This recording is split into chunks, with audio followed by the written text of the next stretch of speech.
And the pot calls the kettle black, calls the kettle burnt, calls her mad. Kettle reminds the pot that we both been burned on the same stove, that the parts of our bodies that are layered in soot were scorched by the same hands. Kettle tells pot that she still boils water, holds the hot breath of a white man's tongue, endures the slow simmer of a white woman's allyship, and still we make something beautiful. Pot calls the kettle wicked, and kettle says no, but says she's so magical she burned the hand of the last man who tried to pour himself a piece of her. Says she's so black she is everything, so black she is the beginning. She is the first thing someone finds home in when they wake up in the morning. Says ain't that what it means to be black? To have the world go up in flames around you and still be sanctuary for someone, saving men who lost themselves the night before, saving men who curse our names but forget his mama is made of steel too. And now the pot has no words, but calls the kettle bitter, but loves the glass pan, the fine china, loves all the exotic shit white men put behind glass casings, loves how fragile things not made of steel can be.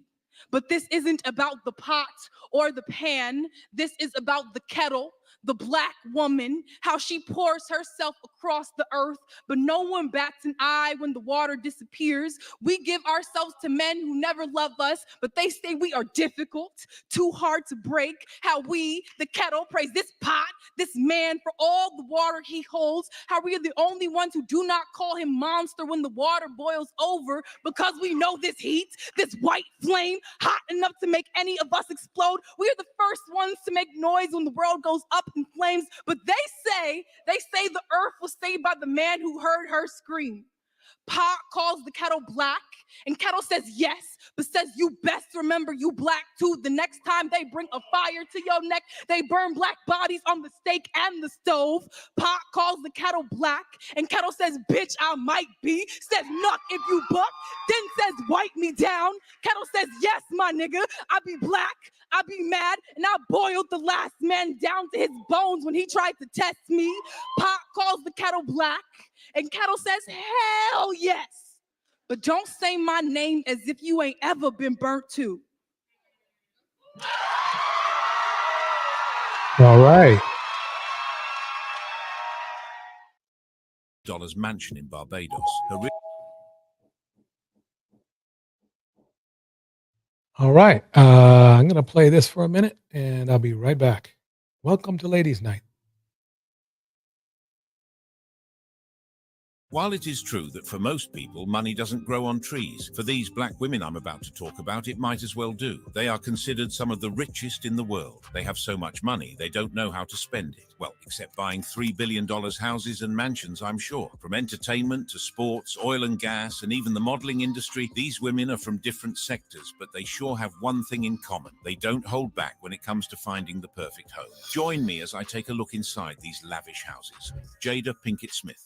Jada Pinkett Smith's journey to stardom and immense wealth began in the most unexpected of places, Baltimore, Maryland. Her big break came with a recurring role on the sitcom A Different World, a popular spin-off of The Cosby Show. She appeared in 36 episodes, capturing the attention of both audiences and industry insiders. Jada Pinkett Smith's relationship with superstar actor Will Smith is one of Hollywood's most talked-about marriages. Together, Will and Jada have 2 children, Jaden Smith and Willow Smith, both of whom have carved out successful careers in the entertainment industry. This is the thing right here. Welcome to Ladies' Night. I'm going to do an intro and see how many ladies come in. If not, I'm just going to make a short video and then promote Ladies' Night with this video and continue to do that.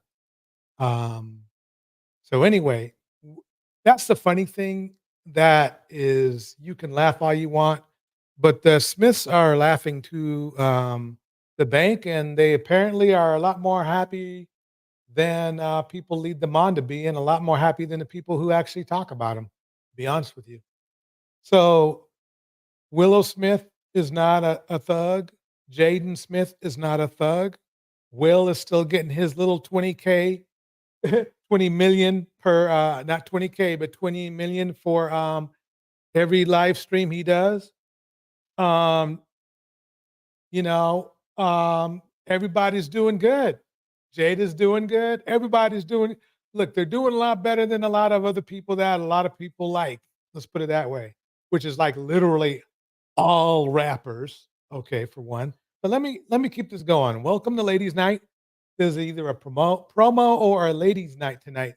But I understand that when you get something started or back rolling again, you have to keep you know, you can't expect everybody and their mother to show up. You know what I mean? Here we go. Over the years, Jada has made significant real estate investments. Alongside Will, she owns around 10 properties in the United States. One of their most notable properties is a stunning 100-acre estate in the hills between Malibu and Calabasas, California. Purchased in 1999 for $7.5 million, the property features a 20,000-square-foot main house, several guest houses, a private lake, a horse riding ring, equestrian trails, stables, tennis courts, and much more. In 2013, they quietly listed the property for $42 million, but did not find a buyer. Today, this property alone is likely worth $50 to $70 million. As their careers soared, so did their ambitions in the real estate market. In the early 2000s, the Smiths made a bold move by purchasing a sprawling estate in the star-studded neighborhood of Hidden Hills. This property, acquired for a reported $3.4 million, and Wow, that looks beautiful. Let's just put it that way. Here we go. it boasted luxurious amenities, including a home theater, a gym, and a guest house, making it the perfect sanctuary for the growing family. The luxurious property is now worth over $11 million. The Smiths' commitment to providing their children So they're making money. They are making money. best possible living arrangements is clear in their real estate decisions. Their daughter, Willow Smith, resides in a Welcome, Hazel. Hazel Bug in the house. Here we go. 4-bedroom Malibu hillside. Home purchased for a little over $3 million. This property offers stunning ocean views and a serene Oh, a mere $3 million house. Okay. environment, perfect for Willow to find inspiration for her music and art. The Malibu home reflects Willow's unique style and her parents' dedication to supporting her creative endeavors. Their son, Jaden Smith, lives in another Hidden Hills abode, bought in 2003 for $3.4 million. This property is a blend of modern design and comfort, catering to Jaden's tastes and lifestyle. The Hidden Hills home provides Jaden with the privacy and space he needs to focus on his acting and music career, while still being close to his family. The Smith family's real estate ventures extend beyond California. They own additional homes in Pennsylvania, providing them with a retreat on the East Coast. The Smiths also have a winter escape in Park City, Utah, where they can enjoy the snowy slopes and luxurious mountain living. Up next, a former First Lady of the United States, Michelle Obama. Oh, yeah. Let's see what she got. Here we go. Michelle Obama's tenure as the First Lady of the United States from 2008 to 2017 was marked by a series of groundbreaking initiatives and a unique approach to the role that significantly enhanced her brand and, indirectly, her net worth. While the role of First Lady did not come with a salary, Michelle's initiatives and public presence significantly enhanced her brand value. She is currently worth around $70 million. The Obamas own multiple properties, including a mansion in the Kalorama neighborhood of Washington, D.C., valued at over $8 million, and a vacation home in Martha's Vineyard, purchased for approximately $15 million. Taking a closer look at the Martha's Vineyard home, it is nestled on the beautiful Massachusetts island and was purchased in 2020 for a staggering $11.75 million. This 28-acre estate features a detached barn. This charming structure adds a touch of rustic elegance to the estate and serves as a versatile space for various I mean, that is just clean. Clean. Anyway, let me keep this going. Here we go. activities. Whether it's used for storage, as a workshop, or even as a venue for gatherings, the barn is a valuable addition to the property. Next, the swimming pool. It is perfect for cooling off on hot summer days or enjoying a leisurely swim. Surrounded by a spacious deck with plenty of seating, the pool area is an ideal spot for entertaining guests or simply relaxing with family.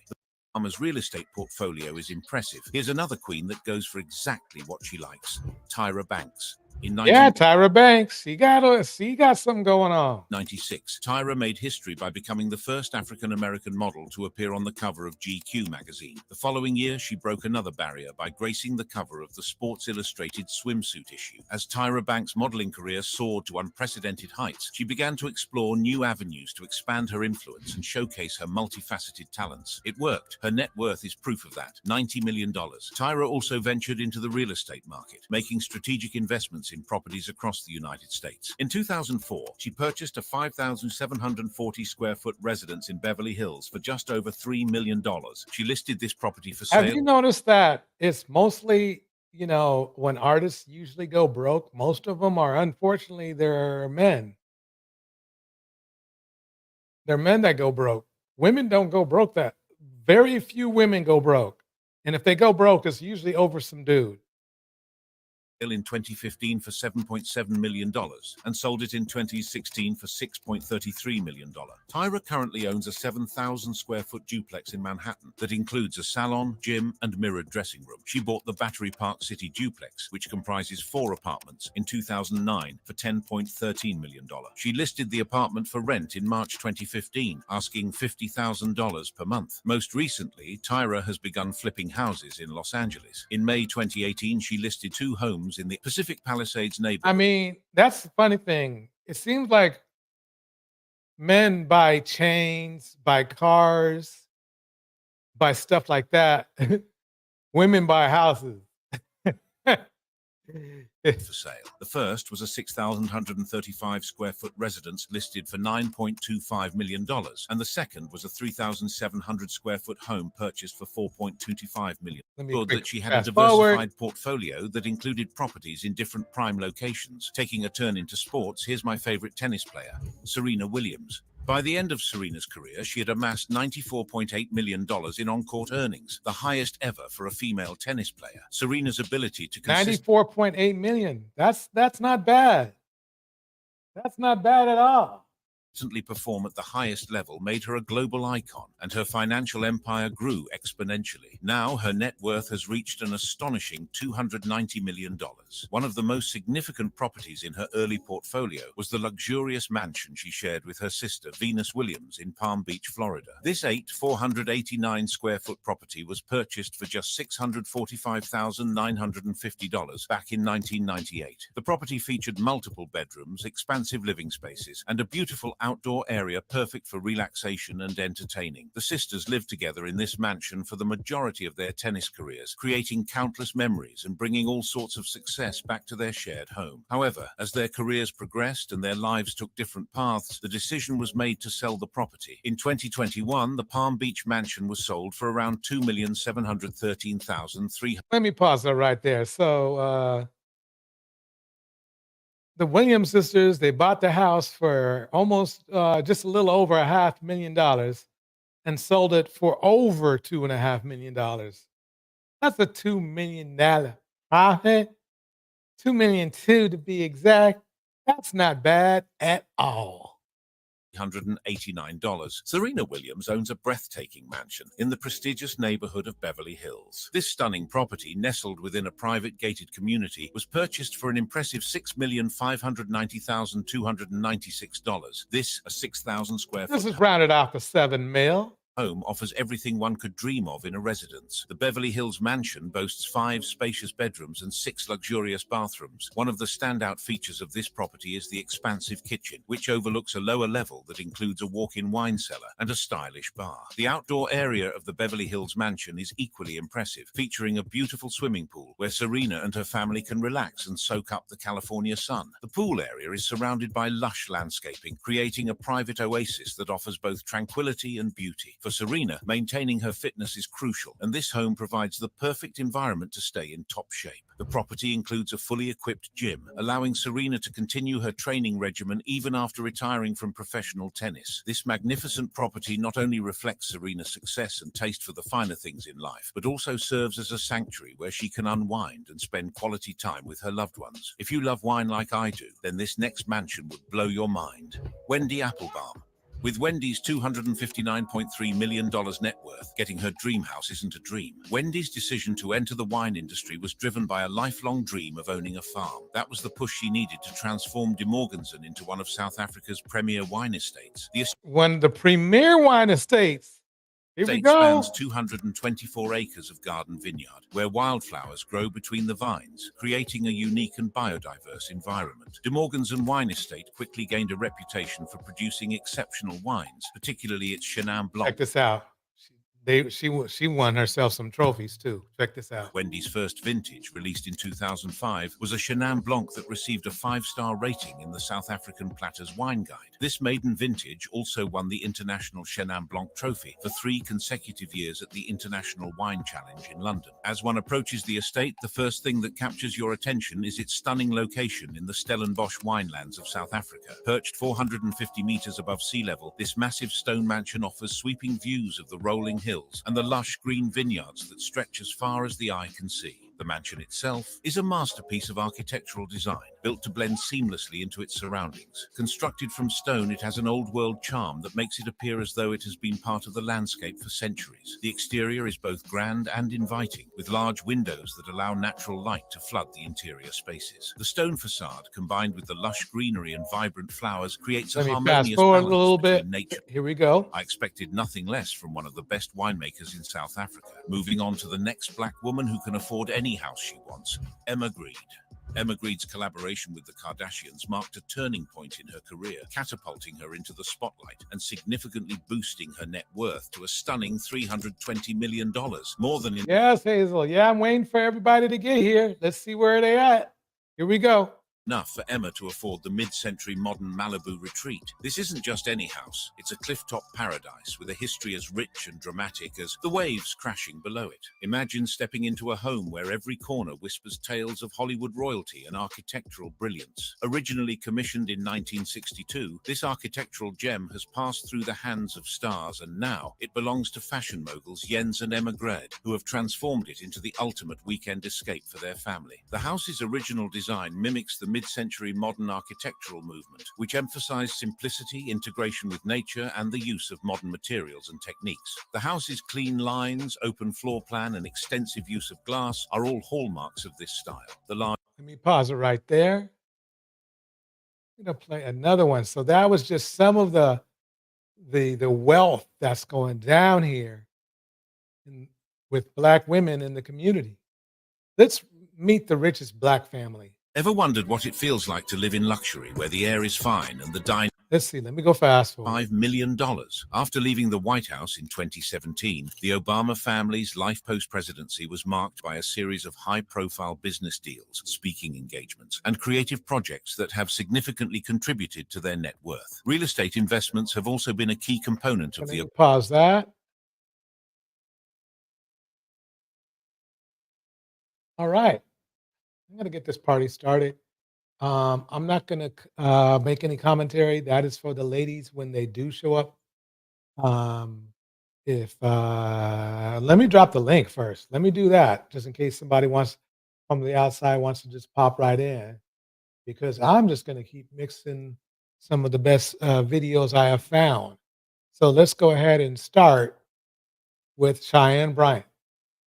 Ladies and gentlemen, we are back once again. It's an honor, privilege, and a pleasure to be in a safe space and a brave place where it's not about canceling, it's about counseling. And I am joined by the founder of the Dr. Bryant Institute.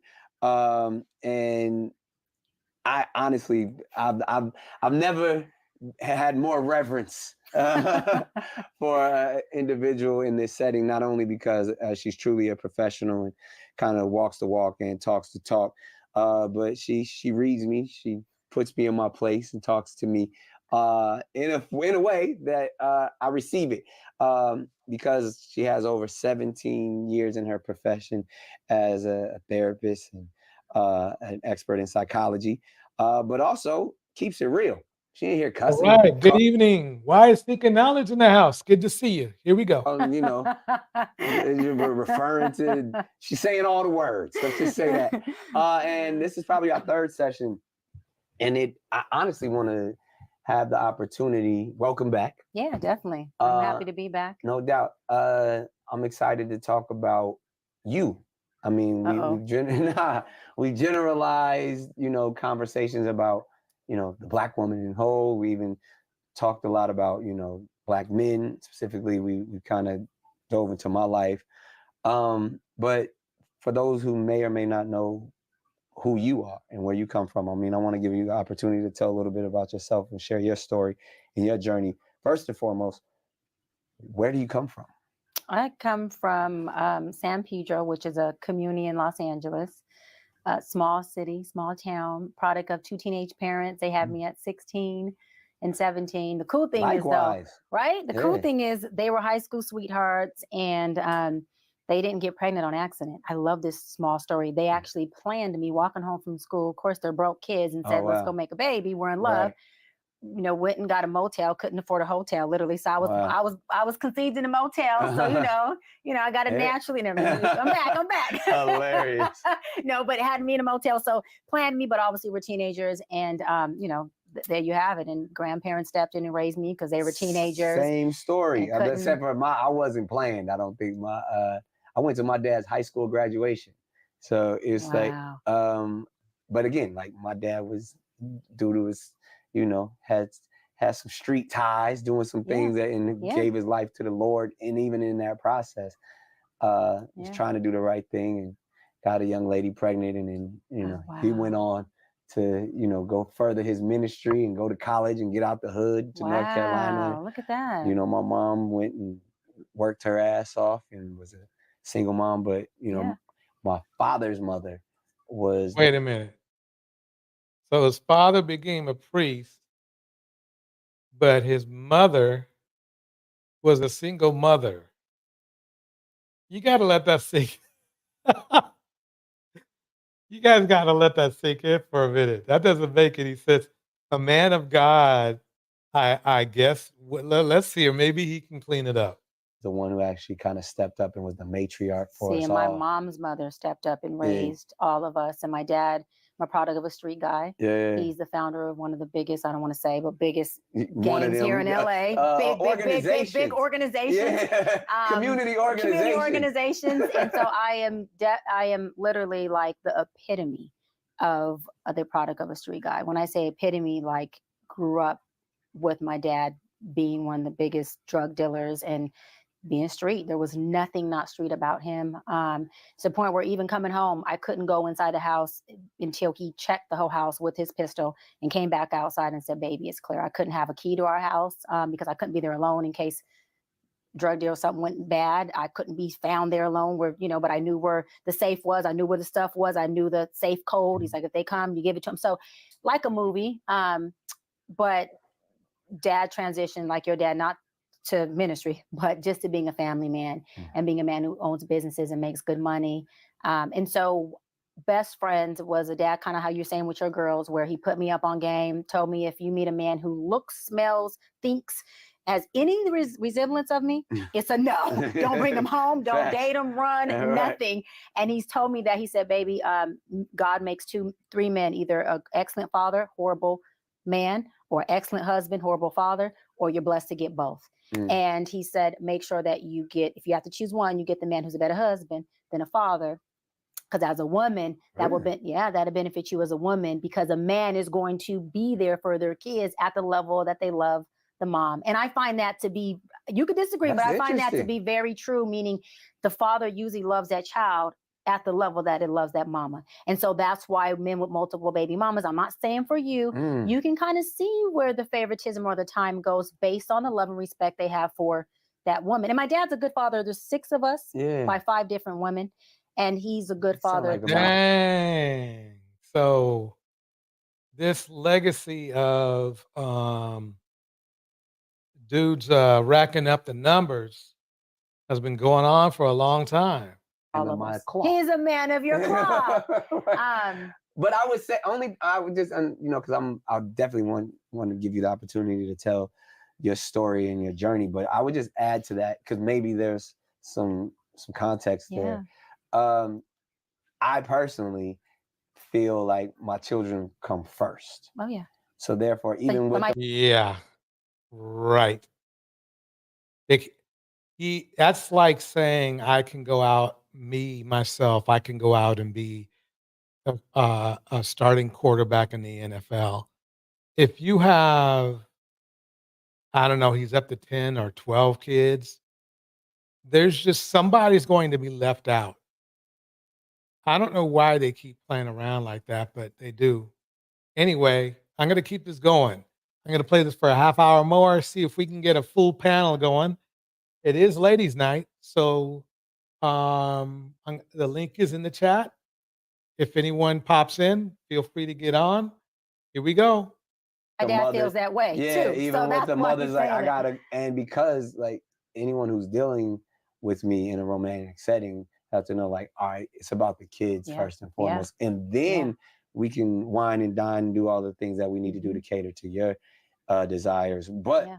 I think maybe that adds to why you said, like, if a man who's gonna take care of his kid, because to me it's not even about like I could despise the mom, but that Right, has right, nothing to right. do with the child. Absolutely, yeah. And I think in What I hate is when we as a community of men pretend we're something we're not. He is simply not a good father.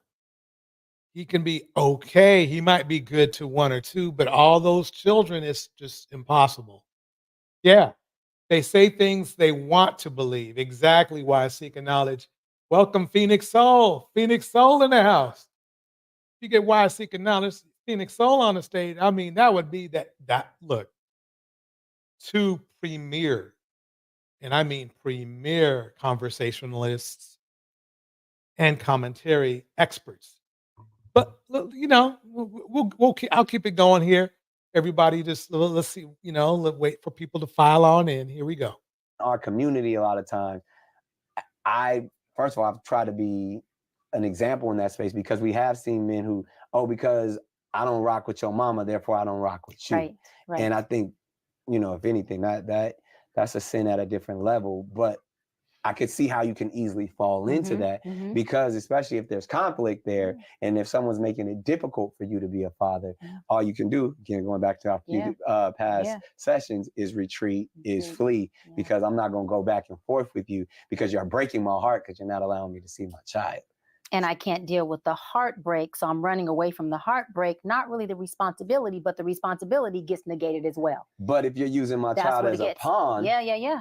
What type of individual are you anyway? And we don't care about the type of individual you are. If my eye's on the prize to see my child, then by all means necessary, let me run these plays. Yeah. And I got to sit in emotion or deal with emotions, and I just got to get my men. That's what we got to okay. learn.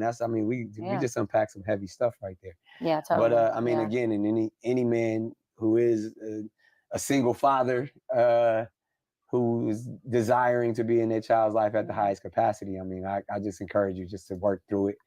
Try to become as emotionally intelligent as possible, and always focus on the child. And even if you don't necessarily get along with the mom, or you're going to have challenges, you're going to have conflict. And even if she's not at the space, just try to work through it and be there for that child. 100%. Yeah, no, absolutely. So, because probably as two individuals who, I know I came up in an unorthodox household, and, I appreciate every time my parents put me first before them.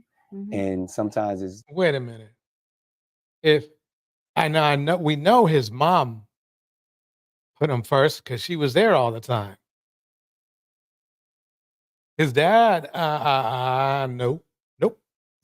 humans, it's not always easy to put, even as your own children. In my value self-preservation is the first law of nature. Yeah. So, you got to take care of yourself, but still take the attempt to put your children's feelings before your own. And I think that's why statistically, that's a big reason why the divorce rate is high, because of what you just said. I like that.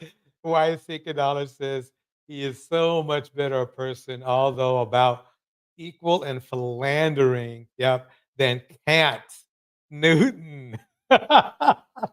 People putting kids first. I beg to differ, even though my dad agrees with you too. He's the dad. He puts us first. He don't care who walks. We come first. So he's been an excellent father, but not the best of men, just being real. And me and him had debates where I say, Daddy, I don't agree with that. He's like, I've never put a woman before you or even my mother. And I'm saying, I don't agree with that. When I have kids with my husband, we come first. Doesn't mean the kids go without, but when you have two adults who understand that we're showing learned behavior and we're teaching our kids what a healthy relationship looks like, not just for marriage, but also them. It doesn't mean that the kids don't eat and the wife and husband does. There's a hierarchy for me that goes God, my hubs, me, and then the kids. I understand and so that. The covenant is broken only for me. I'm not self-projecting. The covenant is broken when it goes the other way. Of course, if I'm married and my husband says, if Excuse me. only one person gets to eat and it's 3 of us, I'm sure both of us are going to equally agree it's the child. Right. But when it comes to making sure our relationship is healthy, Now I will say this, at least, I mean, Nick Cannon to me is he's basically in 304 status. But as far as carrying himself, he was brought up, he was literally brought up to be a you know, doing what he's doing now. So he has it over Cam. Cam was a football player. You know, yeah. Yeah, Cam was a football player and then wanted to do the same thing that um, you know, I forgot his name, was doing. You know the guy, Shay Shay, Club Shay Shay was doing Shannon Sharp. It's funny, but yeah, I mean, if you had to compete, if you had Shannon Sharp, Cam Newton, and Nick Cannon in the same room, you'd have to say Nick Cannon is obviously the most polished on stage. But he got his butt handed to him when he with this conversation with the doctor. Here we go. which is really the healthiness of the environment for our child. And for me, my value is only my husband comes first and I come first. And I find in my session of 17 years, Nick, there's been many more men than women who come in and say that the relationship failed. And if you look at divorce rate statistics of when divorce happens, it's after that first child. Yeah. It's after because they should have never got married in the first place. Probably so, but also because, whoever it was, and from my experience, it has been the woman, we're not knocking women, but it's been the woman more who has placed the child first and totally dissipated the man out the relationship. Only reason why I'm gonna Actually, that's not true. What usually happens psychology wise, and I learned this from someone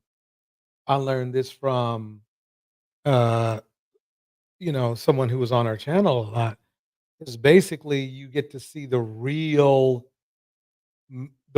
way a man is after you have a child and after he has leverage on you. But let me shut up. I mean, I'm not supposed to be telling. I mean, she's a doctor, so she outranks me. Bicycle Knowledge says Shay Shay has such DL undertones. Never thought I'd see a hetero man okay with that as a nickname. I know Shay Shay does not have a masculine sound to it. That's for sure. to disagree with you on this, Doc. It's okay. It's because we're talking life. Yeah.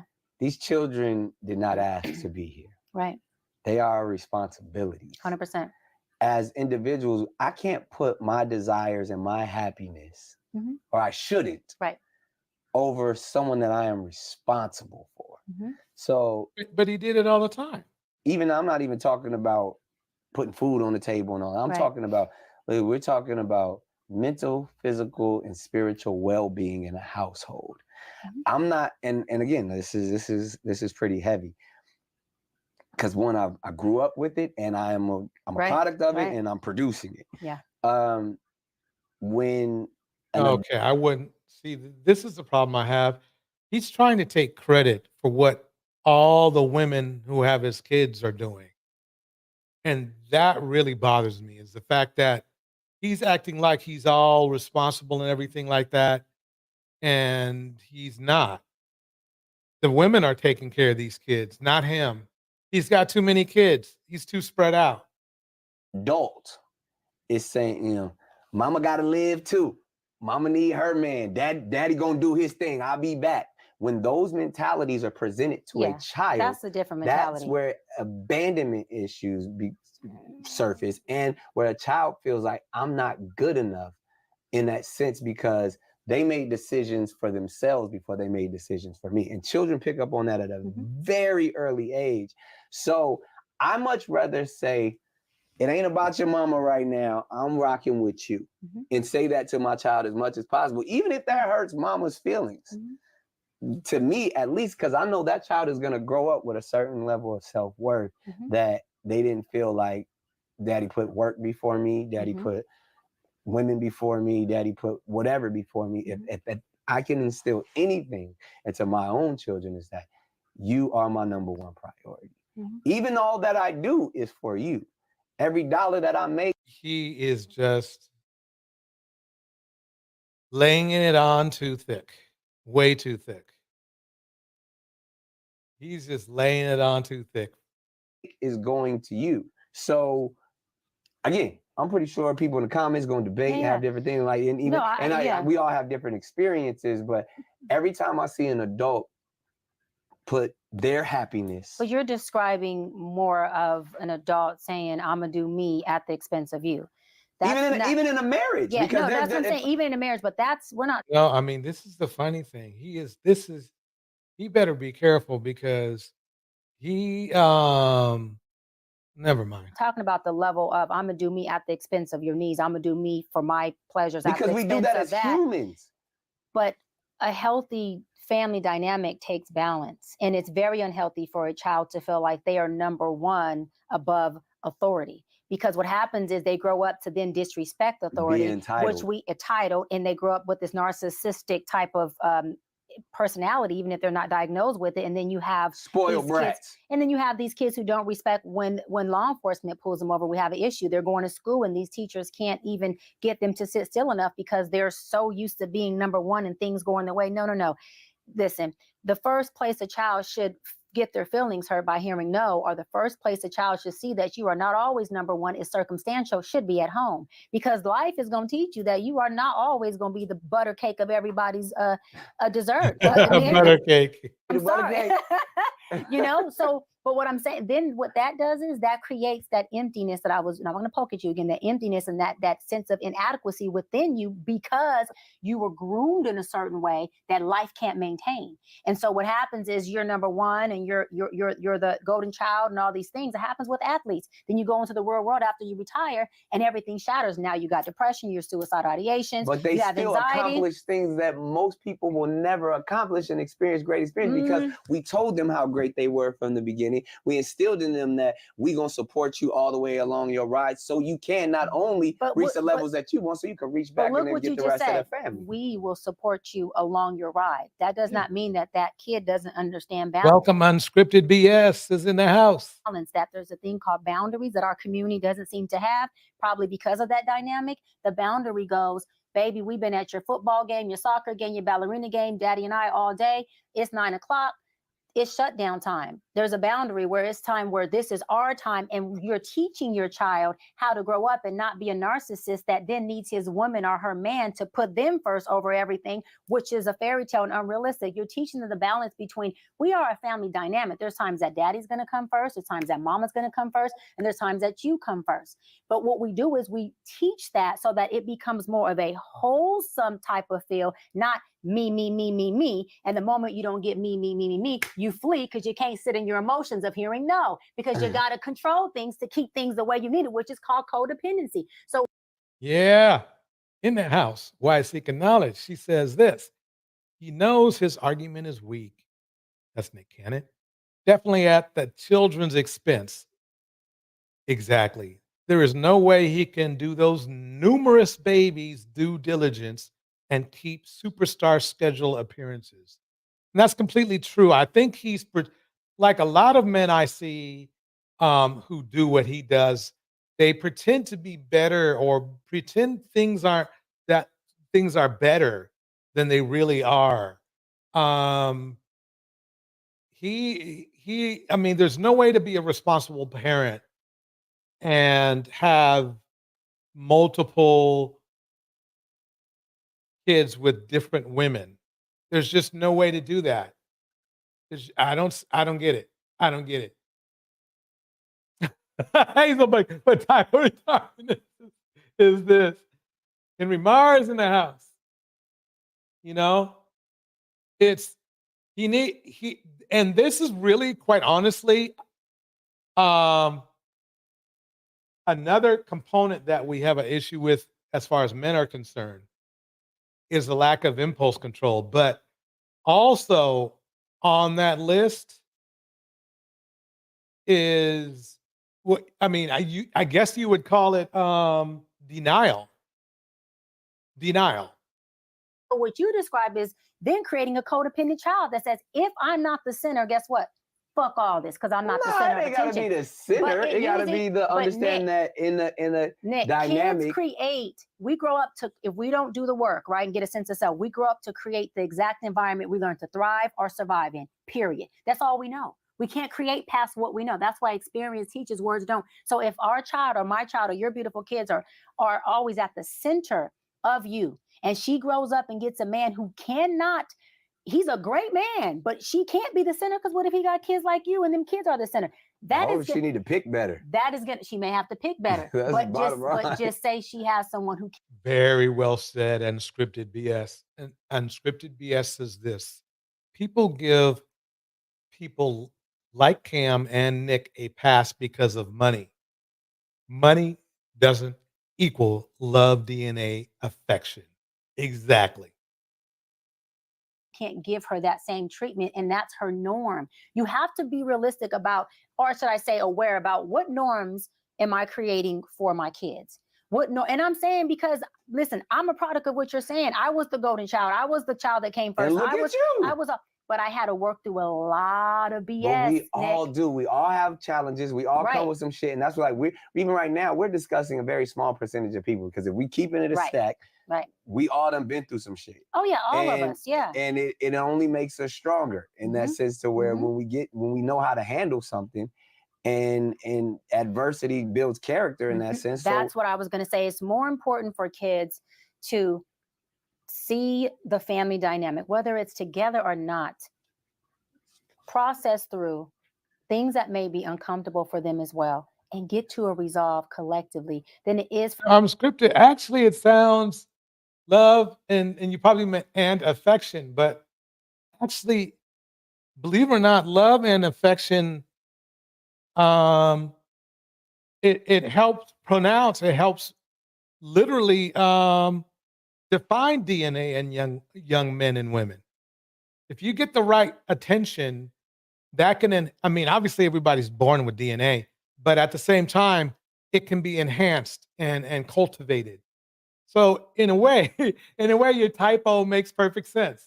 For them to be blinded with the fairy tale perspective or perception that's going to form, that I'm always number one, or I'm using number one. And so that's kind of how life is going to life with me, because that kid won't know how to process the reality of what life does. Even when you reach the pinnacle of life and you get titles and success and all that.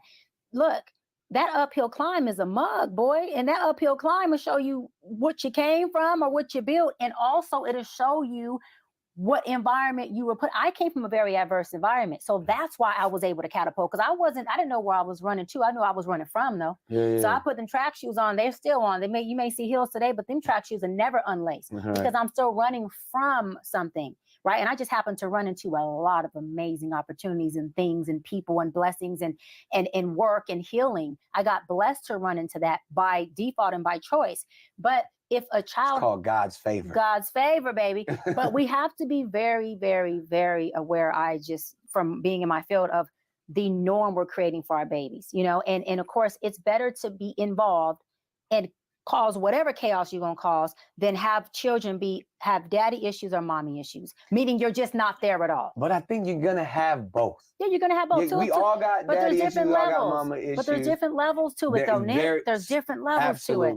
But at the end of the day, because I'm not a fan of Freud's perspective, is that it all comes from some reverting back to your childhood and some, because we need to stop making those excuses and blaming mama and daddy 100%. For who we are. 100%. You can blame mama and daddy for the cause, but you can't blame them for the effect. There you go. Or your choices later on once you become an adult. Once you understand, Seeking knowledge breaks it down just like this. They truly sell themselves these lies, the positive ones about themselves, as well as the ones where Black women and white women are at fault for all of their ills, and make them do everything they do wrong. Oh, I went through some shit, but now I'm going to But that's why mental health, therapy, coaching, psychologists, seeing that, going to it. I go to one myself as a doctor. Everyone needs to be in it, because it's not about us as a profession professional telling you your choices were right or wrong. It's about us helping you figure out the root of that choosing and the norm that you're in, and just drawing out a plan that works for where you want to be. Because a lot of people are still in the environment that they don't want to be in, because that's the childhood environment they've taken with them, and they keep recreating the same pathology, and they're going crazy in that. There's lack in that because the evolution hasn't taken place. And it's not because they don't want to evolve, Nick. It's because they don't have the effective tools to do so. Let me pause it right there.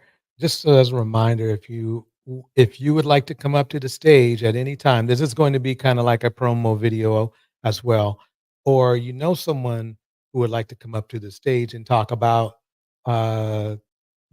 concerns they have in society or in relationships, definitely have them come join us on Ladies Night. Ladies Night is for the ladies. Anyone can join the panel at any time. I'm going to drop the link one more time. And I'm just gonna, sit back and relax and let everyone have their conversations. It might not happen tonight, but it's definitely what I'm dedicated in doing, where we have a night where women have a comfortable space to talk and conversate and brainstorm. And so here we go, ladies' night. It looks like I'm doing most of the talking tonight, but I guarantee you it's going to be popping in a month or so. Here we go. People who come in my session are not there saying, I always just wanted to be messed up, I don't want to evolve. No, they're saying, like, had I known this, doc, 5 years ago, I swear to God, I would have moved on it. Had I had this tool, I would have moved quicker. Had I knew this is what evolution looked like, I would have jumped a long time ago. Had I known I can jump without a life jacket, but I felt safe within myself, I would have been a professional jumper. Right. Right? People just need to know, how do I do it? And one thing we all want to know is that we're going to be okay when we do. Everybody just wants to be okay in whatever they're doing and wherever they're going. Will I be okay? Right. Well, whether you there or you not, doc, will I be okay? Right. And they're only able to be okay when you teach people a sense of self, meaning who are you? How do you govern you? How do you manage, which is a better word for control, manage who you are? And how do you produce the experience you want? Because you don't create my experience, I do. I already came here with the experience I want. Right. You can't create that for me. You already came here with the experience you want. That's the self-mastery of knowing how to create that. And when you have that type of knowledge, you'll never be perfect, but you can somewhat try to create a norm for your child. But once they become adults like you and I did, they go and do what they're going to do anyways.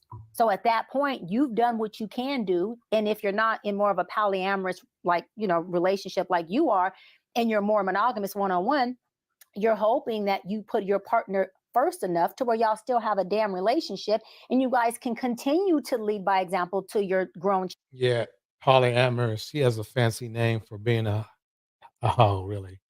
Let's face it. It's just, sometimes you just got to call. The thing is this is, don't you find it funny that, again, I keep saying this, but I have to keep reminding everybody, men in our community are 3 times more promiscuous than the women, but yet these men are out here, the same men, calling women 304s. Isn't that kind of weird? I call them 912s, because you take 304 and you multiply it by 3, and you got 912. That's how it rolls. Here we go. Children on what a healthy relationship looks like. And it's not perfection. Another thing is this whole toxicity and dysfunctional thing, and I'm leaving this person because they're toxic. You're going to be alone. Not you, I'm saying people. You're going to be by your damn self, because let me explain something to you. If you get someone who's not toxic, it's because they're not human. In every That's not true. relationship, that's what I was saying in our first session. Yes, every relationship Now has. he understands that, because he knows he's toxic. No, not all people are toxic. That I disagree with her on that point. Some level of healthy dysfunction and some level of healthy toxicity. There's no way for you and I to cleave together without doing some of this bumping. Right. It's okay. Conscious mind, love. Now I can see you might have toxic situations or moments, but from my understanding, she was talking about a toxic person. A toxic person. Here we go. It's not going to work like that. So we have to be okay with doing this. But the only recipe to a long-term successful relationship is to never leave. To never leave. That's the only way you can get That's what 30, my 40 grandmama years said. to never leave. Yeah. Because we're going to go through some things. And there's going to be a lot of things that I say, this is it. This is the non-negotiable, right? But if I really am in it to be in it forever, like from the beginning, before I meet a man, I'm saying when I commit, I'm just doing this forever. That means I'm signing up and forgiving you before you do any of the bullshit you may come. Let me pause this. YC Canala states, sad part of this situation we find ourselves in is that the Black men refuse to acknowledge their damage and heal from it. Bars. Bars. Can't help anyone who won't be vulnerable and allow healing to be an option. Bars. Well said, YC Knowledge. Come with. Are And they- that's challenging, but that's Yeah. what real commitment is. Commitment is No worries, Hazel. I understand. I'm I gonna got a raggedy iPhone. Well, it's supposed to be one of the newest and the best. I got one of them iPhone 15s, but it's raggedy to me. I like Android. do what I said I was gonna do, no matter how I feel. That goes back to what? Emotional intelligence. Right. Emotional intelligence is a nucleus to any healthy relationship. If I'm committing Unfortunately, there's a group of people out there who use emotional ignorance to counteract emotional intelligence. to you and you piss me off, I've committed to stay. So where am I going? Where am I going? Doesn't mean I can't take a break. Doesn't mean I can't take a pivot. I can't go to brunch. I can't meditate. Can I take a weekend of woosah? But that means I'm not leaving you. And as an abandoned woman, thank God I've evolved into a place of deeper than just not leaving you, meaning leaving the relationship. But I've also had to learn to not leave you in this emotion of distraught. Because leaving you while you're in your emotion is the pit of abandonment. That's where I don't know about that. Let me tell you, a lot of young ladies have passed away because they tried to work through something with somebody who just simply didn't have the capacity to grow themselves. They just didn't. Let's put it that way. me walking out and returning. I should be able to sit in this with you, upset or not upset, until our emotions do whatever they're going to do and we get back to baseline. Right. Because that is the epitome of deliverance. That's the epitome of commitment. Abandonment is, you know what? I can't deal with my emotions, so screw yours. I'm out of here. And when Conscious mind, love in the house. I feel I'm okay and I've regulated because I don't know how to do it, I'll come back. But it's still an emotional roller coaster, and abandonment is an emotional roller coaster. What I need you to do is sit with me in this until if it take a day or 2 weeks or 5 hours, don't leave me in. Conscious mind, love breaks it down perfectly. She said a lot of great things, but she got to slip in the black male warship. That is true. That is true. It's definitely clear that she is using kind of a psychology of supporting them at the same time of getting her message across. In my pain. Even if you're just my friend, no, sit with me in this. Now, if you got to go to work, that's it. Baby, I got to go to work. But when I get back, let's continue to process this. But like you said, if it's an emotional intelligence scenario, at some point, if I've tried to reason with you and you're still irate, right, or you're still non-compromising, I got to let you sit in that and let you have that. And then hopefully on another occasion, we can find. You know what he does? He skips out. He doesn't let people sit in it. He's part of the problem I have is that he's really on here pretending because he's part of the problem as far as of the situation in the relationships he has, or the situationships, I should say, he has constructed. There you go. But you also have to, if it's someone you're already in a relationship with and say you have already grown and evolved into your emotional intelligence and they're just not there yet, then of course you kind of have to just wait it out, do a little deliverance, wait it out, do a little deliverance, do what's best for you. But when you are, say, a person who's single or dating, you're not already in something that has been chaotic and there's some division and you're trying to atone or get that stuff to be jailed back. YC Canala says, one thing I see about her, she will say non-factual things to keep their ears open. On the interview with Cam, she totally flipped the stats. Actually brilliant, but hard for Black women who don't get it. As a single person, you're learned, because I've learned when I was very hostile, and I'm coming with it. Like I said, we come with who we are. Don't nobody give us nothing. So when I was already ready to come with it, I met men who gave me the reason to come with it. Now that I'm in a place where I'm like, I'm not going, not that I'm not going there with you because I have to try. I'm just not built like that no more. Right. Hazelbug says she talks too much. It's called diarrhea of the mouth. Men use women words against them. And I don't have the desire to do that. The Right. men that I meet, and I'm dating, I'm single, but I'm dating, the men that I meet, they ain't perfect, but the conversation is more of a dialogue like this, Nick. I have literally yet, knock on wood, because I don't want to, yelled or raised my voice at a man in the past 3 years I've been dating, because of not the men, but because of what I'm calibrating, and because my approach to a man is not like, I wish you would. No, it's now like, listen, we can talk this out, you know what I mean? Or we don't have to, but I'm not going to do this with you. And I very much, I think you can tell by my personality, I very much stand on my square, and I very much stand on business. So I don't have to emasculate you for you to know I stand on business, because more men have said, damn, you ain't no joke, by me saying, listen, do we want to have resolve right now? Yeah. Because I'm not about to do this with you. And you'll see a man's whole everything. I'm shift like who the hell is she? Like, pause right there. Let's go through this clip right here where Cam says, can men in 2024 show true love? Oh, this is going to be good. I can feel it right now. Here we go. Will a man really understand true love?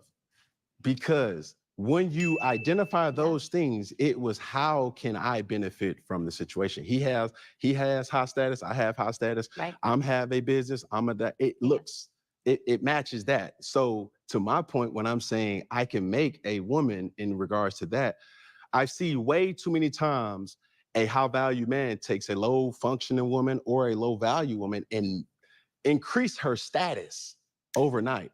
Now, it's still a process. It's still a level of submission from both sides, not just a female side, but also the male side. And also, there's a patience that goes into that to be like, yo. wait, hold on. Depending on the negotiation, because some of that stuff, I'm saying, could move fast, because everyone's negotiation process is different. You know what I mean, Cam? Meaning, if we come in saying, okay, Cam, this is a strategic dating thing, we both know it, we gonna have this all planned out, we just gonna hit these points. Meaning that would come into fruition a lot sooner, because we're clear on the plan. Versus if I came in without you knowing my plan. Yeah. And I'm like, oh, Cam, yeah, hey, it may be a little longer process. I agree. Drinking and driving is. This is the funny thing that just hit me. Which one of Cam's child's mothers has he built up? I mean, think about it. Who has he built up to where they are like much better off than they were before they met him? And either they're doing bigger things, they're doing better things, you know, other than him planting seeds, what really, I mean, what legacy other than planting seeds has he done for these women? It's something to really think about. I can't think of, like, who says, "Oh yeah, blah blah's Cam Newton's ex, and he really brought her up in life. She was starting down here and now she's way up here." I've never seen it. I've never seen it. I've never seen it. You keep saying the man thing, which I love. That, will a man ever really experience true love? Right. My answer to that, two-part answer. One, I'm not a man. Right. And I believe that a woman should stay in her place when it comes to answering men's question from a place of being the source, and instead say my opinion. Just like I think a man also should stay in his place when answering questions about us, because y'all not us, you don't know, but you can say in my opinion, in my experience, or what I think. So I would hope that men could experience real love. However, I believe that it would take. However, believe it or not, remember when everybody was getting up in arms about Prince Ella when she was saying that men do not love, they don't know how to love. And everybody was like, oh, you got to be kidding. Oh, you got to be kidding. She was actually 100% correct. She was 100% correct. It's, and the thing is, you would think the less you have in life, the more you would appreciate people and would love more because you're not focused on, making money or whatever. But actually, in our community, it's actually worse. More than a high functionality. It would take more than high valueness. It would take more than being able to come in and, make a woman or make a man, whoever we want them to be. Being in love and feeling and experiencing that fully is more about how open and vulnerable we have already allowed ourselves to be with ourselves. Right? So meaning I receive love from you at the level of receptivity I already am when I come and meeting you, whether it's friendship, business, romantic. You can't love me deeper than I love myself. Let me word that better. You can feel the love deeper for me than I love myself. I won't receive it and feel it past the level that I love myself. Yes, ma'am. So where the disconnect comes out, not with us, but with people, is you telling me like, Doc, like I love you with everything. Like I'm giving you the world. Like no, I'm loving you like I've never loved any. And if I'm unlovable and I haven't worked through my stuff, and I don't have the awareness to say, but baby, it ain't your love that is the issue. It's my ability to receive it and be topped off. Now, if I said that to you as my partner, which is that emotional intelligence just means I understand myself and I'm able to articulate who I am. In most cases, that would make you love me more and have a better understanding and try to help me, I would think, figure out how to get those barriers, right? Unlock some things. Barriers so that. Yeah, I think it's a good thing that she at least talks to a couple of these modern men. I'm going to be nice tonight. Then that way, maybe people will trust her more when she starts to communicate with them. But I got to see more because she's a doctor, so she has she has expertise. How I would like to see maybe one day she'll do like a session or something like that, and show us how she works. You can just, I could receive your love. Right. And then in return, I'm able to reciprocate it at a deeper level for you, because this is the thing. If you're already loving me deeper than I can feel, that means that your love tank is already deeper. That means you're a gallon and I'm a pint. So if your gallon, right, poured everything into my pint, it's going to overflow. It's going to overflow. And and even though it's amazing, right? I can't, it's overwhelming for me, Cam. I can't take it. Pause that right there.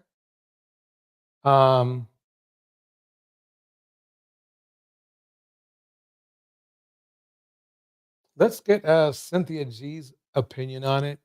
And then what I will do is, how many more do I have? I got a lot more. Okay. I am going to say this, that we will have another ladies' night next Thursday. It's going to be happening every Thursday.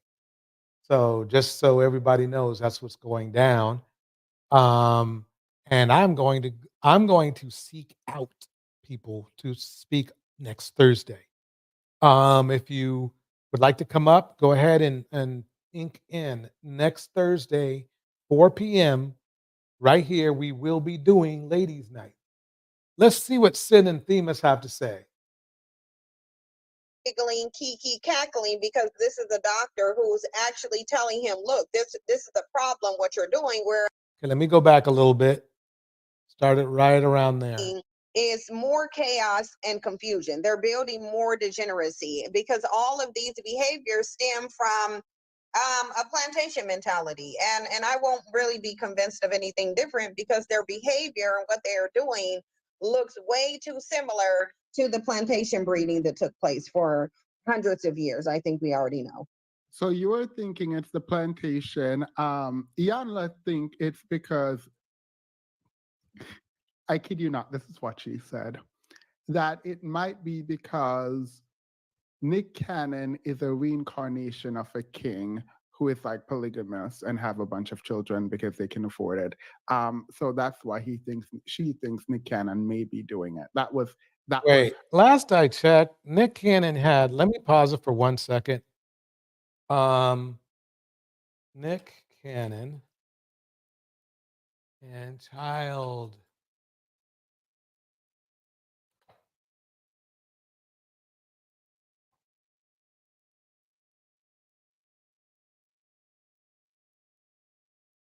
Okay, he doesn't pay child support. Apparently, he says that he pays $3 million to his, 6 wives or 7. I mean, not wives, but women.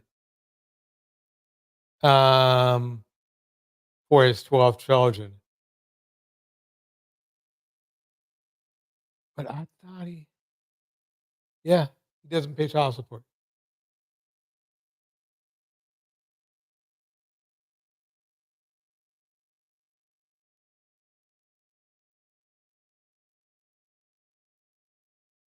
Yep. Apparently, he says he spends $3 million, but these days you don't know what folks are doing. Let's go back. Here we go. her answer. And I kid you, I'm not joking.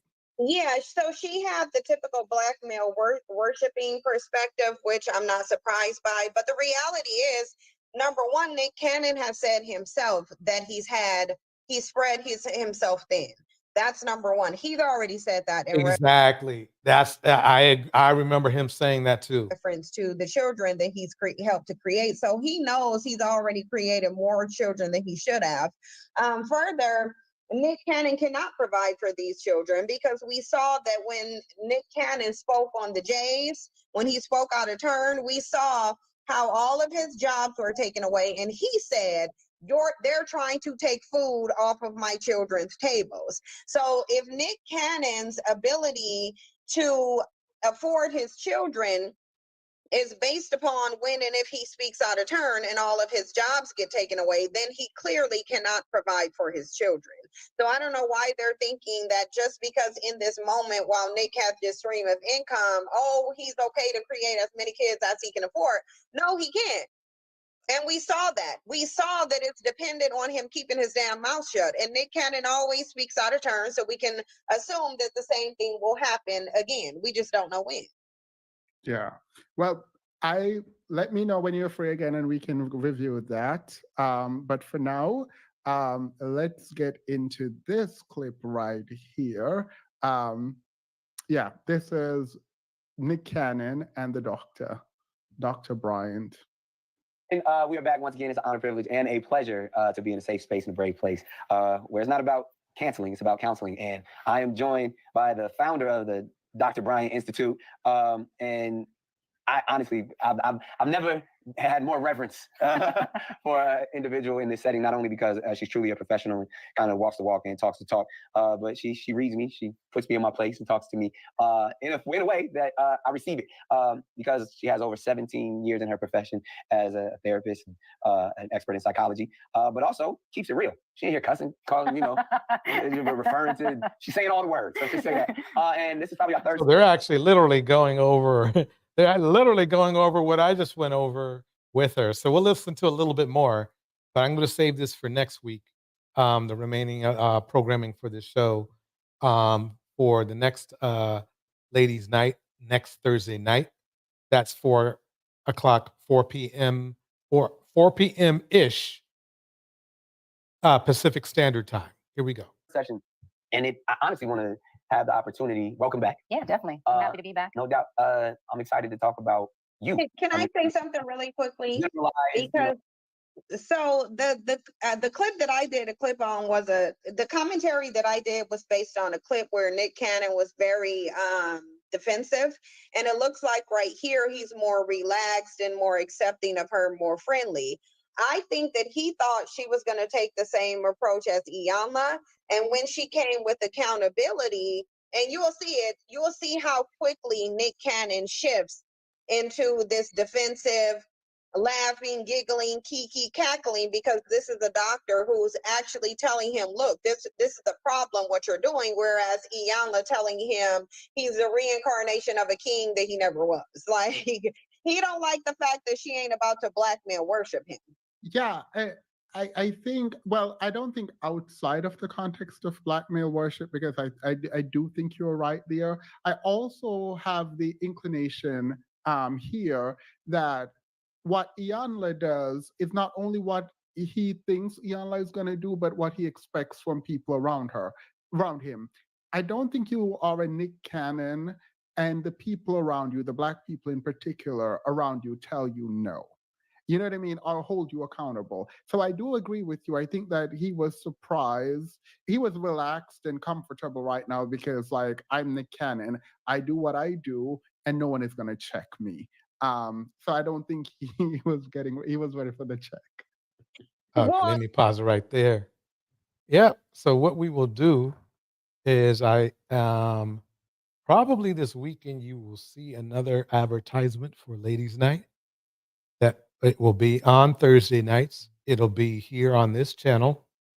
I do not want to keep going, and the reason why is because it's Ladies Night, and I want to make sure and make a statement and let everyone know that it will be the ladies talking.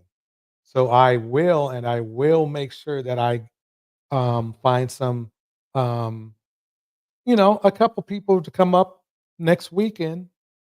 I mean, not next weekend, but next Thursday.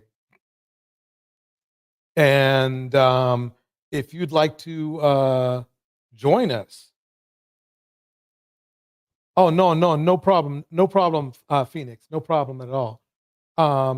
If you would like to join us, by all means, not only can you speak, but if you have clips or a subject you want to speak about, definitely, bring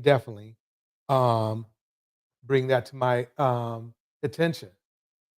Definitely. Oh man. So YouTube kept kicking you out. Well, I'm glad you made it back in.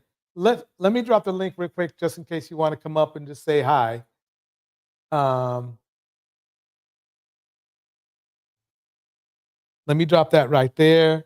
Feel free to come up. But yeah, I don't want somebody to look at the ladies' night videos and then just see me talking all the time, if you know what I mean. So that's why I was gonna cut it off. But definitely come up if you want, and we'll keep it going. And you can talk all you want.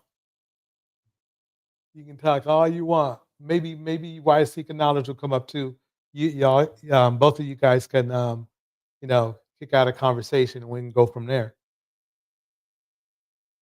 I wait. If you want to wait till next week, that's good too. Let me know.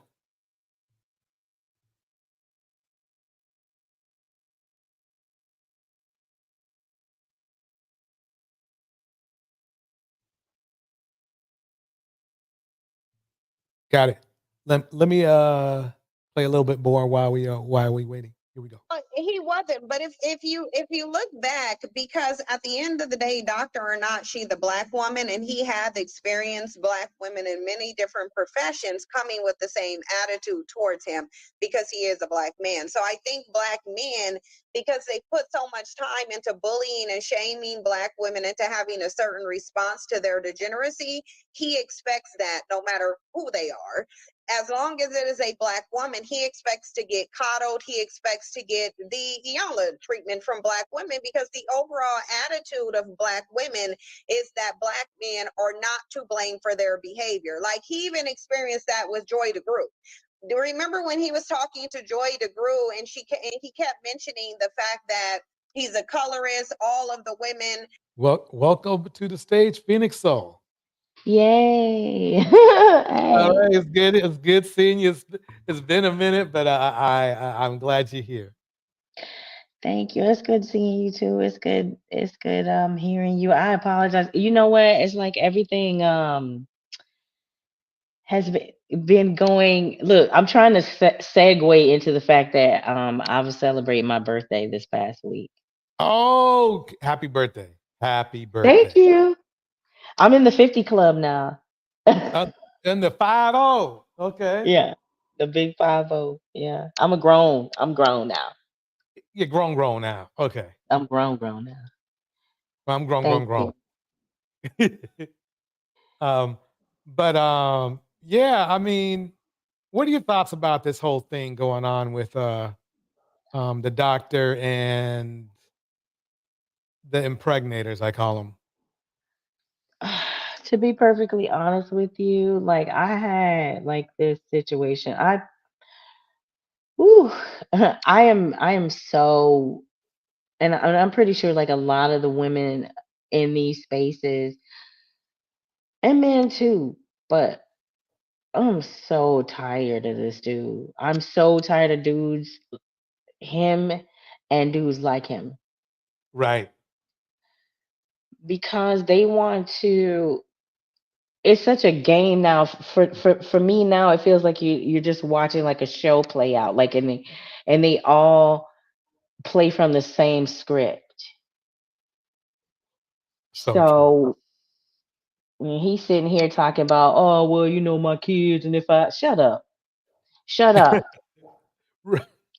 yeah, shut up. If it wasn't for money, he wouldn't have had access to the women. That's off rip. And even in this, he says that, like, he's pretty much playing a game himself. He has no intentions on making any of these families legitimate. And there is no way a man can have that many kids and be a father to all of them unless they all living under the same roof. Right. And even if Excuse me. even if that was the case, um, he would literally have to be a father all day and not work. Yes, That's 12 kids. I agree. I've I agree. seen career doctors and lawyers and stuff. They barely see their kids, and they might only have one or two in the same house. Listen. And and I'm talking, yeah, it's weird. I'm talking about, non-black uh parents not feeling. They've come to me sometimes as in conversation saying, "Man, I feel bad. I never see my kids. I'm always at work. I'm focused on Mm, my career. I'm I'm effing up. What am I gonna do? My kids resent me and all this kind of stuff." And that's with one or two kids. yeah. Okay. And you got Look, Nick Cannon here. He's got 12. I'm gonna tell you something. And as a single mother to two, right? There are times where we live in the same house and we don't need to see each other. You feel me? We have to, Mhm. like, we have to make, like, of course they're grown now, but we have to like make intentional time to be with each other. And even when they were smaller, I was on the grind all the time. Right. So they knew that there were certain things that they had to be self-sufficient at. But it was an intentional thing for me to spend time with each one of them. Like I had to make a date to spend with both of them together, or either them as individuals. So there ain't no way this man is taking care of kids. And it's because it's a status symbol for him. Right. I was actually watching a live earlier, and I won't mention other creators' names here, out of respect for you, but where someone came in, an XY actually came in, and he said, well, Nick Cannon, he doing all these things for the community, and he got all these new artists and whatever like this, so he a good man. That's what makes him a good man, because The status symbol is the fact that he got money. He's in the public eye, so he's doing some things for show. But he just as dusty as the dude that's standing on it. He just as dusty as Pookie and Ray Ray. He is Pookie and Ray Ray. He just got better suits. Right. Exactly. And hey, gangsters got money too. And then look what they did to the community. True. So True. yeah. I don't know about you, Torch, but I'm just like I'm like at a point with these XYs where I want it makes me vomit. Like even looking at Nick Cannon, he wouldn't even be who he is right now if he didn't get access to Mariah Carey. True. What he left her what with 3 kids? I thought she just had a set of twins. Y'all correct Okay. me if I'm wrong. Yeah, But I I mean, she didn't want to be with him. She just told him there was no sex unless marriage. So he married her after 2 months. oh, was it ended after 2 months? I know they were dated for a Yeah, little while and then they got married and then that was it, I guess. yeah. She didn't think he was serious because he was so young. I think it's not only that. I think quite honestly, because she knew what age he was when they got married. I think she just knew that he was an impregnator. He just I mean, impregnators, Yeah. I know it sounds funny, but they give off a certain vibe that they already got one foot out the door. The thing that gets me about it, right? And you're right about that, okay? And I'm gonna tell you, this is like I've had some like difficult conversations with my youngest son, right? Somebody like him would never have access to women. He Hmm. he he wouldn't have been picked. He's not a pickable. He's not. I mean, look at him. He's so goofy. Come on, man. Come on, man. Let, let's be honest, Right. okay? And if he didn't play off or give off the nice guy vibes, women wouldn't be checking for you. He wouldn't be checking for him. And so now to see him, on the other end with all these children and all these accolades that we know. I mean, basically, he slept his way to the top. He's like the epitome of the gold digger. Right. Yeah, you're right. Literally, if you think about his past, that's what he did. Mm. Why is seeking knowledge say something? She said that's a dysfunction of the black male thought process. They believe toxic masculinity principles and will not budge no matter how much logic is presented, but they listened to the DR. The doctor. Anyone ever to the doctor? Yeah. Yeah, but did they? Did they? I don't know. You tell me. You just play a little bit more of it. Okay. Yeah, I don't. I mean, quite honestly, I think both they at least pretended to listen to the doctor, Hmm. um, because they felt, and I think they both got something more than what they thought they were going to get. I think they were going to get a 24/7 BMW, Mm, and she kind of switched. She would flip the script on them, and that's why I believe. And it's funny because Cam watched the Nick Cannon videos, so mm. 'cause I guess she did Nick Cannon before she did she did Nick Cannon before she did Cam. Okay. Okay. Well, I mean, since you haven't played like, more of it, then I don't want to because I've seen not so much Nick Cannon, I haven't watched all the way through, but the Cam Newton one I have watched all the way through. So I don't want to like give away so much, but they still reverted back to their misogyny. Yeah, yeah. I I think you might get thrown off with Nick Cannon that he's just nicer about his misogyny than Cam is. Cam is Oh, he just more. go ahead. Yeah, I'm Oh, sorry. okay.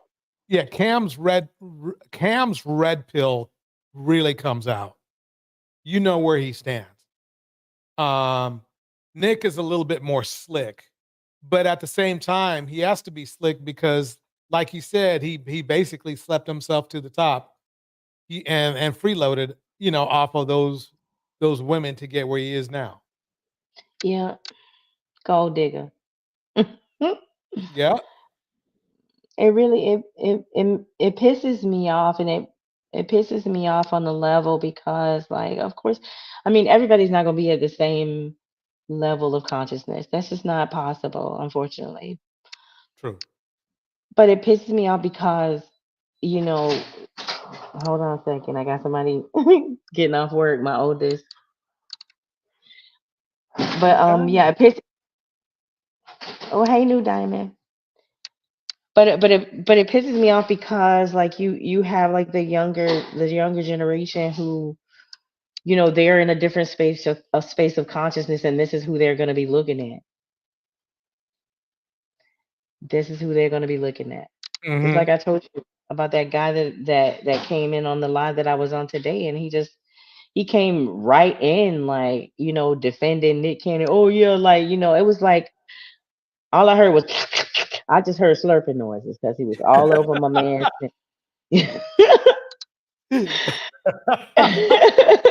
I can't stand it, man. It's so sick. uh, man. Oh shit. But yeah, it's I don't know. I don't know if you want to play some more or if you want me to. You know how I always tell you that I got stories. I got stories, Oh, hey, but the stories come first. man. Okay, so okay, so it's my birthday, so I decided that I was gonna take a little vacation, right? Hmm. And it was absolutely lovely. Like, first few days stayed at a Airbnb, which is like this beautiful property. It had a pool. I had the grown kids with me, and then they left me, and then I just spent some time, excuse me, going from resort to resort on the coast, on the East Coast. Hmm. And I'm gonna tell you, like, it was a really great trip.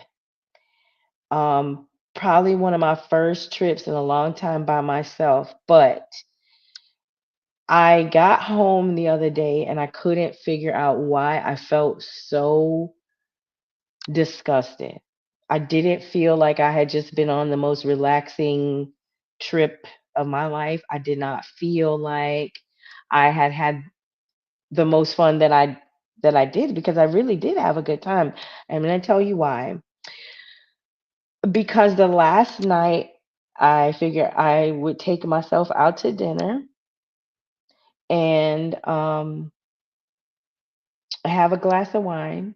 But not only was the what I later found out to be the bartender from the hotel restaurant there, because he had bothered me while I was hanging out at the pool earlier, Mm. Dustin.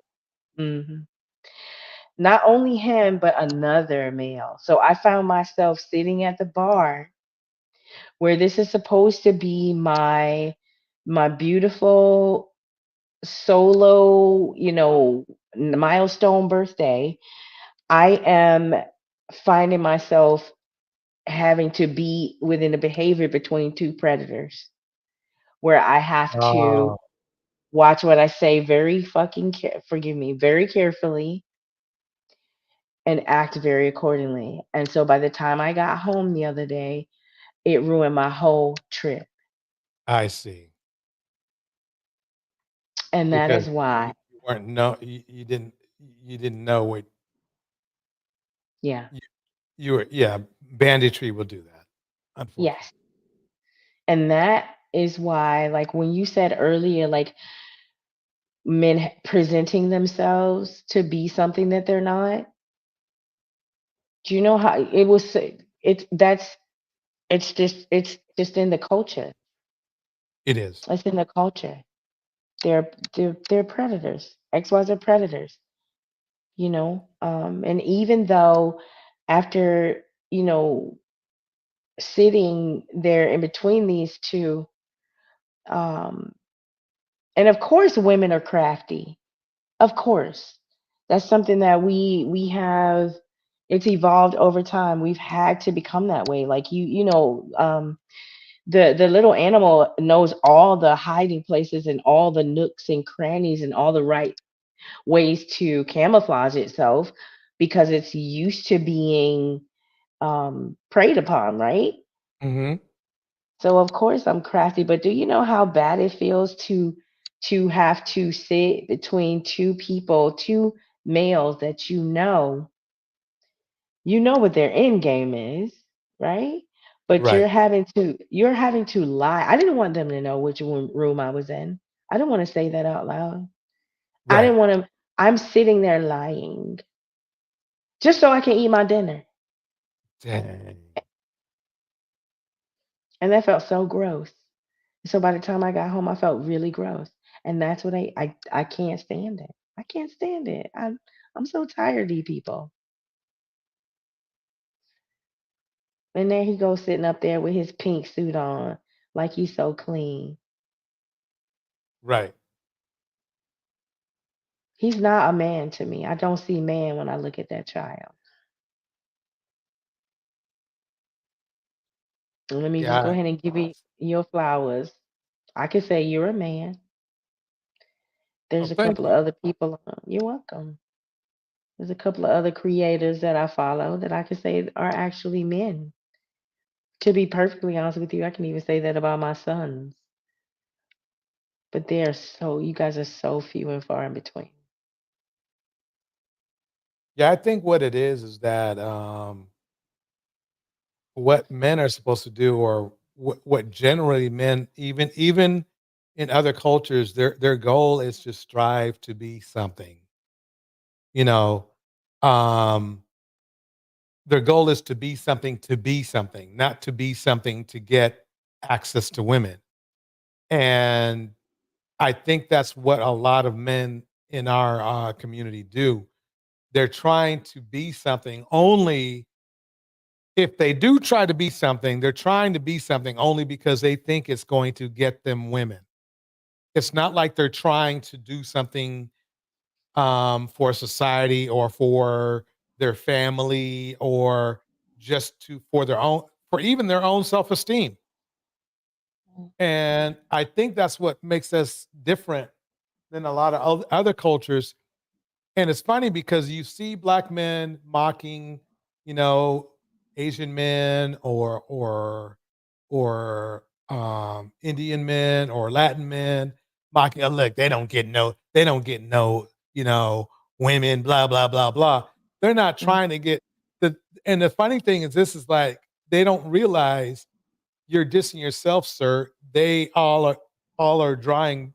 All those people, all those men you mocked that you call simps because they're married to one woman and they will do anything for that woman, are driving mm, around in BMWs and they got and are living a fruitful life and not mhm, real. It doesn't mean just financial, but they have a feeling life. They feel like everything is there.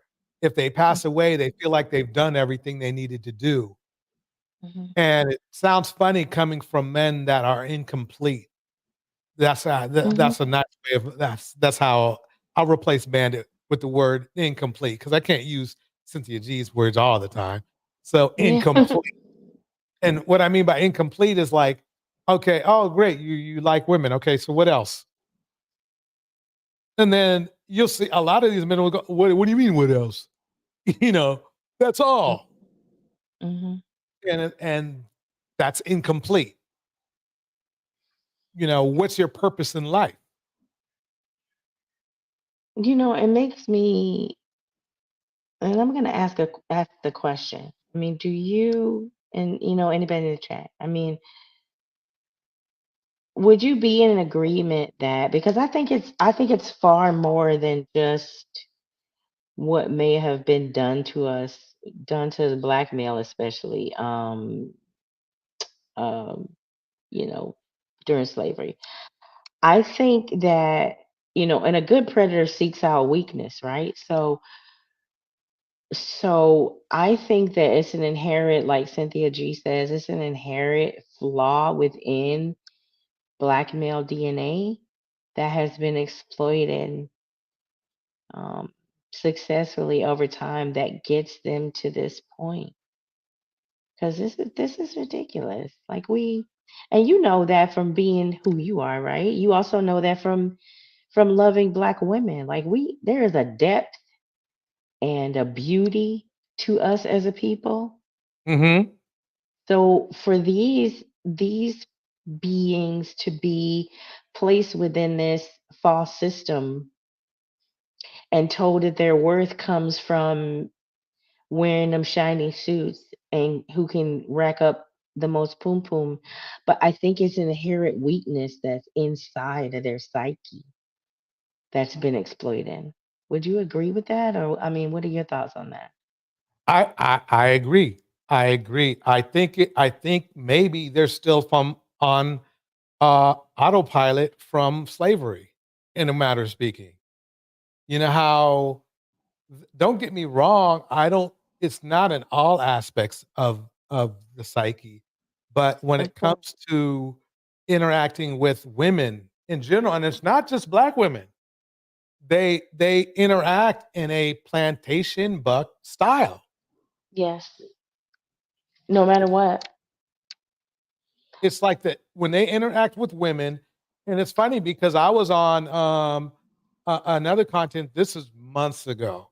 Wonderful content creator named Tam, and I was on there one time with this other guy, and he could not fathom being just a friend to a woman.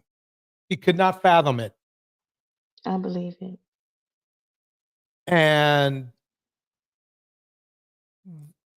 I, he thought he thought like, oh wow, you must be a simp though. Are you saying you can just, just talk to a woman? Yeah.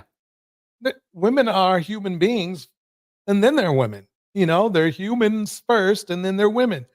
So just like I could have a conversation with a guy, I can have a conversation with a woman too. Mm. And but see, that's what happens when they have this. It's like they think, when you only think about sex, then nothing, that's that's how you see the world. That's basically how they see the world.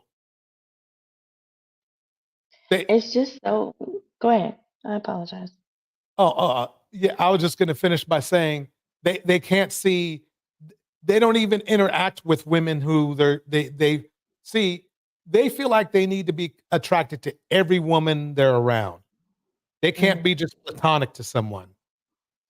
That's Well, it's weird. and it's but it's more so like it's show for other men though, because it's Yeah. not about the acquisition of the women. It's not about the quality that the women bring. It's more for the show for for other men. Hmm. Oh, that is Yeah, so men. nauseating. Yeah, men care more about other men in a caring, loving way than they do women in our community. That's what I see. And what I mean is this: they're trying to impress men by being, promiscuous. They're not impressed. They know they're not impressing women like that because they lie about cheating, right? But they do think Um, that they are, though, right? I mean, they do think that they are impressing women, and because they don't know how great of I guess, layers upon layers of socialization that women are operating in, that we actually give credence. If I don't know if that's the word I'm looking for, but we actually validate this idiotic, stupid behavior in this stupid ass pink, tight pink ass suit. that suit has just got you. It ain't it. It's got me lit, bro. It's got me lit. I don't like that. But Yeah. yeah, but you know what I'm saying though. Like it all plays it all goes hand in hand. It's like it's all connected. Now you got me thinking about his suit. I think it looks terrible on him. You want to know why? Because his skin tone has too much pink in it. So he just looks like a tall pink, you know, never mind. Anyway, but he just, No, yeah, it doesn't look that great on him. I mean, I'm gonna he tell you a story. I'm gonna tell you a story because I haven't always been like a really beautifully sweet person. Always been real, but not beautifully sweet. Well, one time I was in court on an assault charge, and it was totally justified. But it was a YT man that had the charges against me, and he showed up in a three. When I tell you, listen to me, a three-piece. No, that's more than three-piece. If it's double breasted, you got the vest and everything. You got like the tuxedo and everything. Like he was like, and it was a shiny, like casket fresh. oh man, he bought a suit just for the whole thing, huh? Yes, he did. And that shiny suit that I never saw that man wear a suit ever before. But luckily, I had a public defender and she looked and she said, "Does he always dress like that?" I said, "That is a first for me." And she said, "He's posturing." That is what I see when I see him in this suit and the way he got his legs crossed. He posturing. I feel like Nick Cannon is a very, very insecure little baby boy. He probably likes to be spanked. Probably so, huh? I mean, that's what I see, and I think that honestly, Torch, he probably like because Mariah wasn't taking that because that's a grown woman, right? So he made all the rest of these kids because he was like, "Well, I'm gonna show her." I bet they probably hide. This is why he's so nice to them, so they won't tell that he like to like put on a diaper and be spanked. Watch, it's gonna come out. I mean, yeah, I look, they all he was in the same circles as Diddy and them, so I wouldn't be surprised. I wouldn't gasp if somebody said, "Oh man, you know, Cannon had." I mean, he was a rapper too back in the day. It was a long time ago, but he was a rapper back in the. I guess he finished up his career in the early 2000s, right? What So rap? yeah, he came out with what was it? No, you Something can't even name it. You don't even know it. I can't. I bet you can't even pull it up. Wait, let me see. What was it? It goes. I remember there was a whistle in it. It goes. It came out the same time Bless as his heart. "Blow the Whistle" came out Bless his by heart. Two Short. Uh-huh. And I only know that because I used to mix them together. That was when they were coming out with that with and the Yin Yang twins were around there. Yeah, and he Please had look it the up. little, what was it called? Let me look it up. You can Please do. talk. You should know this. You should know this. No, shoot, not anymore. Shoot. New Diamond says canon shenanigans. Gigolo, that's it. Fits. Oh yeah, well that was telling.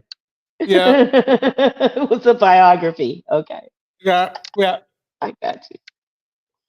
yeah. That's what he came out with, and it was like, I think that was it. And the only reason it popped was because R. Kelly was on it and hadn't been caught yet. Of course, R. Kelly was on there. Of course he was. Okay, so now it makes sense to me then. I mean, seriously, like I mean, he's posturing. I could tell. Mm-hmm. Yep.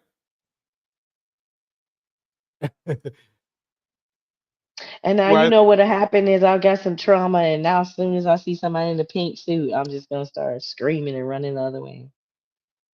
some people can wear pink, but he's too light for it. That's my opinion. it's blending. He's blending in with his suit. You're not supposed to blend in with your suit. Yeah. New Diamond said the diaper will fit. You might have one on right there for all we know. But He I might. guarantee you something will come out. And then what will happen is Mariah will say, that's why I cut bait because, you know, he was into weird stuff, They all signed the NDA. you know. Wow. She'll say And I something like, yeah, I apologize. found something, she'll say, I found something in the bathroom I wasn't supposed to find or something. Right. And It'll come out. I don't want to get it twisted. People can, you can have your kink. You can do what you look. I'm all about people being who you are, but it is the being who you are. I don't I don't deal well with people's representatives. Don't give me your representative. And that is his representative. And to me, it's not even a good representative. Right. I agree. Let's spin I a feel little like bit he more of tricked this. them. Thank you, thank you. I Okay, I'm gonna spin a little bit more of this, and then we can make our opinions on it. Here we go. Mean black Oh. women into having a certain response to their degeneracy. He expects that no matter who they are. As long as it is a black woman, he expects to get coddled. He expects to get the Iyanla treatment from black women because the overall attitude of black women is that black men are not. Look, I gotta show you this. I have to take this down so you see it. You were right about look. RW says, I don't like his suit. See? Yeah, it's not just you. It's not just you. It's not you. Blamed for their behavior. Like he even experienced that with Joy DeGruy. Do you remember when he was talking to Joy DeGruy and he kept mentioning the fact that he's a colorist, all of the women that he has procreated with show the extent of his colorism and self-hatred. And Joy DeGruy didn't even go into holding him accountable for the women that he's choosing. This a manifestation of the self-hatred that he has. Listen, Yeah. these men know that Becky's womb is not going to produce a black child. They know that. That's why they are over there. They wouldn't be over there if they thought that Becky was going to produce a black child just like you do. They know that Becky is going to create for them the preferential phenotype that they want, which is the European phenotype. So Nick Cannon knows very well what he's doing. He wanted to see if Joy DeGruy is going to hold him accountable, and she didn't.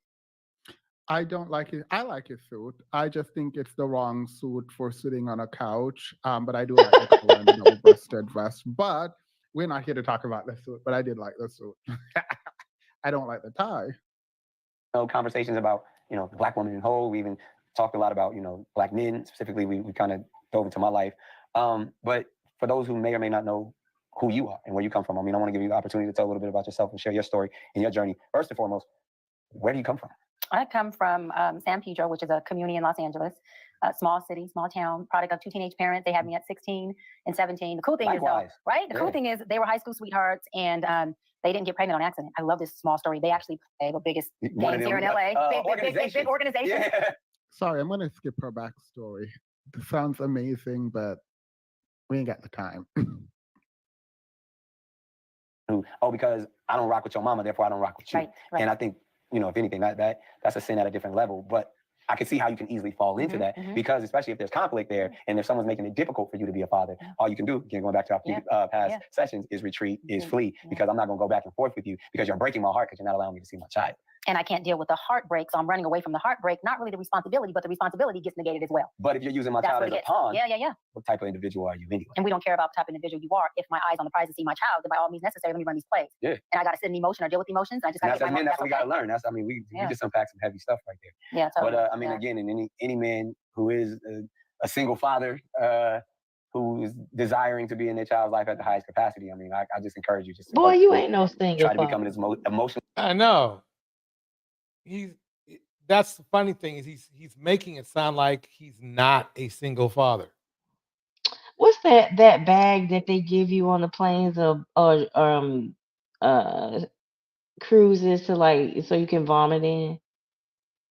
There's a name for that bag. I need that. Not a doggy bag. What is it? A vomit bag? No. It's I got a know. name. I need that right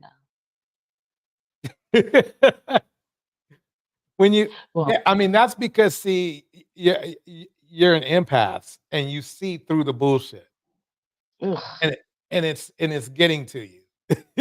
That's what's going down.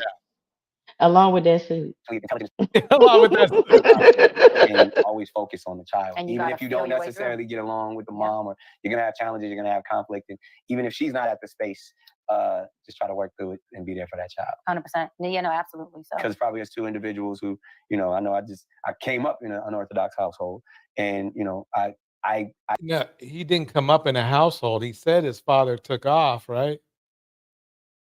A house is not a home. What? See, he should never.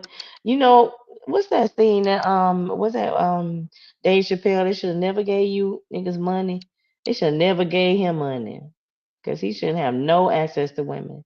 Sorry. Yeah, no, I agree. Somebody would have done a lot better with the money that he's making. I mean, Well, when you think about it, he is really the epitome of a Hollywood plant, as they call them. yes, I mean, it's not like he has any outstanding talent. he's very uneventful. Yeah, He's an unremarkable person. Bless his heart. I mean, think of how many people there are out there. Like, if they showed up and had a show in your town, you would rather go see than Nick Cannon. I got a very long list. I don't know about you. I would show up just to say "fuck your couch," Nick Cannon.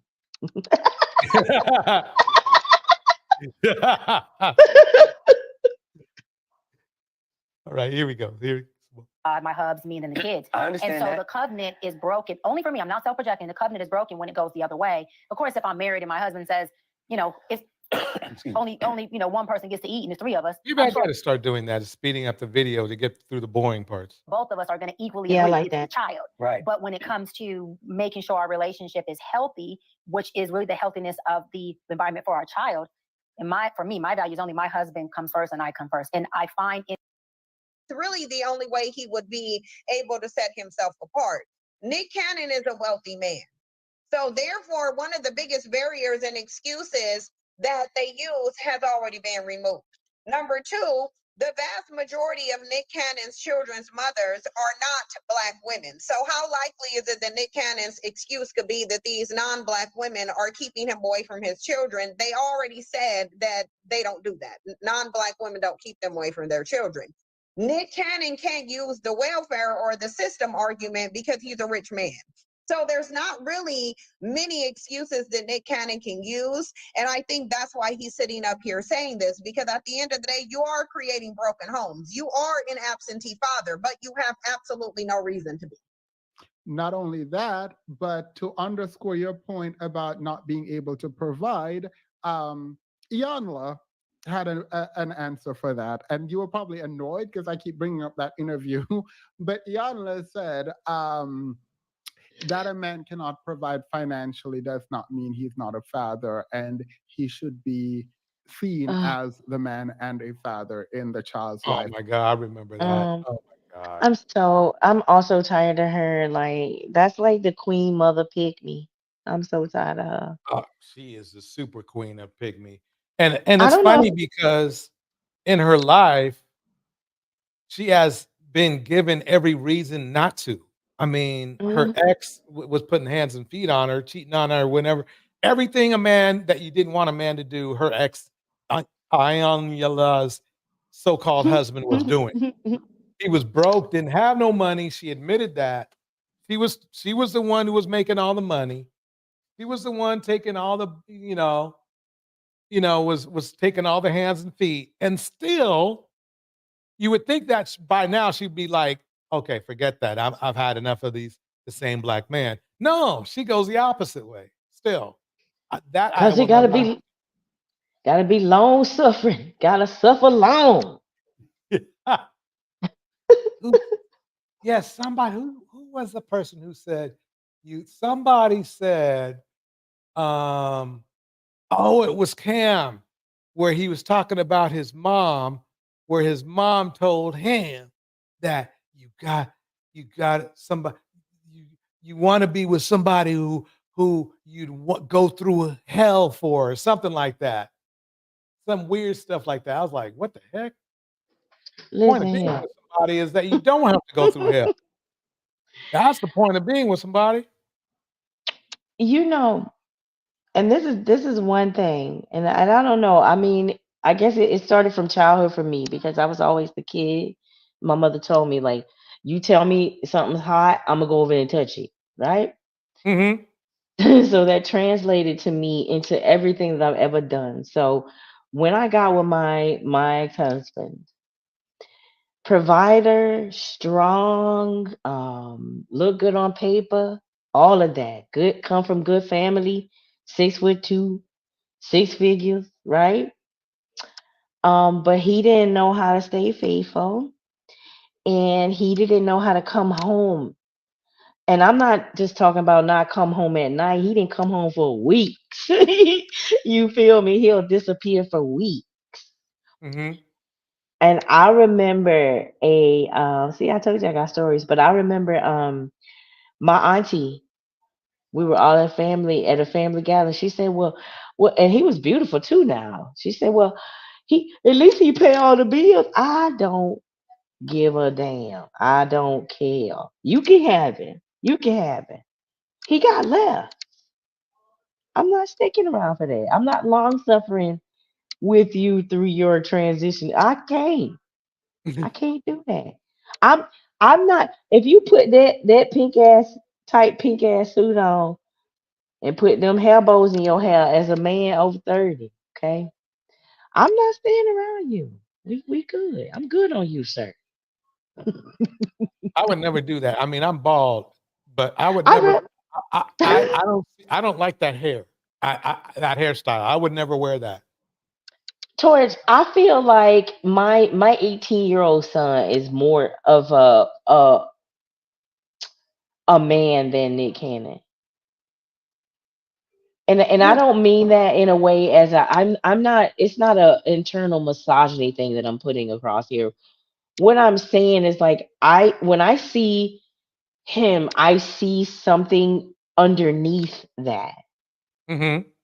He's not presenting well. This is it's so detrimental to everyone. Yeah. And what's sad is that him and Cam are promoting this lifestyle. And yes, they have money, but well, let me see if I have that video on here because Are there you was gonna a show me video. Cam? Cause then I'm gonna go get the bag for real. No, this might be worse. Let me see Oh if I can great. find it. This might be I'm worse. going to the toilet. I'm going to the toilet. Okay, that's Yanni. That's not it. This is it. Oh man. And this is I think I'm gonna try to ask this young lady if she wants to come next week. It's a lot Um of the which let me go back. Wait, is this it? No, this is not it. She talks all is the way not through this one. real. She's talented. She's a good speaker as Giggling, well. kiki, cackling because this is a Oh, wait, what am doctor I doing who's here? actually telling him, "Look, this is the problem. What you're doing." Whereas Okay, let me Iyanla pause that. Let me see if I can find that video. I know I Bless her found it. heart. I'm sorry, go Iyanla's ahead. one of those. Iyanla's one of those people that you wish was older than 60. Like 40 more years with one foot in the grave. Yeah. That part. Okay, that's not it. Give me 1 second. Go ahead and tell us another one of your stories. Uh, You know what? If I haven't, and I realize, if if I didn't have all these different scenarios and all these things that that's how I have come to understand. Because I was one of the little girls that would have been what do you call it, influenced by hip hop culture, because that's what raised me. I was, my mom was a single mother. My father was a dusty. you know mm, um Yeah. So if I didn't have all the experiences that I had, I wouldn't be who I am, and I wouldn't have understood what I'm understanding. You said, how you know I'm an empath? I didn't tell you that. Oh, I look. I'm a, I'm not no therapist or nothing by any Look, means. I, you thought I was I gonna can, skip by that. I remember that. you know, I can tell. Oh, maybe I'll put it in. Let me look in here because this is. I really do want to spin this. I Wait, think it was so by your triggered, but I can't be sure. okay, Uh, while you wait, Metal Heart said, I wonder what Mariah Carey tells her twins about Nick Cannon since she's filed for full custody and he's not there to help raise them. Forget about him, probably. Wow, that's right. Way to bring that up, Metal Heart. So remember now, he's all on here on this doctor's show, bragging about how he takes care of his kids. That When Mariah Carey, whose schedule is not exactly boring, okay, she's very busy, has to get full custody because he doesn't take care of the kids. posturing. And you see, he's not putting up any fight. So Pos- Posturing. you know, yep, pot. Perfect. And he's got the right suit for that too. That's Yes. the right suit for it. It's That's the shiny. exact suit, you know? Kind of a Buster Poindexter suit. Yeah, it is. It's just so tight and pink. That's a suit you need if you want to wear a skin tight suit like that, you have to have a kind of a certain build, you know what I mean? And he don't have it. Bless his heart. Let's see if it's in here. Oh, you know what I just thought about? What? That I He is the kind of guy that's what I consider to be a panderer. Nick Cannon is a panderer. Yeah. And I say it because it's like, okay, so the men always want to come in this space, they want to come in your space and tell you that you're a panderer. They're like you pander to women. But to me, and okay, so I'm Gen X. So to me, I always thought that a simp and a panderer was like the actual meaning of the word, like a simpleton. Right. Okay, so to me, like a simpleton and a panderer is gonna be telling people what they want to hear, and that's what I see with Nick Cannon. Yeah, I mean that's he gets paid for that. Really, when he was doing all them shows, that's what he did. Mm. And that's why I think he presents himself better than Cam, but I think his mentality is just like Cam's because his actions speak louder than words. I mean, that's how I see it. You remember that scene in Boomerang when Marcus had to see Eartha Kitt, because he had to seal the deal. I bet that's what Nick Cannon be doing. There's some, Yeah, there's somebody that's pulling his strings. Bless his heart. that's true. What Oh, she I say, definitely believe that. Marcus? He can't get too out of pocket. Cam can Hmm. get out of pocket because he's really not in the market yet. I mean, it's not like he's on doing commentary for ESPN or anything yet. If Mm. at all. Dang, I can't find that one, but I'll have to look for it. Maybe I'll play it on Dusty night. I'll be here. But yeah, there's this yeah, you'll see it. But anyway, let me go back to this. Okay. What happened to my picture? What's going on here?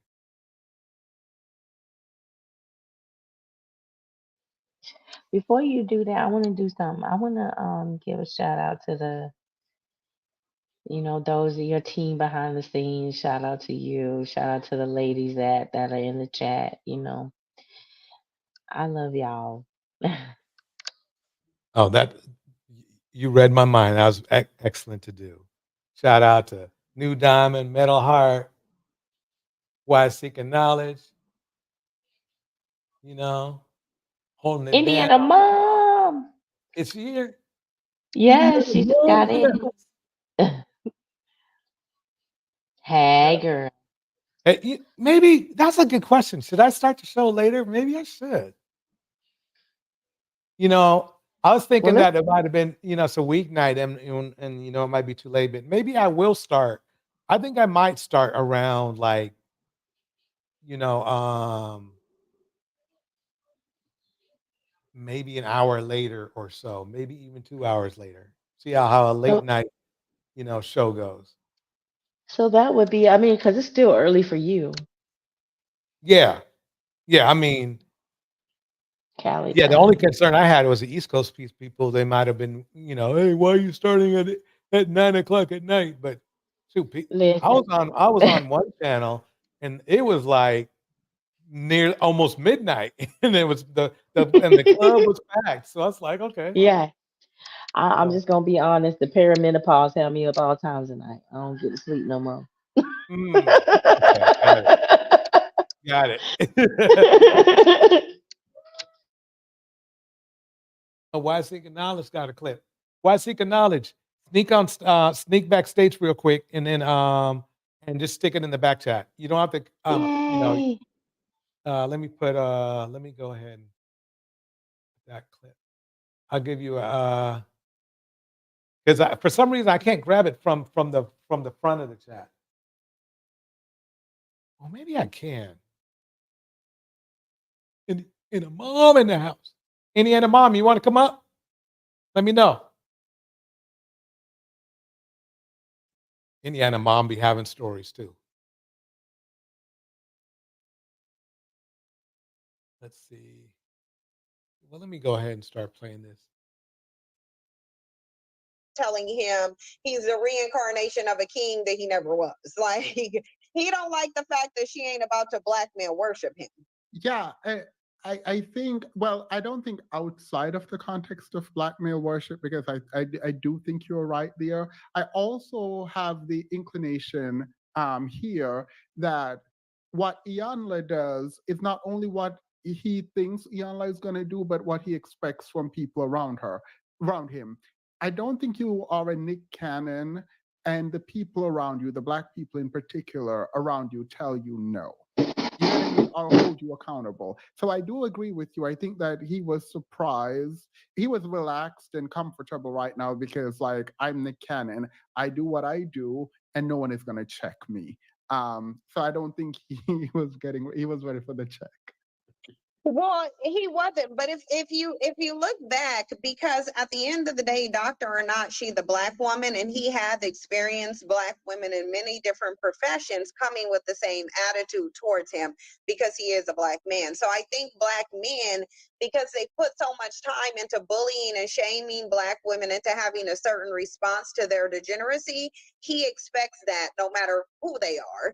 As long as it is a Black woman, he expects to get coddled. He expects to get the Iyanla treatment from Black women because the overall attitude of Black women is that Black men are not to blame for their behavior. Like he even experienced that with Joy the Group. Do you remember when he was Wait, am I replaying something? Because I remember her making that comment about the suit. Let me go fast forward. I think I did. I did. Okay. Let me go up further. I want to try to get to the part where he gets upset. It's more than just your home and your present. So now you just narrowed your circle so much more because now you got to have a high functioning, high value. Yes. Like, and let me tell you something though. Rich ass man. Or at least if he ain't rich, you got to be doing something that makes. I'm not saying rich, he just has to be rich in spirit. This is what I've learned. This is what I've learned. I've learned that it's not the amount of money that someone makes that creates the quality of life. Because I have constituencies that make way less and way more than me. Right. And my constituents that make way more, I'm talking about extra more than me, I live the same quality of life they do. So you just want somebody with some initiative and some aspirations. You know, so I'm 41. So somebody who he ain't. Is he done dreaming? Yeah, I mean, can he be a younger man? He may have to because I want a man with no kids because I want my own family. You want a man with no See, kids? now he's suing his side. Jesus. Yes. And he still ain't came back. Please, like Jesus. You want a single, rich, Jesus could be high functioning, smart. Yes. That nigga is not. He got Jesus Jesus. could be crucified and saved and resurrected. Yes. God, bring me Jesus. There is no single man with no kids that is rich. Nick, Yeah, that's correct. Okay. You see, he's now he's showing that he's a child. Right. Sitting there show, and he basically shooting his shot. Yeah. Mm. He doesn't care. He doesn't have to take care of any kids if he makes somebody pregnant. Let me bring up. He's a minstrel show at this point. Yeah, pretty much. Let me play this right here from Wise Seeking Knowledge. Switching it up a little bit. Here we go. A lip gloss brand, and the names for my lip gloss is something that nobody would have ever thought of. I got one called Nut, and it's the color of some nut. I got one called Gonorrhea. It's green like gonorrhea. I got one called Yellow Discharge, like how girls be having yellow discharge.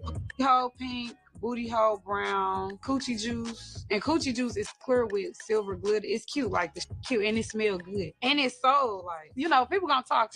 But other people was like, you is a marketing genius because it's so fast and it smell good too. I be thinking all out the box. It's not even on purpose. It's just like my brain helped me think outside the box to do some crazy shit. I got a lip gloss brand, and the Dang. names for my lip gloss Okay, let is me something pause that it. nobody. Okay. Oh my God. It's clear, but with yellow glitter in it. Okay. Okay. I can't. Why is Seeking Knowledge? You have to explain this one.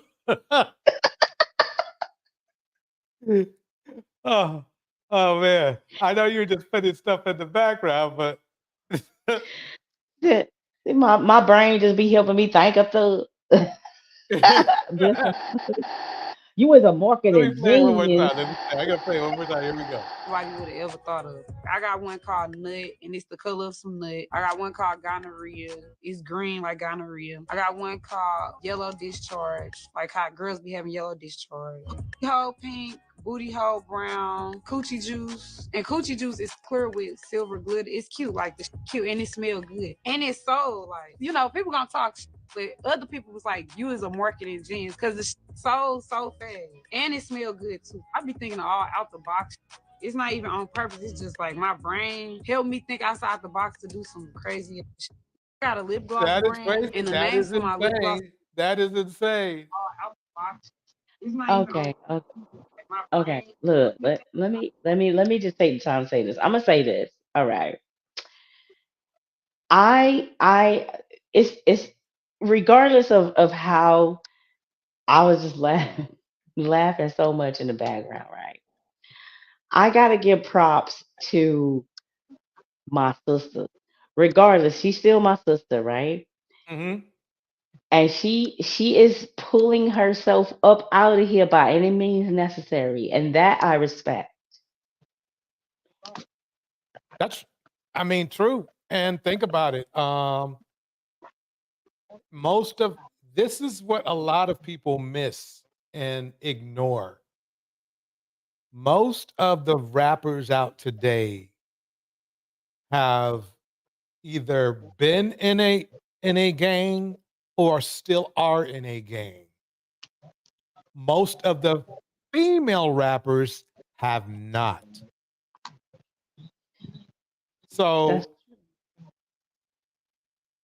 it's I mean that's really what a lot of people don't think about. So it's funny to me. It's funny to me when they say, "Oh, look, she all ratchet," or and then she is, but at the same time, she's not mowing dudes down with the AK either. You see what I'm saying?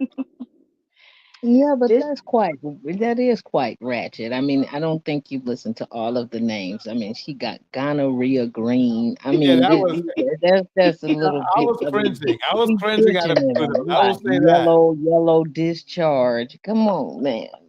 Come on, man. well, let me That, let that- but yeah, but y'all didn't listen to hold all on, the why? names. Come on.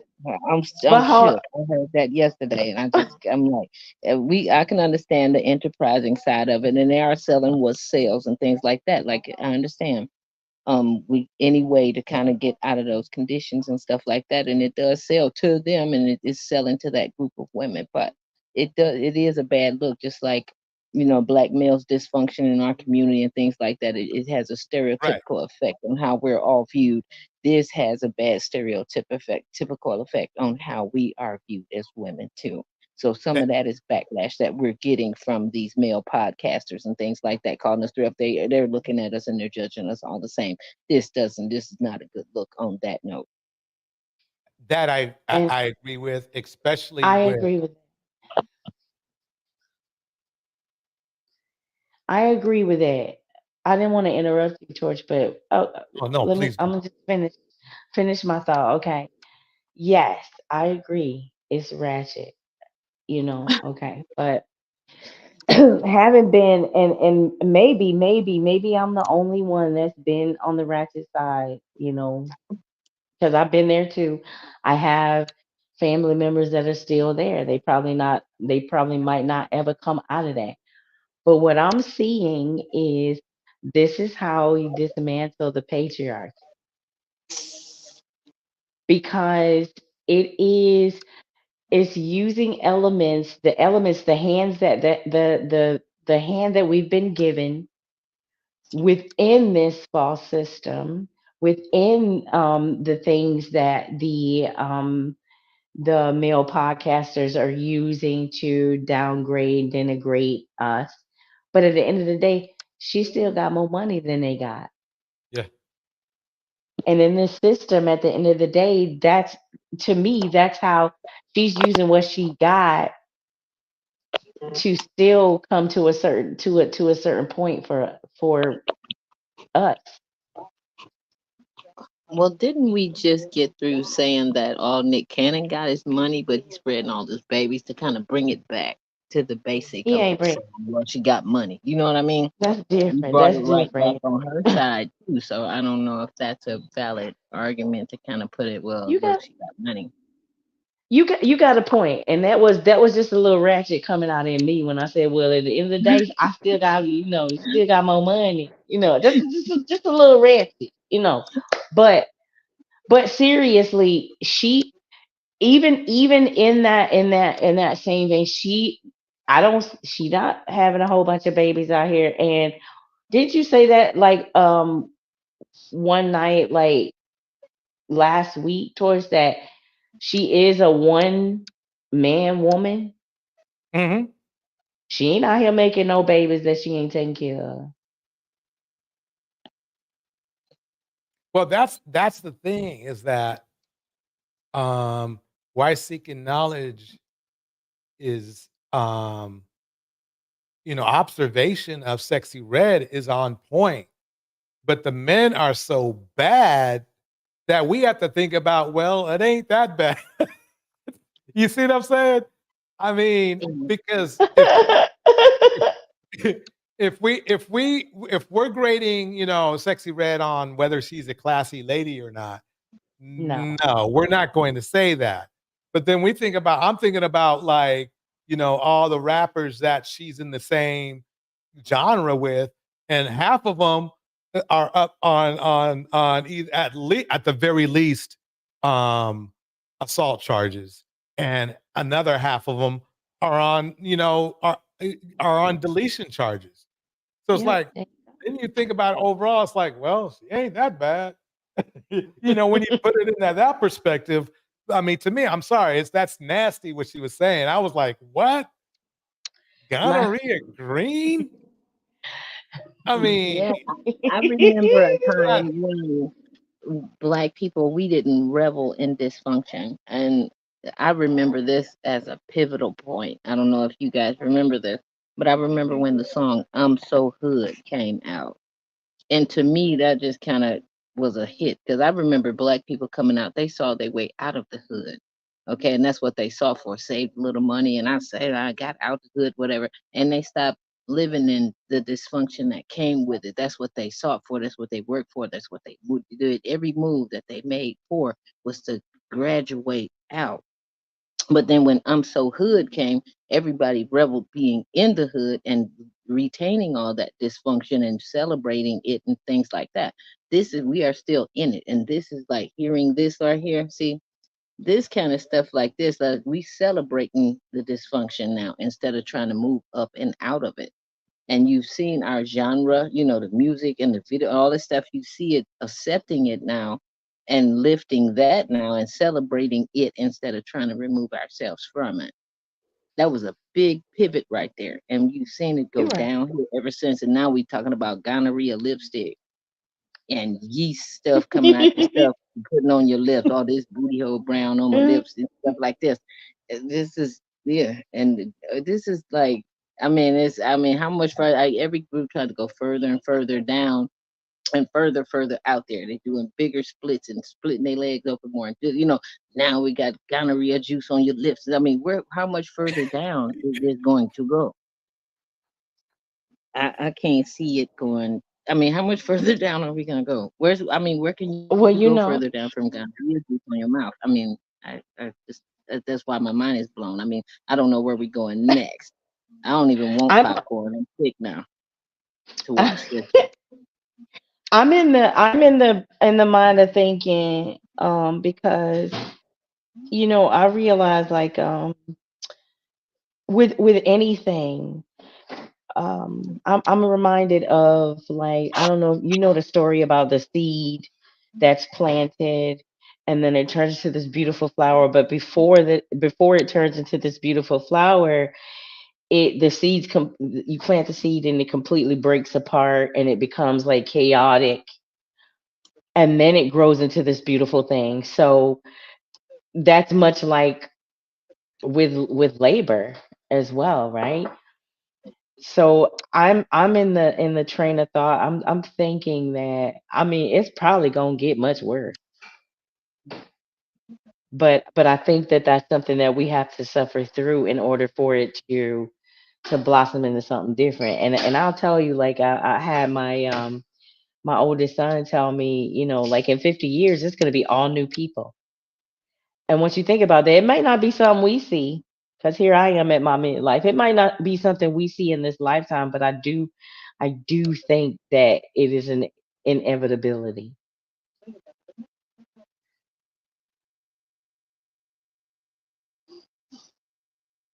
Mm. Yeah, I can't say I don't know. I guess I feel neutral about that. I can't agree or disagree. I'm just kind of shocked at what I'm seeing at this time, and like I said, it doesn't have a very promising look It doesn't. from It doesn't. time. Yeah, that right. This is kind of hitting a new low. It's kind of bringing me into the reality of where we really are as women. I mean, where women are making very empowering moves on the other side. This is the Mhm. other flip side of it, and where we do have a lot of ground to still cover. But I mean, this is construed as growth and progress. See what I'm saying? Just kind of what you said Yeah. at the beginning, like, hey, she getting it. So in there, this is construed as growth and progress too. But listen at the other side of it. When they do say we are becoming masculine, things like that, for us to have no idea and any shame about gonorrhea in our stuff, you know what I mean, and stuff, and putting it on our lips, is that a masculinity? Stop Is that, saying that. we don't care, we don't have any virtue? Things that, is that a killing of our femininity? What is But this no, representing? no, What and is this? Oh, okay. So the reason why and I'm not saying that I disagree with what you're saying, because I get it. But the reason why I can't, like, fully prescribe to that way of thinking is because we got to understand that what we have been taught as virtue and masculinity also came from men. Okay. So mhm. 99% of us have absolutely no idea what that looks like. And as far as my research goes, femininity is chaos. Femininity is darkness. Femininity is the energy that create, and nothing is created from things that are inherently pretty or comfortable. So with that in mind, even glaciers, the way glaciers and mountains and things of that are formed, that's creation, that's feminine energy. So we've been taught that, excuse me, that, virtue and covering and everything about being feminine is dainty, but that is not, because there is no way you can create anything without feminine energy. So it's going to look chaotic. It's going to be that way. And I think where we get so much of it. I think everything works in tandem, but I think where we get a disconnect as women, because I mean, let's just face it, and this is my thought. This is my 100% thought. It's going to take women coming into knowing exactly who we fully are to change this, because we already see the men's is not doing it, not in droves. They not doing that, and they follow where we point them. So it's going to take us coming to know who we are. And unfortunately, that's going to look a lot like chaos. It is not going to fit inside a glorious little package. Even when the sun comes out during the day, it destroys all of the darkness that existed before it. You see where I'm going with that? Now that's one thing I do kind of agree with you on, because when women started, like we have Megan the Stallion, and we have other creators that make explicit music and things like that. They started to bark and trump up and say these things. Men have been saying these things. We had two live crew. We had all this explicit stuff all for years. Men Hmm. denigrating women and saying all these things. And then when Hmm. she came out and she started snapping off, then they wanted to have a problem. It's like, wait a minute, we've been Because listening it's to this men. stuff since the '80s from you guys. Because it's Okay. misogyny. Yes, Because yes. it's misogyny. Yeah. And you have a double standard on this. You know what I mean? We've Mhm. been listening to you degrade us, call us bees, all this stuff, all in this music. When she chin check y'all in her music, and now you have a problem and you want to call it names and you want to see it as unequal. Now the women are empowering and you hear it, So I don't have any problem, with that. But kind of, I don't know. This one right here with the cleanliness issue. I'm sorry. This is this strike a different note. You know what I mean? As far as how we present too as women. I'm sorry. I don't know. Is that a patriarchy thing where okay, we should just Yes, be filthy sexually? I mean, yes, this is okay. This strike a different chord. Like I said, I yes. mean, I'm down for the making this. I'm down for the empowerment. Like we striking back. And in this realm that I've been in for a long time. I was here with Sugar Hill Gang probably long before you, even though I was Mm, there for the first rap battles and when rap came out, the first rap. Okay, I mm. was there and I was still getting Christmas toys and things like that when that stuff came out. So I've been through this whole thing. I've seen the whole mess, and so I understand it.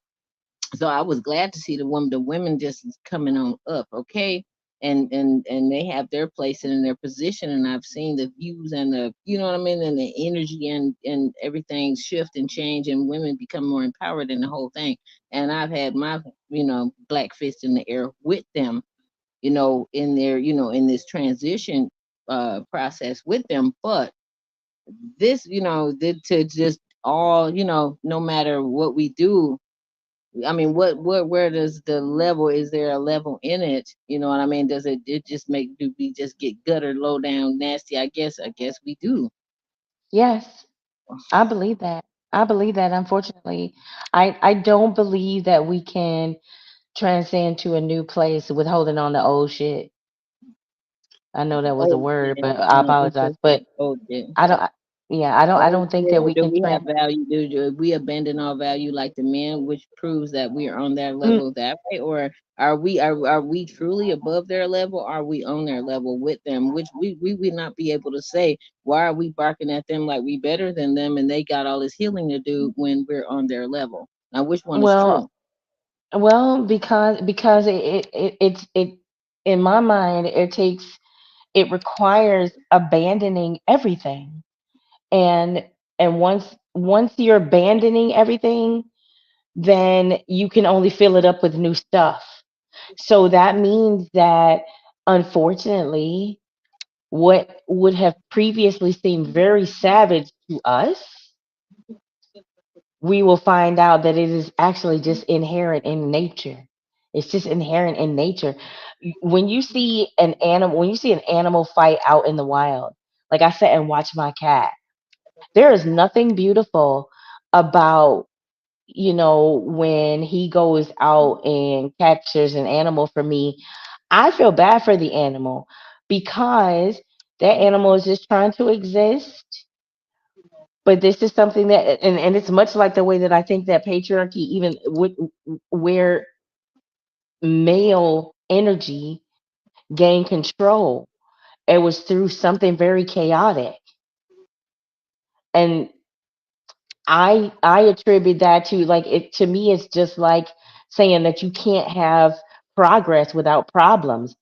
I don't think that there's any way we're going to be able to move through any of this without some eggs getting broken.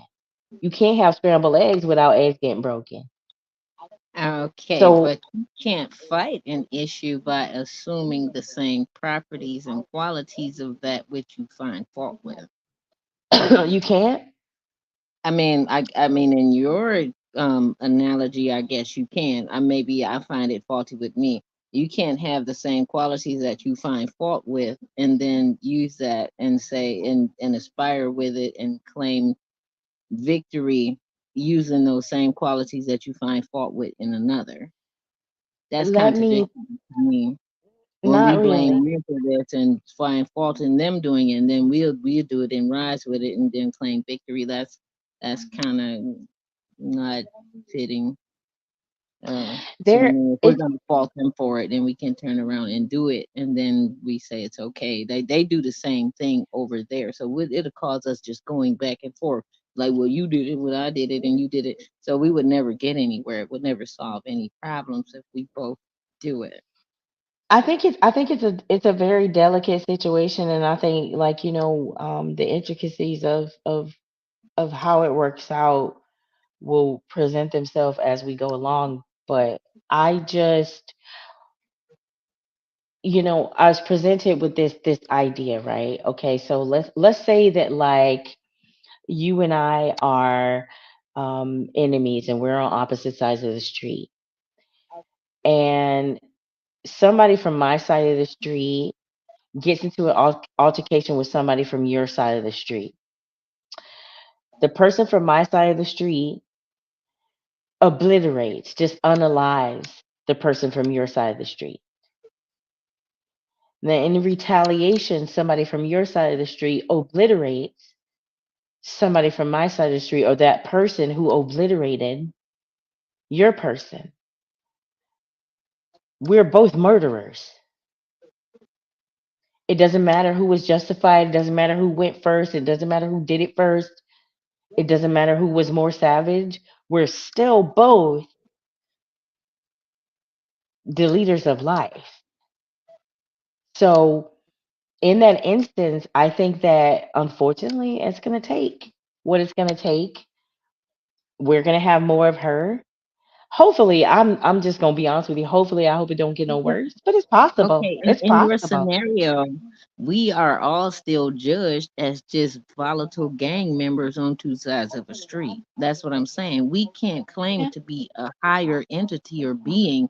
We're still just two volatile gang members still fighting it out on streets that we don't own. That's what I'm honestly, I saying. think We can't claim to be a higher being over that when we're still I fighting do. battle back and forth on two sides of a street in your I analogy. don't. I don't think that either is a higher being. I think that at a Okay, certain point, there we go. each being takes a higher, makes a different decision, right? It'll get to that point. But what I'm saying is that at the core of everything, honestly, I think everything's gonna have to fall apart first. I don't think that there's any easy way that we get through this. I don't think that there's any easy way that men start to transition and change. I just had to share some things with my sons that I've never shared before because I've always tried to protect them from everything that I've ever been through and kind of sugarcoat it. And not even just for them, for me too, right? Because I don't want to be laid that bare and that open with my sons to let them know that I have been the worst of the worst. I've seen the worst of the worst of men. I've been kidnapped, I've been raped, I've been molested, I've been sodomized, I've been held hostage, all kinds of stuff. And I don't even want that out there. But I can't make them understand where I'm coming from, who I am, and where we need to move to unless they know the ugly and see the ugly. So I don't think there's any way that we move forward without ugly coming out.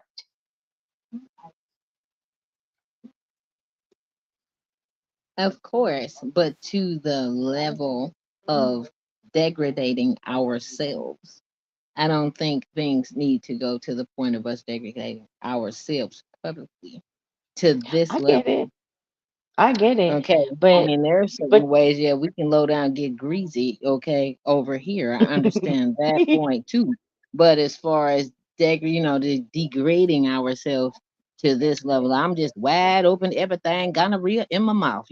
That kind of thing. but Is that necessary? quit Come saying on. I mean, we're gonna put it. It's just right there in his face. Like, really, really. that. Quit saying Come on. I mean, we just gonna spell out everything.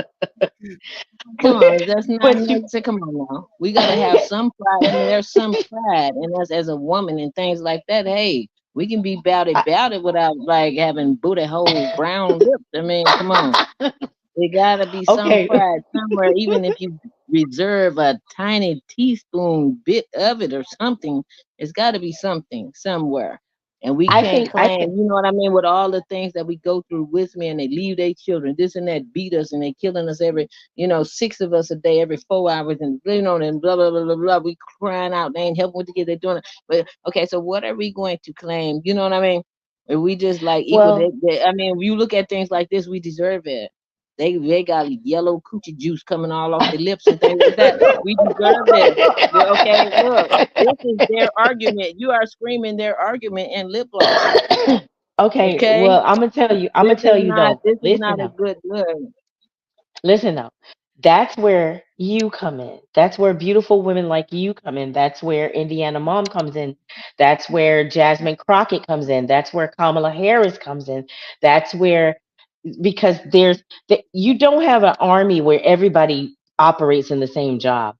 Some of us gonna be dirty and on the ground, and I'm gonna tell you, I'm one of the dirty on the ground, and I'm like sexy red. I'm gonna get dirty with you. You gonna send me out, and then we got you to perform your job. That's why it all works in tandem. But that don't mean, I mean, that's just like the art. That's the art of war.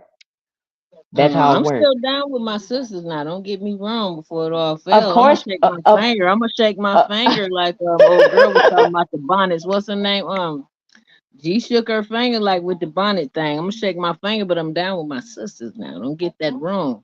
Now, and trust there's me, a I we. really do. I'm not condemning her that way. Like I said, I've seen the whole rise of this thing. I'm glad they're clapping back at the men because they've been degrading us.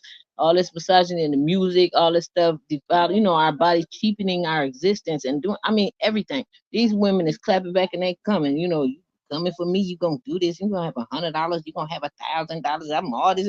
They coming, they coming hard. Trust me. And I'm that's where glad we to see got. the rise of them look and they clapping back on their Of own course. terms. So trust me, I'm down. Don't think I'm not there with you. Oh But no, that don't mean nevertheless, that. at the same time, I'm not gonna But have no yellow gonorrhea juice on my lips either. We don't got to go that far.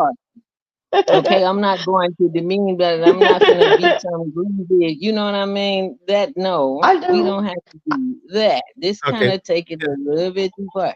Is it safe to say that basically what you feel is that Sexy Red's um, mystique or promotion is a half step back or a step back? You know, No, We're two steps I back. don't. I promoting don't feel that way. promoting unhealthy, so you're going to have women who think it's okay with having green gonorrhea juice in their bodies as well as their lips. Okay, this is a health situation as well. You're Will actually stop. promoting this. Okay, and having, I guess they'll have other ways to have it on their lips besides with a lip gloss and things like this. Yeah, that you have people's minds and you actually have it captivated. You actually make, they may have that already, so seeing it in a lip gloss, they may think it's okay. They ain't going to the doctor. Shoot, I got this one. I got it down there, and I got it up here. The way they think and the way they talk, they might actually think that these things are okay. And they Well, live it. See, like they normalize that. Like I said, with that I'm so hood. Like I said, when that song came, I was like, okay, it's like, okay, well, this is where I want to sit and stay. We are not gonna grow and we're not gonna. I mean, you've seen everything, everybody start being okay with sitting and nesting there and not trying to aspire to ever go anywhere. So now we got a whole bunch of behaviors that normalize the hood. And long as you floss in the hood and stay down here with all these ideologies, with all this dysfunction, all this stuff, we're just gonna make it look grand dysfunctions. So now we grand I dysfunction in gonorrhea lips and booty hole lips and things like this. I You know what I mean? This is a real throwback right here. It's not good. I guess because I see like a bigger picture, and I see, a grander end. So in that respect, and remember, like, I've been in the army too, right? So I see every single piece of the puzzle that comes together to make a bigger picture. And that's why I was saying, like, everybody's job is not going to be the same. And are you familiar with the term cannon fodder? No. Okay. Um, Cannon fodder, back in war times, were the soldiers that we sent, that were sent in, that were pretty much going, they were gonna die. They were sent in as numbers. Um, Okay. Black man. Um, Yeah. yeah, cannon fodder is like kind of like the ensign, or the red shirts, that what are the red shirts on Star Trek, that you knew every time they went to the planet that they were gonna die. All right. That's an unfortunate reality. But when you're thinking about the people that are considered cannon fodder, and you're thinking about the people that are going to take what Sexy Red is doing literally, it's unfortunate, but it's a reality. That's cannon fodder. But that does not Okay, mean that they don't have what a do you part to mean play. literally? What do you mean take it literally? Because I Li- don't understand. li- Literally, they're going to fall by the wayside. These people that are going to be happy and overjoyed by the booty hole brown lipstick colors. Okay. They're put out on the front of the war, but they're not going to stop the progress. Oh, because I know Metal Heart, she'll never have a straight face listening to those lip gloss names. I keep looking at that too. She just ain't gonna have no straight face. I don't know if she gonna laugh or cry. She ain't saying nothing. I feel like I might just buy that and put that on my Oh kid, just no. to see what Oh it is. no. Because she got Mr. Period Red. She got Mr. Check on my period red. She got Oh, that. So y'all didn't let it play. She got sex on my period red. oh man.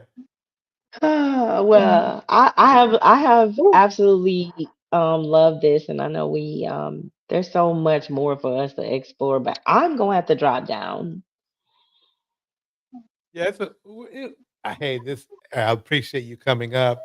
This was actually went really decent. I'm glad you all had this conversation about Sexy Red. It's I getting a little love it. late anyway. Thank you so much, Why Seeking Knowledge. I cannot wait to talk to you again. Hey, thanks for exchanging in dialogue. I was hoping that we would do this the last time. So thanks for exchanging back and forth. I think this is a beautiful thing that Torch is allowing us to do here on a Absolutely. safe channel where we can express ourselves as women and engage these type of topics. I think we need to do this. So Absolutely. I really appreciate your mind, your insights, so we can throw these things back and forth and enrich each other, with our thoughts and be like, you know what, I didn't think about it like that, and I'll be You doing that with some of the thoughts that you brought. Amen. Cause my mom just be making me think of stuff that's out the box.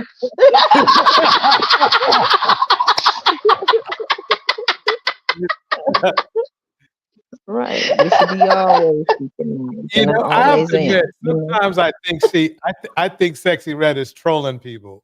I I just, think so. I think she's trolling people. Y'all have an amazing night. All right, you as well, All Phoenix. right, So you too. Thank I think something you brought you brought a great conversation up with this Sexy Red. I will tell you, it had me when she was saying all that stuff. Let me play it one more time. But I was cringing. I mean, It's something that Play nobody it would have ever through. Like thought I of. said, I I got one did called too. nut, and it's the color of some nut. I got one called gonorrhea. It's green like gonorrhea. I got one called yellow discharge, like how girls be having yellow discharge. Hole pink, booty hole brown, coochie juice, and coochie juice is clear with silver glitter. It's cute, like the cute, and it smells good, and what you it's said was so like cute. people gonna talk. But other people was like, you is a marketing genius because it's so fast and it smell good too. I be thinking of all out the box. It's not even on purpose. It's just like my brain helped me think outside the box to do some crazy shit. I got a lip gloss brand, and the names for my lip gloss is something that nobody would have ever thought of. I got one called Nut, and it's the color of some nut. I got one called Gonorrhea. It's green like gonorrhea. I got one called Yellow Discharge, like how girls be having yellow discharge. Whole pink, booty hole brown, coochie juice, and coochie juice is clear with silver glitter. It's cute, like the cute, and it smells good, and it's so like people gonna talk, Oh, but other people was like, you is a marketing. okay. It's going round and around. They don't have all the names. One of them is period on my period red or something like Oh that. my So God. yeah, this is a loop apparently because I heard all the names of it. And it's just, man, it's just sickening. And I didn't know gonorrhea was green. I've never had it. This is like, Yeah. oh my God. I know, that's Like, gross. That I mean, it is gross. whoa. It is gross. Just I thought she was trolling at first. That's what. no, she's not. This is an actual line, and these are actual lip gloss shades, colors, flavors, whatever. Right. And the sad part is she sold out. That's the sad part. The sad part Yeah. is she sold out. But I guess, I mean, it's like any other type of prostitution. You work the corner, you gonna do whatever it take to make that money. And that's what I don't like about the ideology of it. It's like we gonna do whatever we take to make that money. You know what I mean? So Right. you'll suck on anything, lick on anything, sell anything. You know what I mean? And on any principle. And that's what I don't like to see us lower ourselves to do. It's like any other form of prostitution to make money for. Right. Do you think she would have made the same amount of money if she started her own line? But thank you, Pho3nix Sol. Thank you so much. Um, with obviously different names. I think she would have been okay. I think I don't think she would have. I don't know. I just feel like I don't mind her starting a line of cosmetics because why not, right? I mean, cosmetics is 2/3 promotion, but I'm not. Like I said, I was cringing when she was saying all that stuff. It's like, ugh. Me too, but if the gutter is actually picking up. So that's what this is signifying. I mean, you got Glorilla out there. I mean, you don't have and you had the eloquent gangster kind of out there, which was, I mean, believe it or not, like, what is her name? Cardi B. At least they were a little more eloquent, a tiny bit more eloquent, a little. But Right, now you got the Glorrillas and the stuff, all this kind of stuff. That's a little bit more gutter, you know what I mean? So this gutter, deep down gutter, is kind of out there now. So now they're even more gutter and talking about STD, lip gloss, and stuff like this. This is, so it's a audience for that apparently because they're buying this stuff. right. So And, they're just going to be advantageous for it. I mean, I can't see somebody. I mean, I guess just to say that they bought this stuff, they're going to have some gonorrhea lip gloss, on their lips just to be able to talk about it. I mean, if they can be exploited as such, just to, you know, buy, just to say that they have it, I guess they're just going to put their foot out there and see what fixes. But like I said, the people are happy living in the dysfunction now. They're celebrating it instead of trying to um excel and move up and out of it. They wanted to move through it. We tried to fight our way out of the hood, and now they're just trying to flex inside of the dysfunction instead of trying to move out of it. I see. So basically, what it is that she's presenting herself in a way where she's not allowing women to separate themselves from banditry. Yeah. And and so, everybody's trying to hit just a little bit harder, so it's getting worse, so they go lower and lower and lower to make it have more shock value.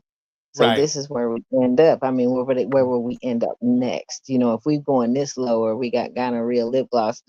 I mean, we don't. I mean, every time I think we're at the bottom, where will we be next? And what's crazy is like if I go out and some woman has green lip gloss on there, I I mean, I'm not. It's that I can't unthink it. You know, it's like, oh my god. And it might not be, and that might not even be, that line, right? It might not be, Sexy Red's line, but as soon as he see that green lip gloss, oh man, Your mind is you gonna know, automatically go to sexy red, right? yep. I'm glad I didn't hear the red. I'm glad I didn't hear that red part. Oh Dude, yeah. If you go back and listen to it, you'll hear the whole line, and then it does include that "oh my period red," or something like that. And I mean, they all the names are just atrocious. They just really are, And I mean, but like I said, I guess it is a market strategy. But who is it appealing to? I guess, like I said, all of us are soldiers in this battle. I guess all of them probably got 2, 3, 4 baby daddies. All of us are in this heat and this struggle. I can understand what Pho3nix Sol are saying, and all of us are together in it. And I guess we all members of a battle that we are fighting. So we all are team members. That's a kind of way to look at it. But at the same time, just like we're all black people, but I still don't feel good about the ones of us who speed 100 miles up the street and crash and hit a grandmother and kill her. You know what I mean? These are the bads of us that are getting incarcerated and things like that because they're looking at me too. I'm black, and then I get stopped. You got 4 cops with guns out pointing at my car, and I have insurance. I'm a law-abiding citizen, things like that. I take the heat for the reputation of my melanin holds because of the affiliation. You know what I mean? So my womanhood is degraded and I'm thought of like this because of the association, and the correlation of the melanin that we both hold. You know what I mean? So these things are, I don't know how to look at it because we're all judged equally and we're already getting, you know, bashed by the men like so hard. When we have these elements among us, this is what they point to. They're all 304s, this is what they're doing right here. And they're looking at this and looking at all of us like this. They're the first ones, they're the biggest hypocrites. Because they're the first ones to say not all men. I not all men. I mean, I think that phrase lives in their throat. They can throw it at any given time like a ninja little star or something that they throw. But as far as this, though, I mean, they judge all of us the same way. But to know mhm, that this is where we are really in the sticks like this, where we putting gonorrhea juice on our lips. This is kind of a bad look. Where when they talk about women ain't women no more, and I'm listening to all this stuff like this to kind of see that in my mind that they're kind of right a little bit. It doesn't kind right. of sit well with me. Like they have, like what you're saying is like they have. It helps it helps the red pill argument that she's doing this. Simply put, When I hear him say it in words, I'm saying that it's not true. It's not true. It's not true. But then again, I don't know. I don't know. Maybe she does know how to cook and clean. You know what I mean? Maybe a hmm woman that wears that stuff and acquiesces to those type of things in these rap songs, maybe she does stay at home and cook and clean. But I mean, would I bet money on that? Probably not. I mean, I can't see where they would be deserving of it, though, to tell you the truth. hmm I mean, when you put all those pieces together, it doesn't. I can see where a woman wouldn't anymore, except for their children. Because I mean, if you're just gonna get cheated and beat on and gotta take restraining orders out and out of all this stuff, they don't deserve that dedication of that home to maintain that home that way. They just really don't deserve it.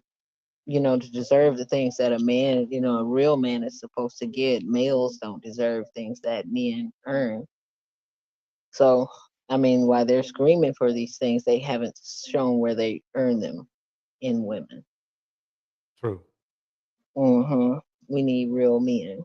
out here that earn those things. So while they're screaming on these mics talking about how you can you cook and clean, they haven't shown that they've earned these. And women are very, we're natural nurturers and things like that. If they bring that energy out in us, we naturally would do those things. We just kind of that's kind of how we are. If you open the energy up in us, we do those things. We would do them with a smile if they would know how to treat us, but they want to carry this toxic masculinity and bang their chest and be this man and mistreat us and things like that. And then they want us to still be this nice black woman like they mama and just take everything and and still be the submissive. Those two things, those things don't match, and they don't you can't acquire that from a woman and still maintain your toxic masculinity.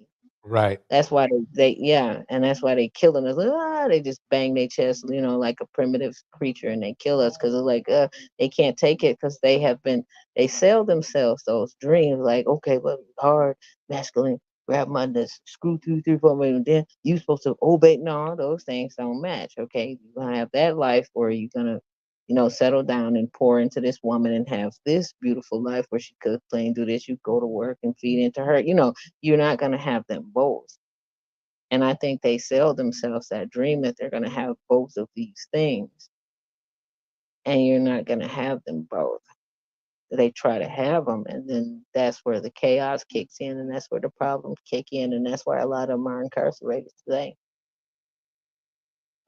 Yeah. I've been, I go through a lot of crime story clips, and this sounds ironic and funny, but these men usually end up um, deleting women that are fit, feminine, friendly, and submissive. You, you, it's almost like a pattern. Um, I think a lot of it has to do with these women are even these women see these men deteriorating, but they stay still hang in there with them instead of just saying, "Oh, I'm out." And to the point where they don't, there's a point where these these men are beyond control. And right now, I guess I'm up to about 160 clips of women who were doing what the man asked them to most of the time, and you know, the dude turned them into a stat. Let's just put it that way. And it's funny that it's more of the more defiant women that don't get deleted. It's weird. It's a weird phenomena. And if it'll be a situation where they finally said no for once, and then that's when the dude goes crazy. So I don't know. It seems the more power you give, the more they infringe upon you, and the Yeah. more they suck, and the more they take, and the more they take, and then they become like a dope fiend for it, and then they come, and then you turn them into this addictive to power, and the more power and power they have, I used to tell my daughter that too. If a cat scratches you, you need to leave them right then, because if they got curved claws, if they dig those claws in, when they come off you, then they taking a lot of meat off. You Mhm. don't ever let them dig those claws in and get comfortable right there, because when you pull them off, they could break an artery right then. You could bleed out. It just doesn't make any sense.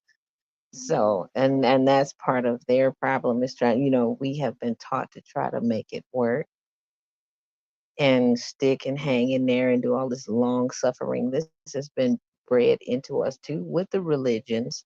We're always taught to sit there and be still and make it work and persevere and pray to God and all this stuff and take all of this stuff. For them, I guess they're just, I don't know, in the patriarchy, they just feel like they don't have to tolerate anything from us. So this is why they move like they do. I'm starting to kind of believe some of the Princella stuff that they're just bonobos. They're more wanderers. You know, they just say they don't like the climate or whatever. They just walk away and leave because it seems like that's what they do. Hmm. They don't ever sit in there prevail. I mean, it's like, oh, she tripping, and they'll just leave the whole family. Leave it. I mean, they don't try to fix anything, working. They don't have to. It's just leave. They Yeah. figure women need them so bad, but and then they turn around and get mad when the women can be successful and prosperous and survive fine without them. They turn around and have an attitude. It's like men have a lot of things to unpack. And I didn't get mad seeing the doctor. Somebody does, and men say that too. They scream, nobody's paying attention to men's health. But I'm glad somebody is paying attention to it because men scream this all the time. Nobody care. They care about women, and nobody cares about men's mental health and our loneliness and our aspect and us becoming incels. Okay, she's speaking on it. The doctor is taking time to speak Right. with these, and she has picked two of the biggest. Look, these big philanderers. She came at them both, and like we've tried to talk to them. We can't even talk to them on podcasts, like I was saying in the chat. Hmm. They will shut you down. But y'all do this, but women, they'll shut you down. You can't even talk to them for 2 minutes. They won't even give you 120 seconds. They have you out the door. They'll scream, holler some stuff, blah blah blah. Say all these lies, and they'll say your statistics ain't nothing, and they'll shut you down quick. But she knew how. You see how fast she was talking. She was taking advantage of that time. She had their brain open. She had open, so she was talking real fast, trying to get as much in there as she can. But they were talking about she talked too much. You're not paying attention to what she was doing. While she had that brain open, she was putting as much in there as she could. Hmm. She was putting as much in there as she could while she had them open. She's like, I got them. Ah. So she It's was getting really as much in there as she could while she had her head open. I was enjoying the whole thing because you can't. She knew how to bait them and get them, and yes. she's good. She's She is real very good. good at what she did and she even had to, because if she would have gave them the real statistics, she would have cut them off right there. That ain't true, because they always say statistics ain't true.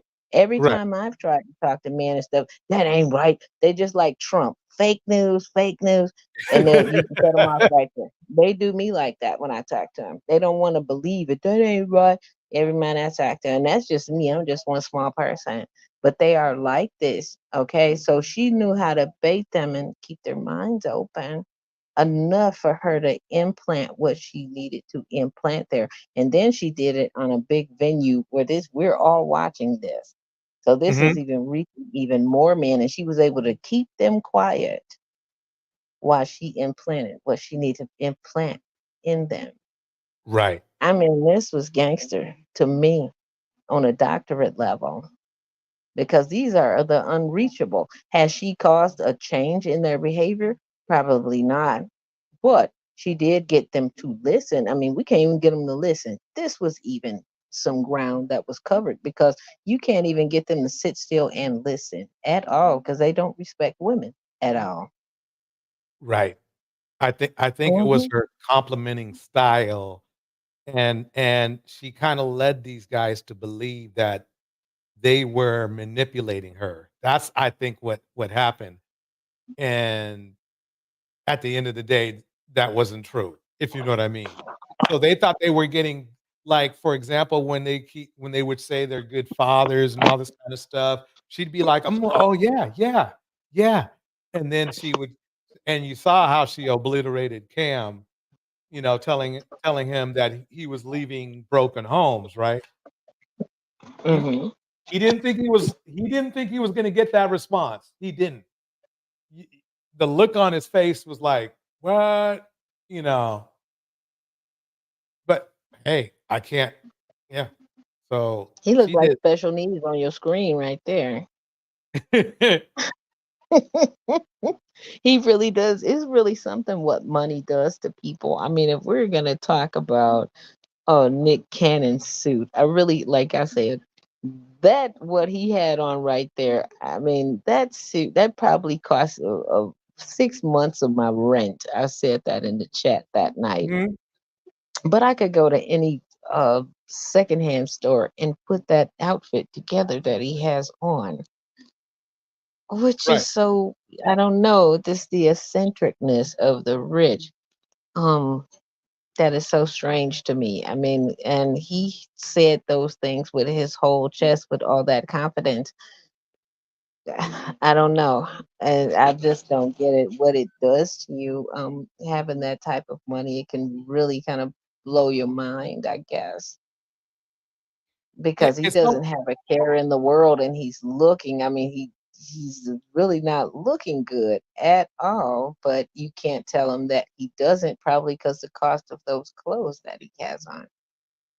I would never wear what he has on. I What would about your never. hair? No, yeah. These guys make me feel lucky I don't have hair. That's when you don't. I mean, I'm sorry.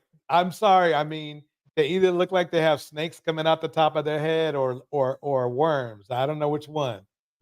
But They kind of look maybe like maybe I'm just old Skeletor. He fashioned looked about it. like But Sideshow Bob. That's Sideshow Bob right there from The Simpsons. Just yeah, the black version. I mean, I don't know. I think I would.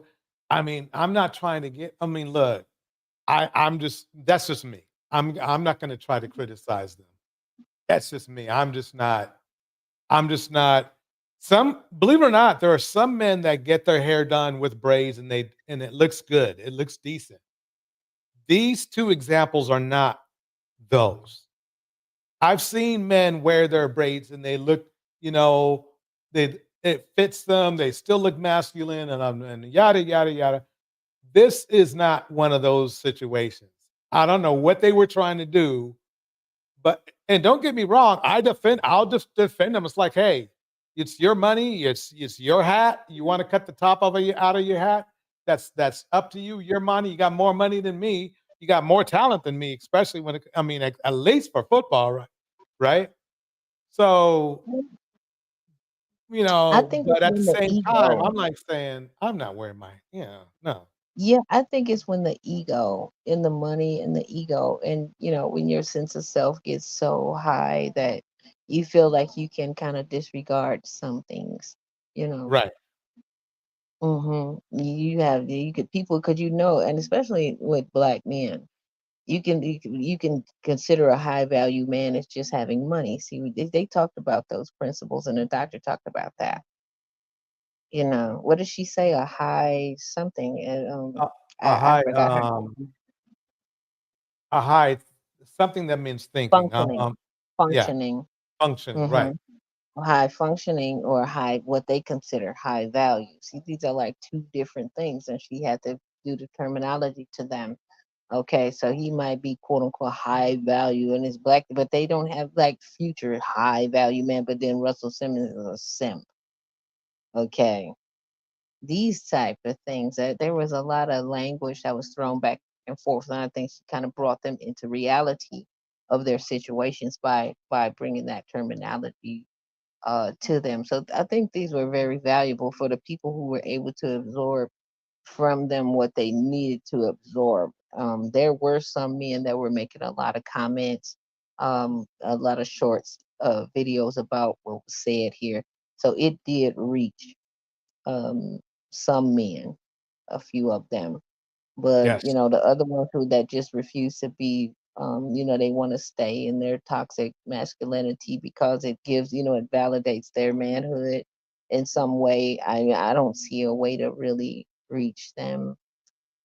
At this point, it seems like all efforts have been pretty futile. But this doctor here, like I said, for her to even have an audience for this extended period of time without them shutting and cutting off. I've seen them do it. I mean, with almost everybody they have audience with, Yeah. they just shut off and shut down.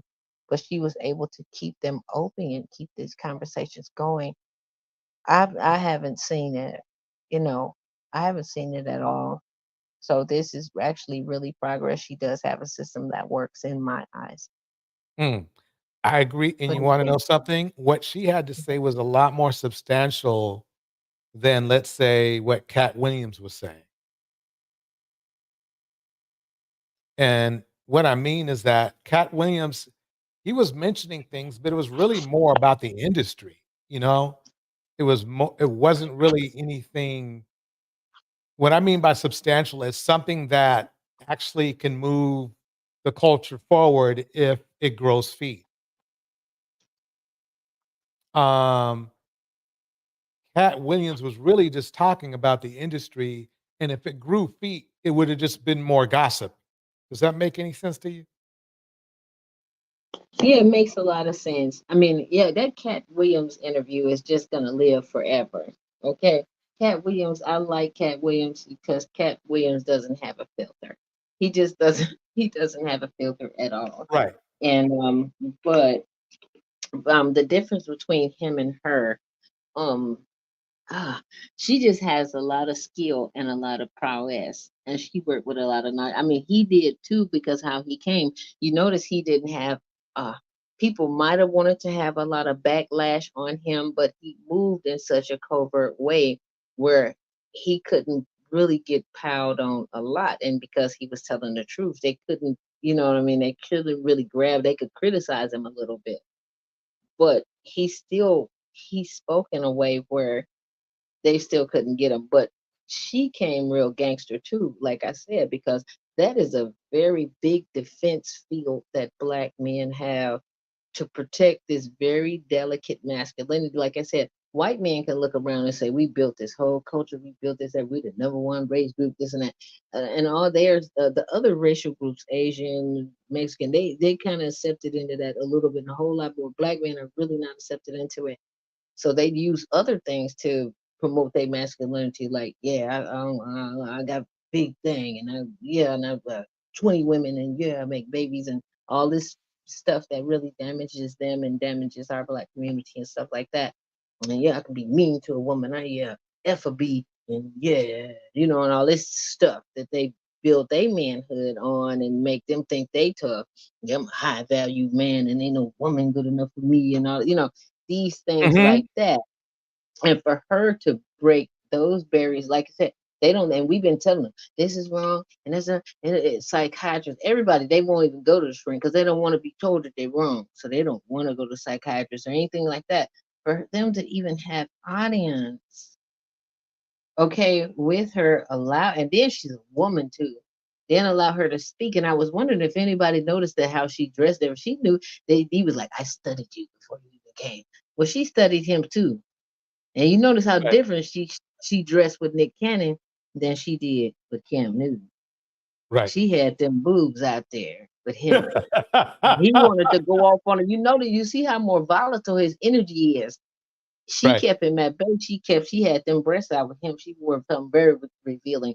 He had on knitted tights like he was going skiing.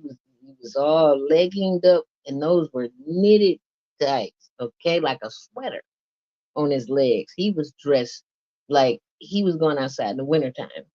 Right. And she had the boobs out. Every time he thought he was gonna get mad, he looked over and seen the boobs and he shut up. Did y'all notice? I was watching. Go back and watch it again. Yeah, And next thing you I know, gotta he do was that. hitting on her.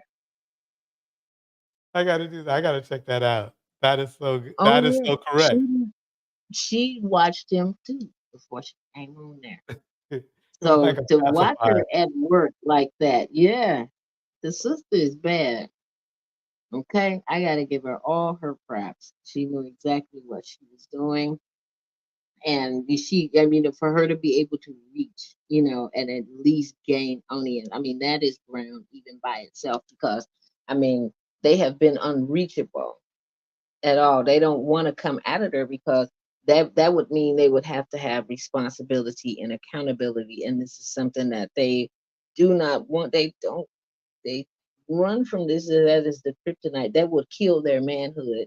That manhood that they know themselves to have, that they have created, you know, uh, uh, outside of the other manhood that white men have created for to get a home and family, and you're like the king of your castle, and you make this for your wife. Thing like that's the manhood they. Black men have created a whole different manhood which settles upon dysfunction.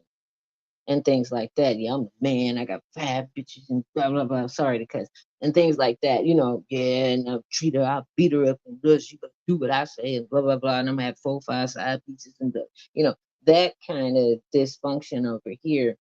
That's their manhood. Mhm. So, but yeah, see, they don't want the accountability to really go home to a home family, and things like that, and treat the woman. See, then pull them out their space. They don't want that. But so to actually get them to actually sit and listen and pull them into an accountability and responsibility to even listen at all to something that would make them, have to be accountable and responsible to even hint at it. I think that was ground covered. I really think that was ground covered on her part. So we got to give it to her for that, because they any inclination that there may be a mention of it, they scream and holler on podcast and shut you down quick. And Mm. I've seen them do it. I've heard them do it. I said, look at Kevin Samuels. Look, anything. They don't even want to be accountable. You open the door and look at a woman's teenage daughter in the shower. They don't want to be accountable. Okay. Right. They telling you yeah, you better tell your daughter, shut up. You picking her over me. I mean, look how severe it was. Or look how severe it is for her to get in and at least even just get in for a discussion, looking at where they are. I think that was at least something. If they can cause them to have conversations on their side amongst, because they only listen to each other for the most part. If this can provoke, conversation amongst themselves about what was said, any positive conversations about what she said to them and back and forth, then that would be a good thing. There are some men coming up. I hear a few men saying, that they wish men would be better and act better and do better. There are just a few, and I think we need to knock them down, swab their mouth, clone them, and distribute them throughout the Yeah. hood. Yeah, that would That'll work. help. Travis. I mean, No, but really, then quite you'll honestly, get some people like Sexy Red that'll be having them on chains and dragging them throughout the hood. We don't need that either. yeah, I mean, to me, let's think about it like this. If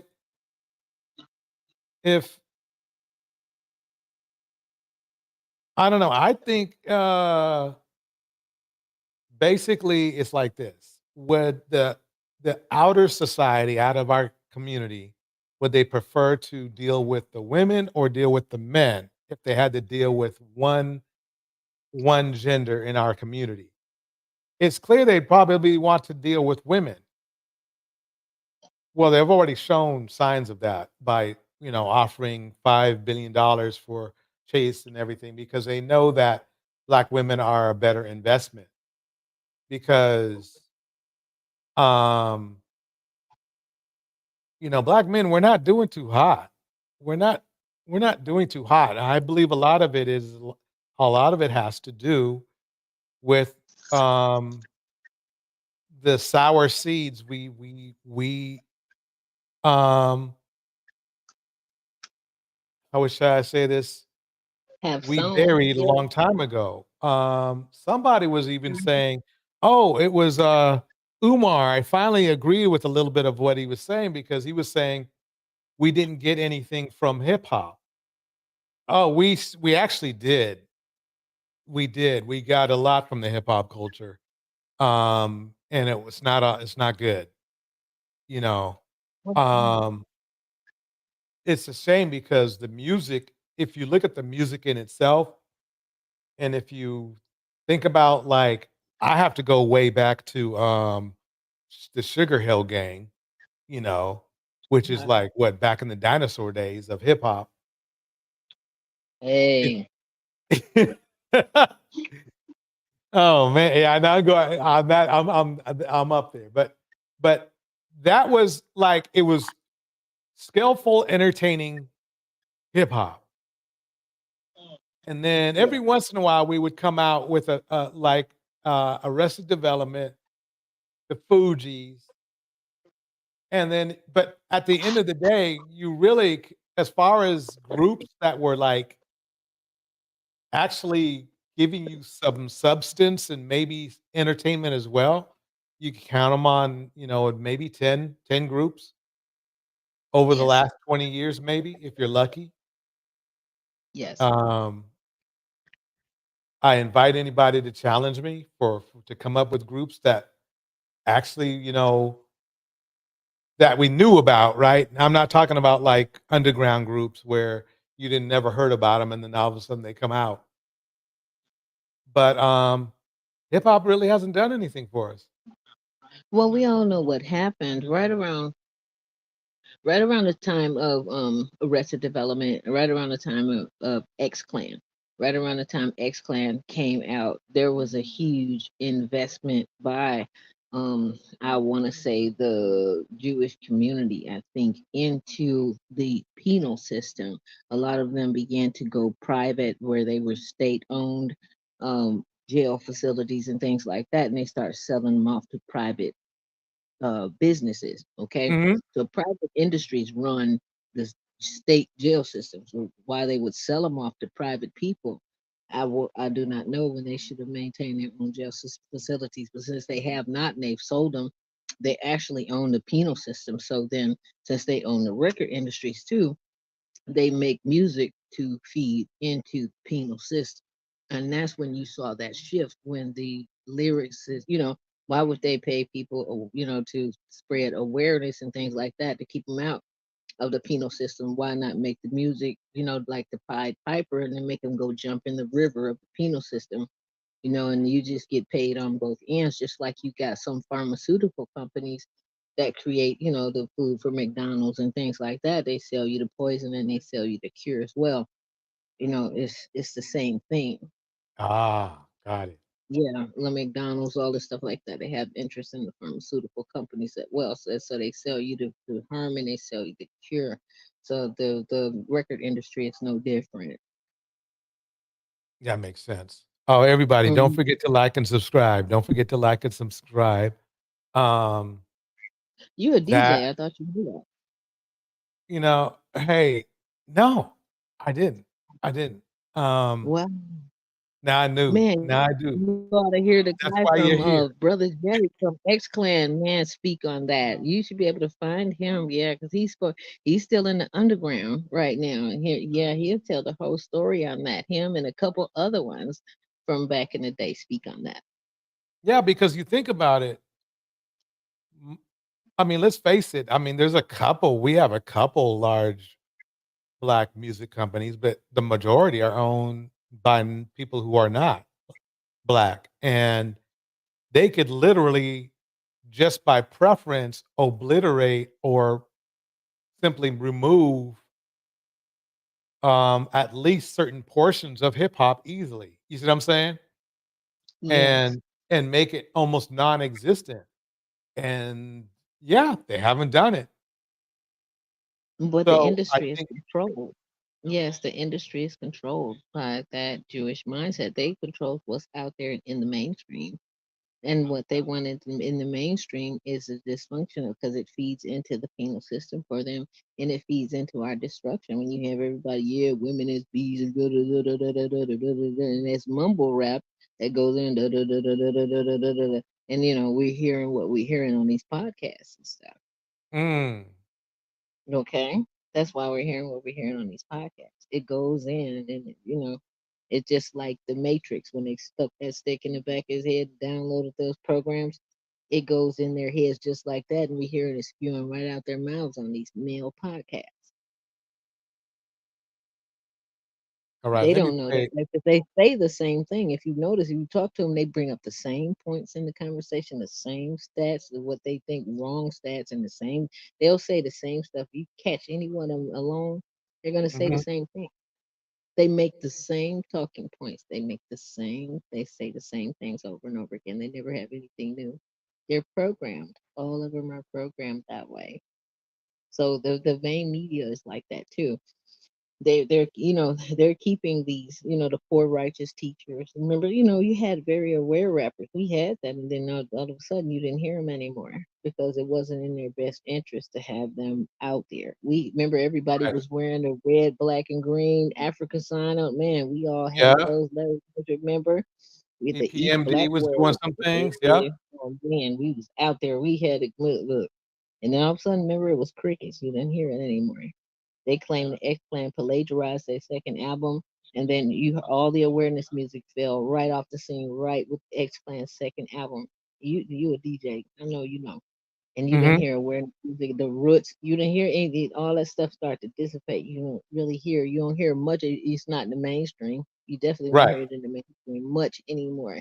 They give you little crumbs, little bitty sprinkles, a little bit here and there, but they definitely won't make it mainstream like it used to be. Right. Yeah. Like I remember when Tribe Called Quest, you couldn't get them. You couldn't take them off the radio stations. They kept playing. They played their whole albums. And if another artist came up with that same concept that they had, they wouldn't get no play. They don't get any play. Yeah, so our minds will stay polluted because they are the puppet masters of their, if you stay in their system that way, and a lot of people don't know that we will stay if we don't step out of it, you'll just naturally be in it because this is their world, this is their society, this is social engineering, and we are social engineering to stay in place unless we step out of it. Right. Hmm. And people don't understand that you have to make a conscious move to step out of it because it's designed that way for you to stay socially engineered into it. You have to wake up instead, kind of like, the Matrix move. You got to breathe a breath and, like, wait a minute, and step out of it. So otherwise, like I said, this sexy red stuff and all this, I don't know. Wait a minute. Is that kind of who you are? Is that who we are? As a people, will we just get grit, do anything? You know what I mean? Would I eat off the ground? I mean, I guess, hey, I gotta eat. Will I just pick up a piece of chicken off the ground and eat it? Will I just go hard? Or, like, am I going Right. hard, like all principle? Am I just like, forget it, it's a piece of chicken, and pick it up off the ground outside with ants on it? You know what I mean? Where does it stop? Where does the principle stop? You hear what I'm saying? Where Yeah. are we going? Where is there any point inside where something is going to draw a line, or we just don't have any lines to draw? Right. Indiana Okay, mom we says just gonna correct. go, they go low, we go lower. We not listening to Michelle, huh? Right. Yeah, that is a good point. I don't know, it's just like, to me, it just seems like she's, don't get me wrong, I think she's serious about making money off of her idea, but it just seems so much like trolling, like, wait a minute. Um, this is nasty. The lipstick flavors and stuff. I'm like, Should we because call them lipstick is supposed flavors? to have flavor too, Oh, right? she said one of them taste good, smell good, but she didn't say Yeah. the other I one was like, smell no, good. and I'm like, no, no, no, no, no. No, I can't do that. If I saw somebody and they came up to me and said, "Yeah, this is Sexy Red's line," I'd almost throw up right there on the. I'd They ruin the said, "Come on, date. give me I'd be kids, like, DJ. "Wait, Give me excuse kids." me for a minute," you know, because just thinking about it, I can't get it out of my mind. That's just, you know, And can you imagine, with, like I said, with the all the toxicity in the manosphere as well, to dump this in there? Oh, this is nice fodder for them. It just don't look good. But I guess, I don't know. I guess with some people's principle, just give them all the fodder. You know what I mean? That they need. They're trolling, and they're I don't know. I guess they'll burn themselves out eventually because they're not making their way back to us. And these things, this is not helping them make their way back to us, because there's power and there's strength, in our unity. And these things, we have a lot of divisiveness between us as well. And just, I don't know, us losing ourselves with them is just not helping. I don't think well, us saying they got low principles, so we got low principles too. Forget that. Give me some gonorrhea green on my lip. You know what I mean? It's not, I don't see that matching the energy on all levels. I can see matching energy on certain levels. Like I said, when Megan them came out, look, she coming out hard. Hey, I got that all day long, but matching energy on every level, I don't think so. yeah, Mm-mm. There's yeah, certain that levels was, I'm not gonna stoop to. yeah. I gotta see. I'm gonna sit back and see what happens.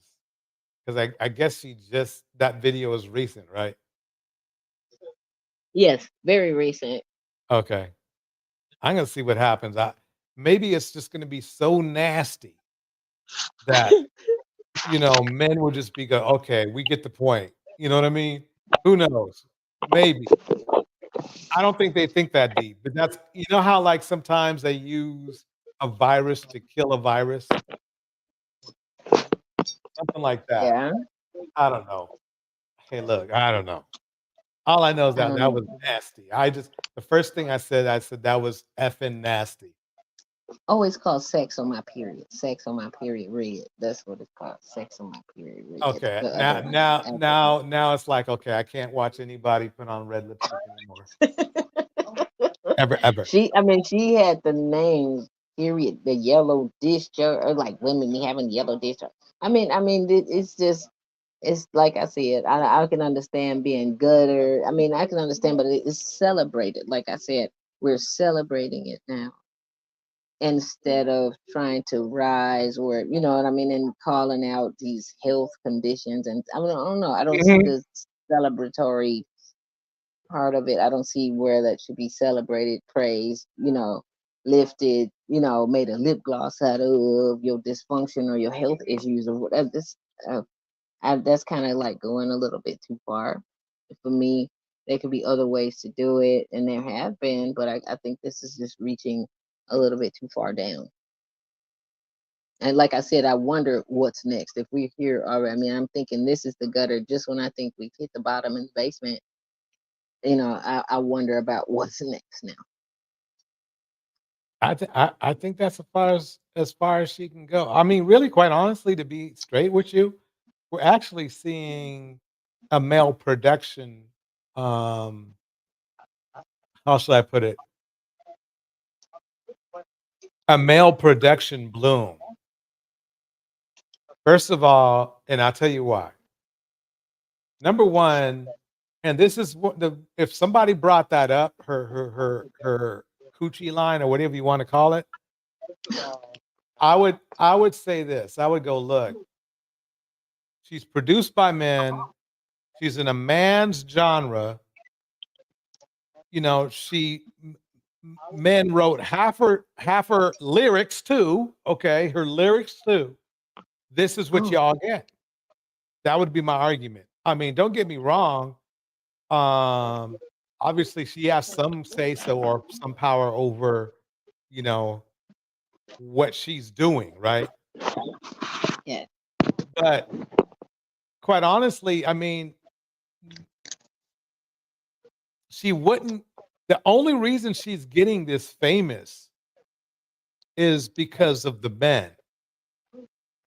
And I know people go, "Oh, you can't do that. You can't." This really. She's when you think about it, it's not like she's in a genre that is 50-50 women and men, like maybe pop or R&B, neo soul or something, where for every male artist there's a woman artist as well. You know what I mean? Which I think neo soul is probably the only group. Hip hop is like 90-10. It's like 90% men, 10% women. If you don't get me wrong, I mean, the women are making just as much or more money in that.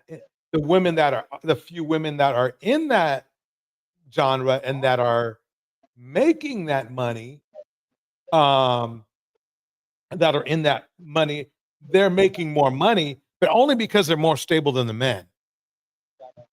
Think about it. Uh-huh. Cardi B, Nicki Minaj, they're making that big money. They're literally almost millionaires themselves, right? Mm-hmm. But they're beating the men out because as nasty as they might be, as thuggish, not thuggish, but as ratchet as you might think they are, they don't fall off. They don't go to jail as nearly as much. Look at Blueface. Look where he is, right? He was a hot artist, right? Not Yes, anymore. He's wearing orange now. You see what I'm saying?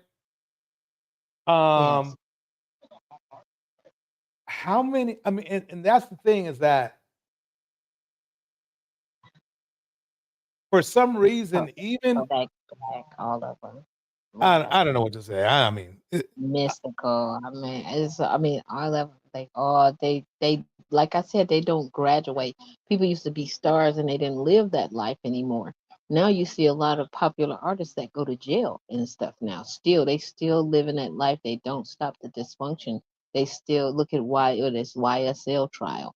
Look at all of those people that tumbled from that. And then there was another one that sang yeah. that what was the hot boy Young song, some Thug. song that was, and it was another one before that, and he went to prison. They ended up getting him back out. But it was a song, I forgot the song that went with it. But it was some group, and they tried to get them on this what they get them for now. What's the charge they get them for? Like they're running this whole organization. So if you sing about rapping or something, and it's a Hmm. gang or whatever, then they get you for the they get everybody for the crime or whatever, and it includes you too if you were part of the gang. I Yeah. forgot what they get. Same thing they got R. Kelly for. What is it? I know what That you're comes talking about. I now. know what you're talking about. I forgot. It's some Hmm. Rico. Yeah, they're getting them all for that now, just for your like a name affiliation. So so this is what's going on. But they're all instead of them, like I said, they used to separate themselves and move up and get out of. That's what you worked for, to get out of that. You suffered in the hood and seeking, looking at death every day and the criminality. They wanted out, but now they celebrate that criminality and they look at it, as a status symbol in itself. And instead of Exactly. looking to move away from it, they're sitting in it and showing everybody that this is the way. So more kids are falling into it saying this is the way. We have Hmm. higher incarcerations and all. Look, this is having a big detriment on us. Like I said, that music, it's like the Pied Piper, and they're all just jumping. We're watching our kids just floating right down the river. Yep. And then they Yep. listen to that sweet music and they're jumping right in the water and they're drowning. And something needs to be done. We're not doing anything about it, but this is part of the problem, and it's selling this toxic masculinity, and it's even going as high as to people like Nick, people with money, and this is stuff is laying in the minds of Nick Cannon and this Cam Newton guy. I mean, even though they have the money, they black men are not graduating up out. Their money is not bringing them class and a higher, mindset or anything. They're still groveling at the bottom of the gutter, bottom basement Negro Hmm. mentality with how they're spreading their cock and stuff all around. You know what I mean? They're Hmm. still down there. They haven't moved up at all either. The No. black man is still No. going to have this toxic masculinity to him, no matter how much money you give him. And this is just sad to see. I mean, really, literally, if if Cam or what's his name had no money, we would clearly call them Pookie. We would Exactly. we would clear. I mean, it wouldn't be a debate. It wouldn't be a debate. And it's funny because I got this clip here saying, "Does being wealthy make up for my weaknesses?" Which is being Pookie, by the way. And the thing is, it does it make up for a weakness to those who are not really enlightened because they won't know any different. You see what I'm saying? It's a man with money. But quite honestly, it's funny because you think about it, um, it's they're portraying as if they take care of their kids, but they really don't take care of their kids. You can tell by the way they talk about them. These people probably still throw $1,000 at their kid and think that's taking care of their kid. I bet you their children don't live anywhere like they live. I agree. Anything like they live at all. Right. Yeah. And they No. think money does it all. Money doesn't do it all. I'm glad that they can afford, some kind of comfortable, a little bit more comfort than kids that are on, you know, government benefits. But they're probably just above government benefits. They're not. I'm quite sure that they're not, uh, filling these women's coffers, to no end. Right. They're not doing that. Because how they feel about it, like they break up with the woman, they break up with the kid, and things like that. I've heard so many toxic things about how men feel about kids and really taking care. They're not with the mom. They really don't even want to look at the kids and things like that. This is out there now a lot, how they really feel about the Yeah. To children. say Like, you I have broke up with eight your mother, I kids, broke up with you. to say you have Yeah, I eight mean, kids, and then say you want more, uh, it's but to scary. have this is the killer part. This is even kind of even bigger than that to me. To have been a child yourself and to have suffered from abandonment and to still reach out to try to do this to other children and more children and probably even your mother, to still want to keep repeating this process knowing what you've been through. This is a lot of psychological damage that black men need to unpack. To seek to do it to others relentlessly, they are extremely sick in the head. Yeah, he's Period. literally doing what hurt him. Repeatedly, over and over, to more and more people. Doing to the women what his mother went through, and Mhm. doing to the children what he went through. And we have this Hard. cycle repeated all through the hood, over and over. I mean, they just keep on doing, and then they turn around and blame the person that you knew what kind of person I was. You lied. You know what I mean? I had somebody say something to me the other day, and I end up kind of letting off on it, and I probably shouldn't have. But I hate when men say that you only do what you only did to you what you let them. How you gonna let somebody cheat on you when they cheated on you behind your back? You know what I Right. mean? And then yeah, I let you do that. I mean, men say the stupidest stuff sometimes. I didn't let you cheat on me. You deceived me, and you took your dirty butt behind me and cheated on me. You know what I mean? I didn't let you do Mhm. that. So Yeah. why do they say all these little catchphrases, all this game and all this stuff to cover up?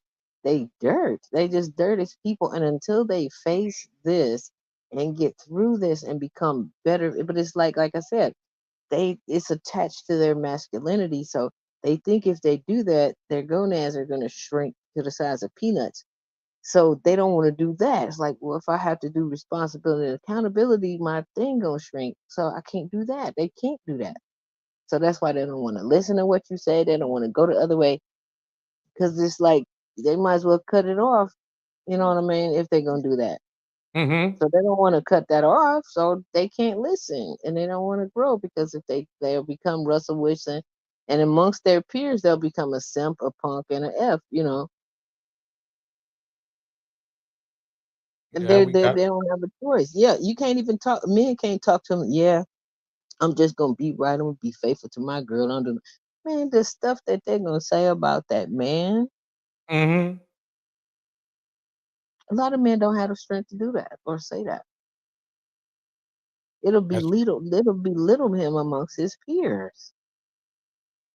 He has to, and they have to see him talking to another girl, getting a phone number, this and that, or see him pulling up with another chick. Otherwise, he looks bad amongst his peers. He looks like he's a simp Right. amongst his peers. Right. So they cause them amongst each other. Them trying to impress other men gets them caught up and makes all this dysfunction amongst us this way. Until they learn how to unpack this and say, okay, well, wait, what am I doing? Who am I? And why? Why? Until men in mass, really see this whole thing for what it is, we are just going to stay in trouble like this. We Yeah. are. We're going to stay in deficits and we are going to stay in dysfunction this way.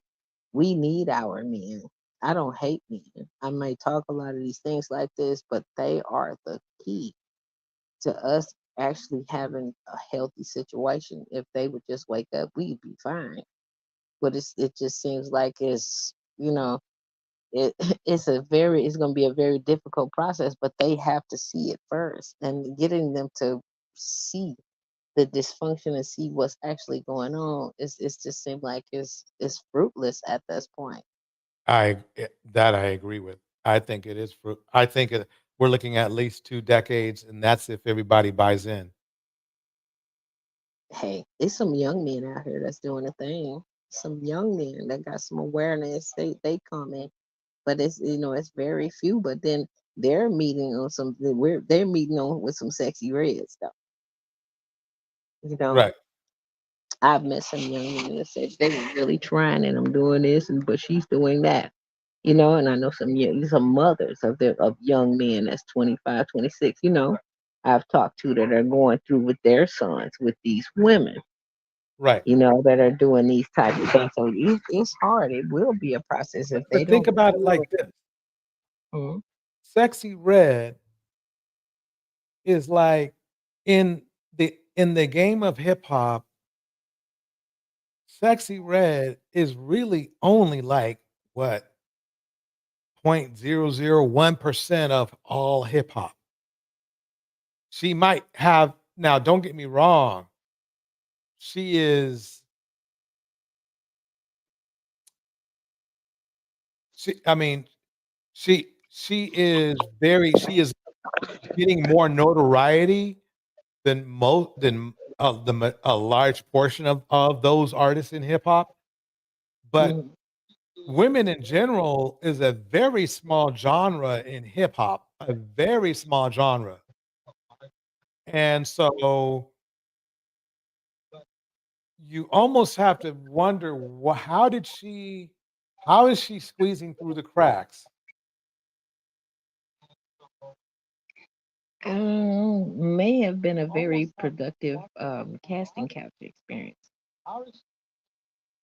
But I was really the only reason why I brought her up. I'm really generalizing her as a woman type. You know what I mean? Okay, And I since she see it. just Okay. kind of came up, since she kind of came up with the lip gloss line, I'm kind of really generalizing her type. You know what I mean? That these men are kind of running into. I just keep saying sexy red. It could have been Glorilla. It could have been, somebody I see. Yeah. like that. I'm only using her as a type, in the situation where we were speaking on, just using her as a type. So they're running, kind of into women, because we have a bunch of us broken women too. A lot of us are out there too. Right. It's not a whole lot of us. We don't make up the majority, but it's men that are running into them too. There are some women that are quite toxic out here too that have, that men have to deal with. You got some good men out there looking, and they seem like opposites attract for some reason, and they will look up on, well, I guess you call it, they will encounter some of those types of women. And now I'll be the first one to say that they do exist. They do exist. Okay, so Okay, so it's let me on ask you both this. sides. What percentage of broken women do you feel we have in our community? I wouldn't say I can't call a number to it, but I got to say it's profoundly lower than what men it they associate that with their masculinity, and men have to have masculinity at all costs. Okay, so with them, that is the prevailing factor for them. Their masculinity counts on them being men and beating their chest. I gotta be a man every day at all costs. So they're associating all these toxic male qualities and indoctrinating them into their spirits, and that includes them cheating, beating, Mhm. chest pumping, and making you a secondary creature under them, to prove that they a man. You have, they kind of degrading you as a woman because you got to be beneath them and stuff like this. So that promotes their toxicity. The women end up being, we have generations. This has been going on for so many generations that you have a lot of, but women have pushed through. Look, you got Sax Goldman like pouring into women. You got women have got left, got broken with the children. So they've cried and persevered and things like that, and actually have got tried in the fire and have turned into gold. So we haven't degenerated on the levels where men have. we've actually gained ground after being tried in the fire. So I would say our numbers of those are small, but I can't put figure. That's something that they don't have. Women that have not been broken, I don't see Right. that in the Pew Research group. But it's not like I don't go to the corner store and see, you know what I mean, see the bags and the pajamas in the store and things. I see these things. You know what I mean? I see that, but I can't, it's not like I say, okay, I saw one today, and it's not like I'm walking around taking statistics. I'm nothing but like a grain of rice in the ocean, so anything that I would see and observe, of course, I couldn't contribute to statistical data. But yeah, there's no way to track that, but they are, you know what I mean? I wouldn't know how to put a figure on that. But they do, I know they exist. True enough, they're not Sasquatches, but true, you can spot those jokers. Got it. What do you think if you had to put a number on it? I think for broken women, as far as like well, okay, this is what I think. There's broken women, but there's broken women that are functioning. And what I mean is that they're they might be broken, but they don't let their brokenness um affect others. If you know what I mean. They're not they don't take their brokenness, grab a gun and go out there and start, rat-tatting, if you know what I mean. Um, and I think it has to do with the masculinity factor that you talk about. And then there's broken women that are like that emulate or Sexy Red is emulating because we won't know whether she's for real or not, to be honest with you. We will never know that. I mean, she's getting paid a lot of money to be ratchet. You see what I'm saying? So, but let's say there are women like Sexy Red. I would say that percentage is probably Sexy Red types 10%.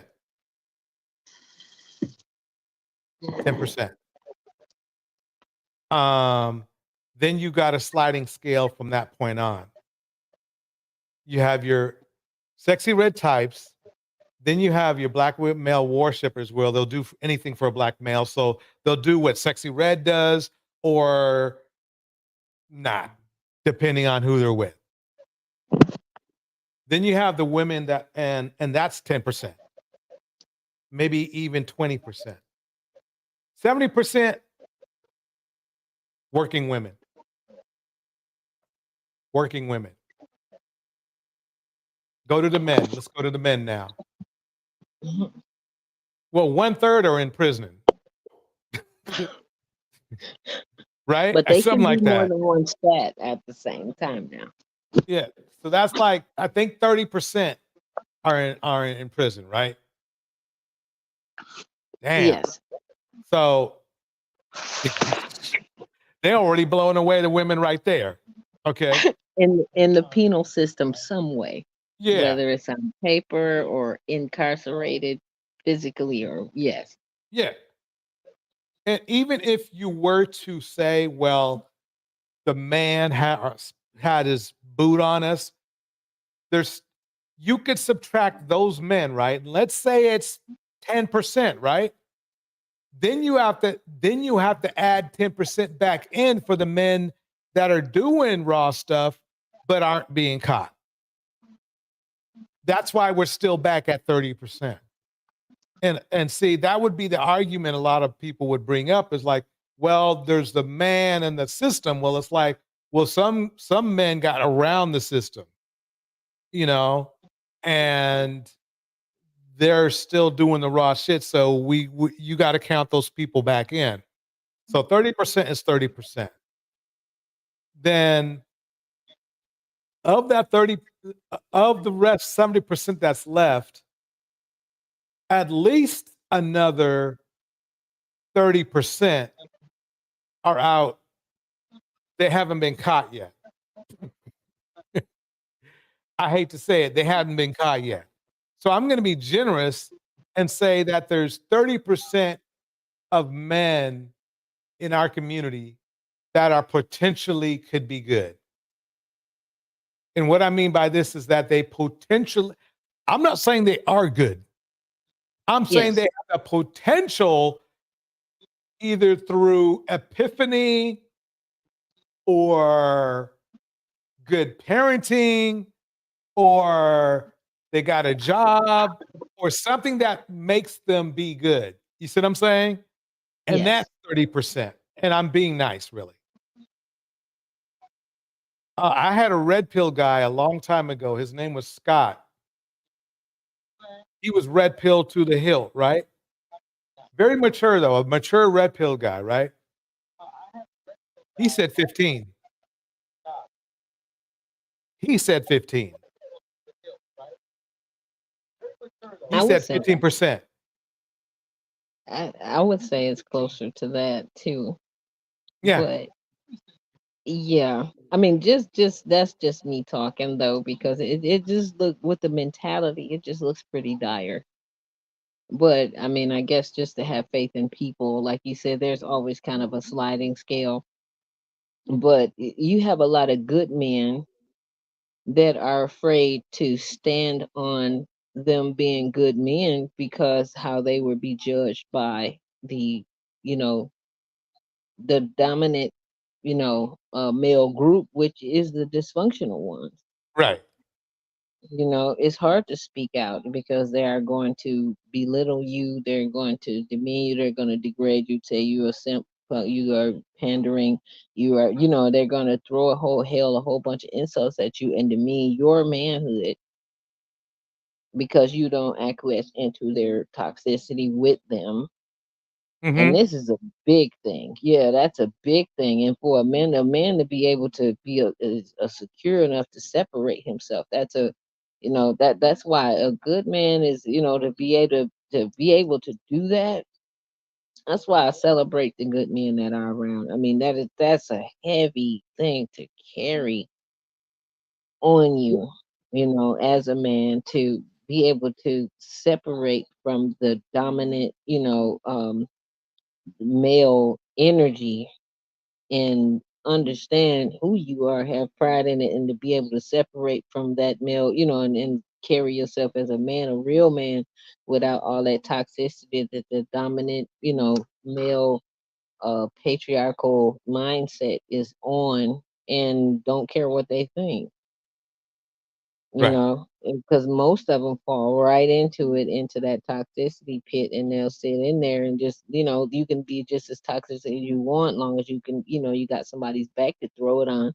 You say it's black men's fault, black women's fault, or white men's fault, then I can be just as toxic as I want. I can throw babies everywhere. I can beat all the women to death. I can, Mm-hmm. hey, it's all their fault, and I can just be toxic me, with no accountability. And they like it there. It's like nothing's my fault. Like why would I care? It's like I can shoplift like all day and I can do everything. Why would I'm not going to jail? It's her fault. It's his fault. His fault. Right. Why would I? If there's no limit to what I can do, if I can sit it squarely on somebody else's back. Right. So Have this you is heard? that's gonna be relentless. Like you said, they're relentless now because it's like, okay, I got to blame this all squared away on everybody else's back. So what wouldn't I do under those circumstances? Exactly. And here's the funny thing. Black men are also responsible for the crime that a lot of women do. And here's my argument, and it sounds crazy at first, but how many times have you seen a woman tell a man to rob a bank? But but how many times have you seen a man tell a woman to rob a bank with him or to shoplift or to something like that? Women don't have that when it comes to this is it's just for some reason. It's like, for example, right now there's this thing I've been following. It's Julio Coolio or whatever his name is. Julio Fulio, that's his name. He was a former rapper, and I say former because he got deleted, right? Hmm. Okay. Um, there are like 5 suspects, and one is a woman. And Oh the yeah. only and she wasn't a shooter, but she was like a driver or something. The only reason she was even there and joined this crime gang was because her boyfriend was one of the bandits in the crime gang. You see what I'm saying? Mm-hmm. Now, this is this is gonna sound funny, but if she would have, let's say, got with a banker or somebody else, she would have never been there. She did. It's like she loved the guy so much she was willing to do crime with him. You see what I'm saying? Oh, they So, got a whole series for my man. I know you've seen it. oh shoot, I've heard of that. Welcome Oh, in woo. yeah. Yes. And Yes, these women are doing murder, everything for their man. They for love the their man. man, and these women are in jail forever. They get killed, everything for these men. So yeah, men talk women into a lot of dirty, but men don't get talked into stuff by women. You're absolutely right. No, not a bit. I mean, don't get me wrong, it happens every once in a while. Um, but for the most part, it's 90% men bring women into it.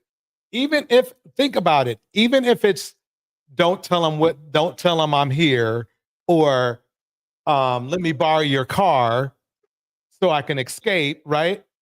Or I remember one boyfriend, he grabbed he made this woman his girlfriend, forced him by forced her on gunpoint to drive him. So Hmm. even if that's and the funny thing is that even if somebody comes up about, well, women cause crimes too, yeah, okay, fine. I'll tell you what, I'll split it with you. Half the women cause crimes, but you got to divide the percentage of women that are in jail now are at least 50% are in jail because of their man or of a man. You see what I'm saying? So Yes. um these really when it and that's the thing is that that's the argument that a lot of these that's why a lot of these men when they bring an argument when they used to also bring the arguments to this channel that used to be something they used to like to, a hill they like used to die and no women you know cause crimes too. Yeah, well, how many men tell women to do it? Because I mean, in fact, this is she is an expert right here with the MTGV uh, crime. She goes over it every day. There, there's two instances where women cause crime. One, their boyfriend asks them to. Two, over a boyfriend. If you see what I'm saying. What I mean is this.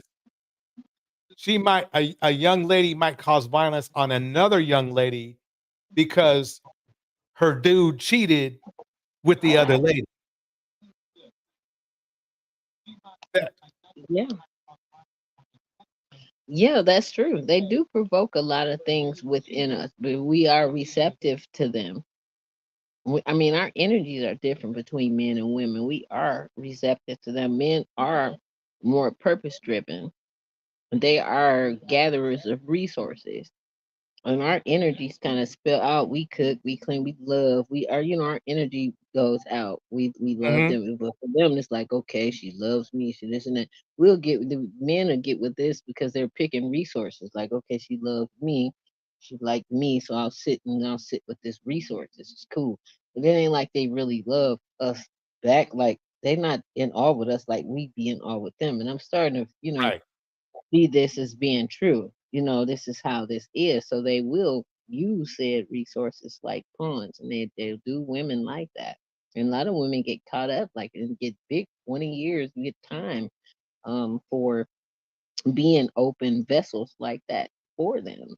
And that's what happens. It's unfortunate and it's sad and this happens. But I mean, when it's turned around, men don't like to admit any of that. They always said, just like you know, they holler like, well, how was she dressed when she get raped? You know what I mean? And stuff like that. They have Right. these little round lines that they always want to say when a woman, is involved and gets involved. They always want to flip the script around when they are the ones in the culprits in the mix. When these things happen. Yeah. Yeah, they always want to make it seem like they are without fault or without blame. And this woman, this is always, they always putting the backs, on the backs of these faulty women, everything. When I remind them, and that's one thing that they kind of don't have an argument with when I get into dialogue with men, is that no other man group puts the weight of problematic things amongst them on the backs of their women. Black men are the only one that do that. Right. I've never heard of white. Yeah, if it wasn't for our women and this, I've never heard a Mexican I've man say never an heard of that Asian ever. man, a white man. The only thing that does it like a weak. He sounds like a weak man. If it was for those women, sound like a little kid. It's like I don't know if y'all. Yeah, I said the white men, the Asian men. They listening and looking at. Do you understand what they think when they hear y'all say that? You think you saying it as a whole flex and absolving yourself by putting it on our backs, but the men that are looking at you say this are laughing Yes. and despising you at the same time. It's not having the effect that you think that it's having. Right. And they hate when I say that, but it's true. It is true. I It's mean, not, yeah. basically, I mean, think about it like this. If this is how I see the reason why our culture of men is not excelling. Look at the energy. Look at where we put our energy. I mean, I think we have probably more black men trying to be rappers than we do being doctors. That's crazy. Well, Because see, really, we at the need end of the to. day, rapping is a lot Mhm. easier than being a doctor. Now, getting Well, famous see, rapping, hmm that's hard. Getting famous rapping in a, and making money, that's hard. that may be some. We have never. We got unaddressed. I'm military. Okay, there's Mhm. people who are receiving military benefits from uh spraining their thumb while they were on a military exercise, and these people have PTSD and they're getting paid. Okay, thousand Mhm. dollars a month for, and they get recognition, full recognition for their PTSD. They got a dog, a service dog, and everything for their PTSD for that.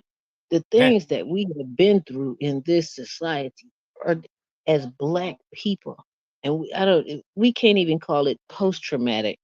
We need to call it present traumatic stress disorder from dealing with white people. Look at these Trump things. Look at the things they're streaming. Look at this um Heritage 2025.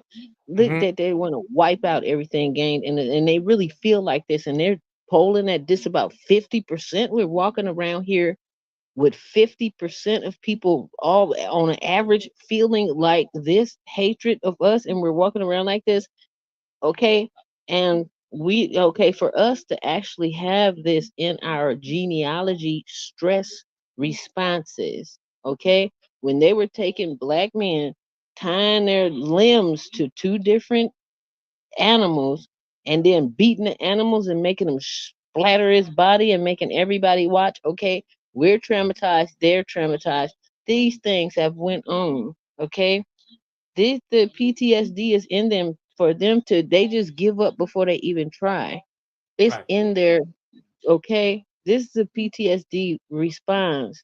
Okay, our males are broken, but they need to realize that they are and come out of this. So you see, I'm not counting them out. But they need to realize they have a problem Mhm. first. They can't Yep. just throw it on me and call me all kind of bees. That you need to realize you broke, pimp. I'm Right. sorry. All right. I love you, but you're gonna have to come out of this miry clay and dust yourself off like we have to as women. We are doing this. We don't have no choice. We got kids and we gotta survive and we have to raise them. Okay, you gotta bring us like I'm really not a man. I'm just these white people doing it. Let me get myself together. Like some men do it. Some men that do that, but it's very few. But they are gonna need to do that. part of them just shuts down, where they just feel like I can't do what he's doing. I can't do it, or whatever. And they just, I mean, from early, they just look around and just say they can't immediately. So Right. they want to do, okay, well, I could rep, and they'll just do that. They just feel like they'll never be able to be a doctor, never, and it's something in the PTSD. Like I said, that's just it is these things. I don't know if you ever watched scientific experiments with this. It was a smell that they put out there. Even kids from generations and generations, if you put this smell on them, they would react the same as the parents. Wow. Okay. That's deep. We can you imagine? Thank you. So we are still living in waves of this. You think our men are not broken from the things? Man, I've watched beatings and stuff. You try to hold your head down. You can't look up at none of these white. They used to beat the smack out of black men just trying to go home from these janitoring jobs and stuff like that. And think this stuff is in our DNA. You think I don't know our men have problems, but we have problems too. We was getting raped going home from them domestic jobs. Nobody did anything and stuff like that. They act like we didn't know. Oh, they just help y'all all the time. When I hear them talk like that, I just Yeah. swift elbow to the chin. I just what I want. I just have to just look, and not do anything. But that's what I want to, because they act like we just were princesses and we were having tea with the white women when they walked in and beat up or whatever. They crazy. We've been getting slammed and the white women hate us a lot. You know, we don't Hmm. get promotion from jobs. We don't, we've been getting stomped out and dead too because we're breeding their, you know what I mean? Right. We're the breeders of us. We get kicked down and hurt and stuff a lot, you know what I mean? The same on different ways and different levels. We're catching it too, but black men act like we don't suffer any racism. And I don't know how they can let that come out their mouth when they see it.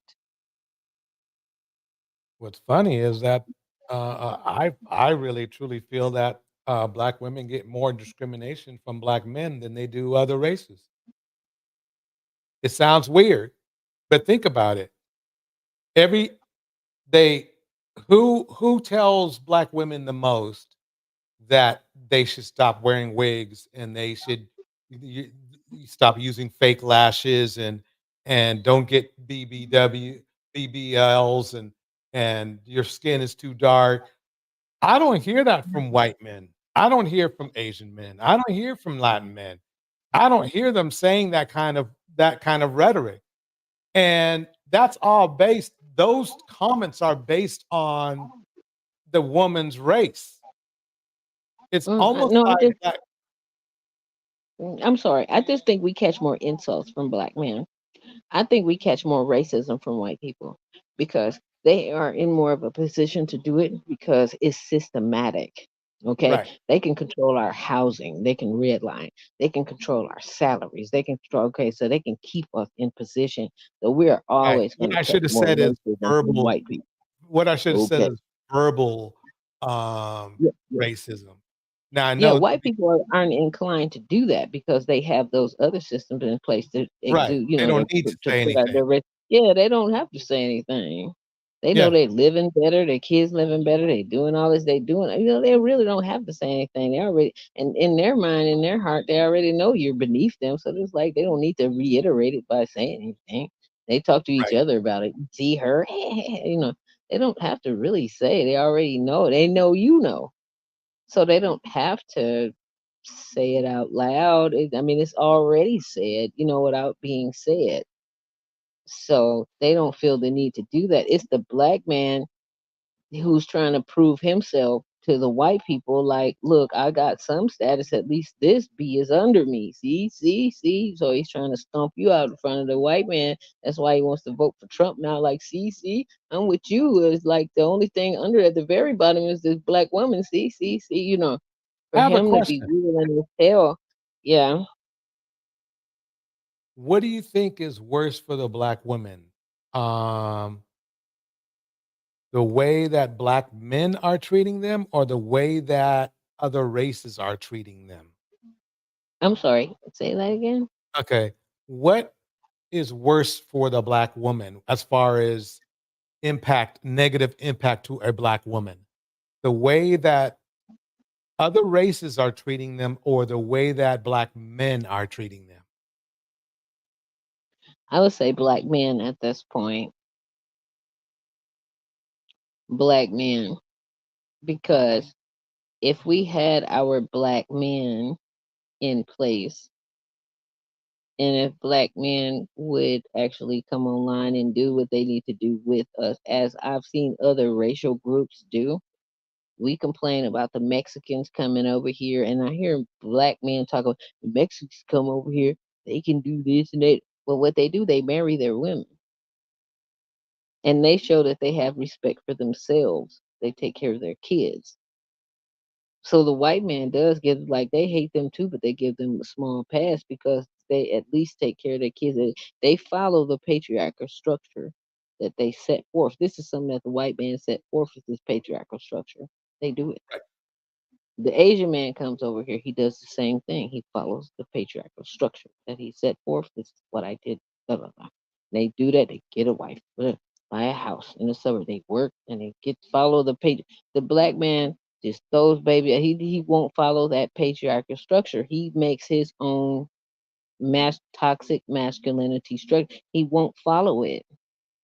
He's broken and he won't follow it. If he So would are put you himself saying that in place and do basically the same thing, we would be in a position. We would have gotten a little more respect if we had done that. We wouldn't be in the place we are if our men would have just followed that basic patriarchal structure and at least tried to do the things that other racial groups have done. You know what I mean? We have got a lot more respect if we respect ourselves. so basically black men, we want the benefit of patriarchy, but we don't want to do the work of patriarchy. Yes. That's why they're trying to jump on with white men now and say they traditional. We know they everything but traditional. They won't marry their women and take care of their children and their families. But then they hollering tradition. I can't believe that word even come out their mouth. Mhm. It's like every time I hear them say it, it make me want to throw up. It's like you got everything but. They are some of the biggest hypocrites. You know, I mean, everything reeks. Look at the condition of our families. Look at the welfare rolls. Look at the statistics. Look at everything. Everything about us says that y'all not traditional. Everything. I mean, I'm quite sure the white men just laugh every time they hear that stuff. Now they'll string them along. They're not saying anything right now because they need the votes. Right. You know, if those stupid dudes do the votes over there, they not saying anything right now, but they'll dog walk them. If Trump gets in there, they're gonna dog walk all of us black people and them too. And they'll be sitting there. They think they're gonna get some kind of pass or some kind of, they're gonna get lifted for being on the team or something like that. They're gonna get dragged. All black people are gonna get dragged if they get in there. Mhm. And I And it'll can't be believe for a they while throwing us too. off in the river like that. No, it'll be forever because until that thing with that diaper dies, with that orange hair in that diaper until it dies, because that's what he's going to do. Is because he said you don't ever have to do an election again, which means he's going to make himself a dictator once he gets in there. He said it. Right. And then So and then we we don't get have we get his kids after that. that. Yeah, yeah. So I mean, I've heard, remember we had Charleston White on there. He said he had voted for Trump, or he would vote for a black woman. That's how toxic and poisonous they are against us.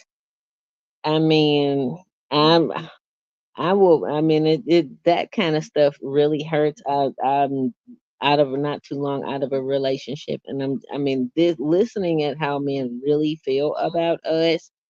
I had dreaded growing cobwebs, in the nether regions, but I kind of don't mind. Like I said in the chat before, I think I'll just try to look into some spider food, so I can keep the spiders healthy that are gonna collect down there.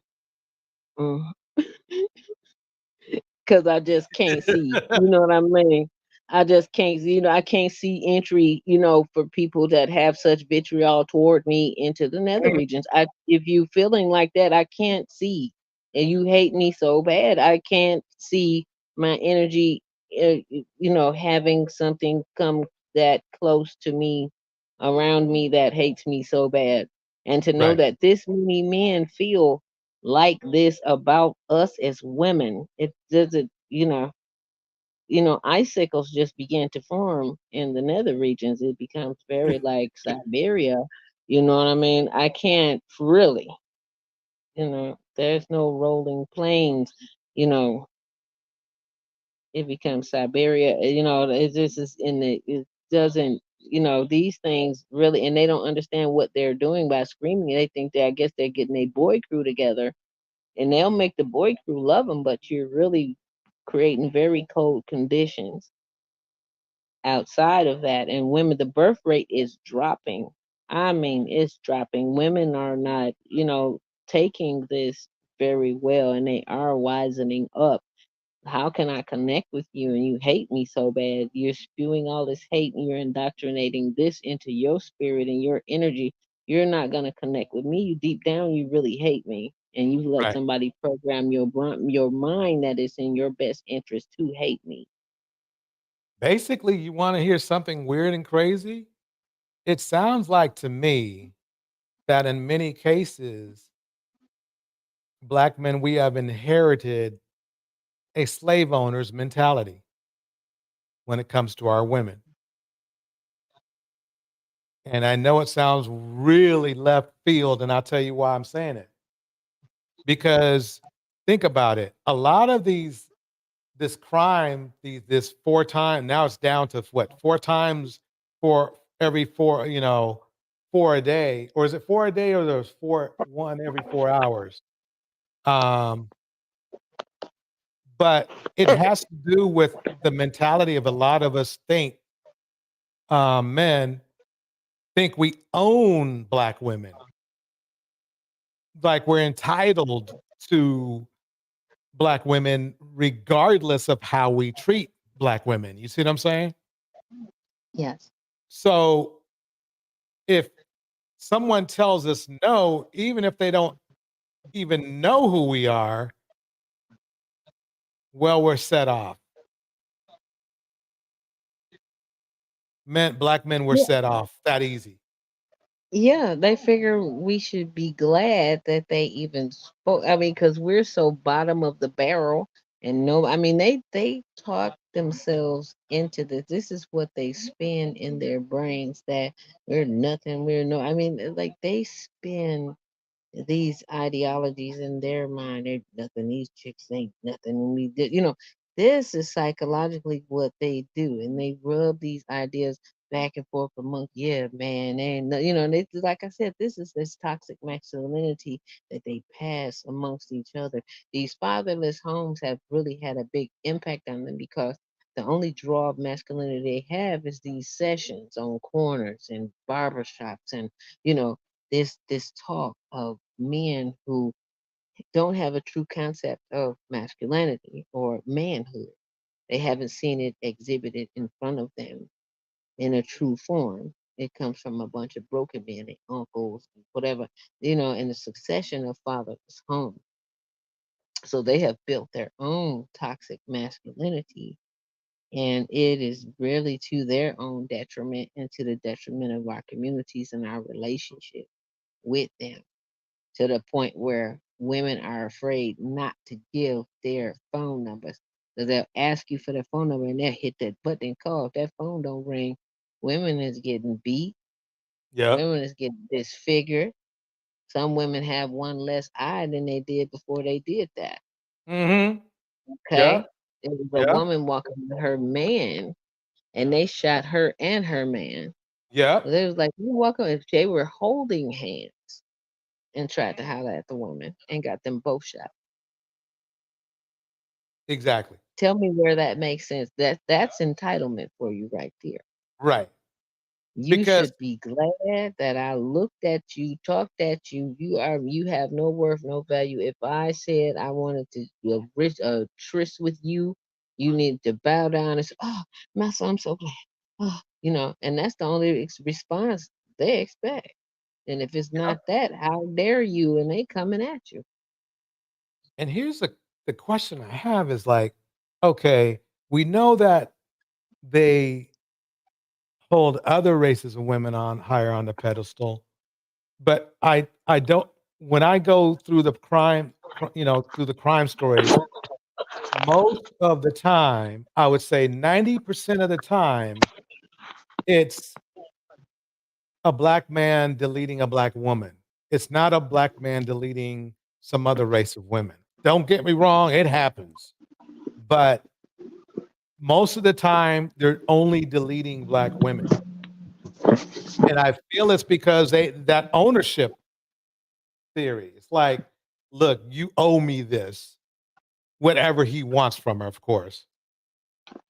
And No, I wouldn't say that. I would say I'm gonna go for the lesser crime. If I'm gonna do something that's gonna get me 25 years, or I'm gonna do something that's gonna get me 7 years. Which crime would I be more anxious to do? If I'm gonna I'm a criminal at heart. I'm gonna do crime. But if I'm right, gonna do a crime, am I gonna do one that's gonna give me a longer sentence, or am I gonna do something that's gonna allow me out to do more crime in the future? right. Good point. That's what that is. I'm sorry, but go ahead. No, well said. Let's listen to this My Cam. us, we have no value to them, and we have no value. And if they keep pumping us, they think if they bring our value down, then the white people won't invest into us and do it. So they keep screaming this stuff on these podcasts, since they don't have any value. They want to bring our value down too amongst the white people. So I think that's once that they're doing with these podcasts and things like that, is to try to convince them that we have no worth, to bring us down to the bottom along with them, and convince Right. others that we don't have any. Well, I don't But think they're listening. yep. No, no, other races aren't listening because the bottom line is this: is that if black men disappeared from um the hood, let's just call it the hood, the value of the hood would go up. If black women were disappeared from the hood, the value of the hood would go down. That's Oh how it yeah. would go. You see what I'm saying?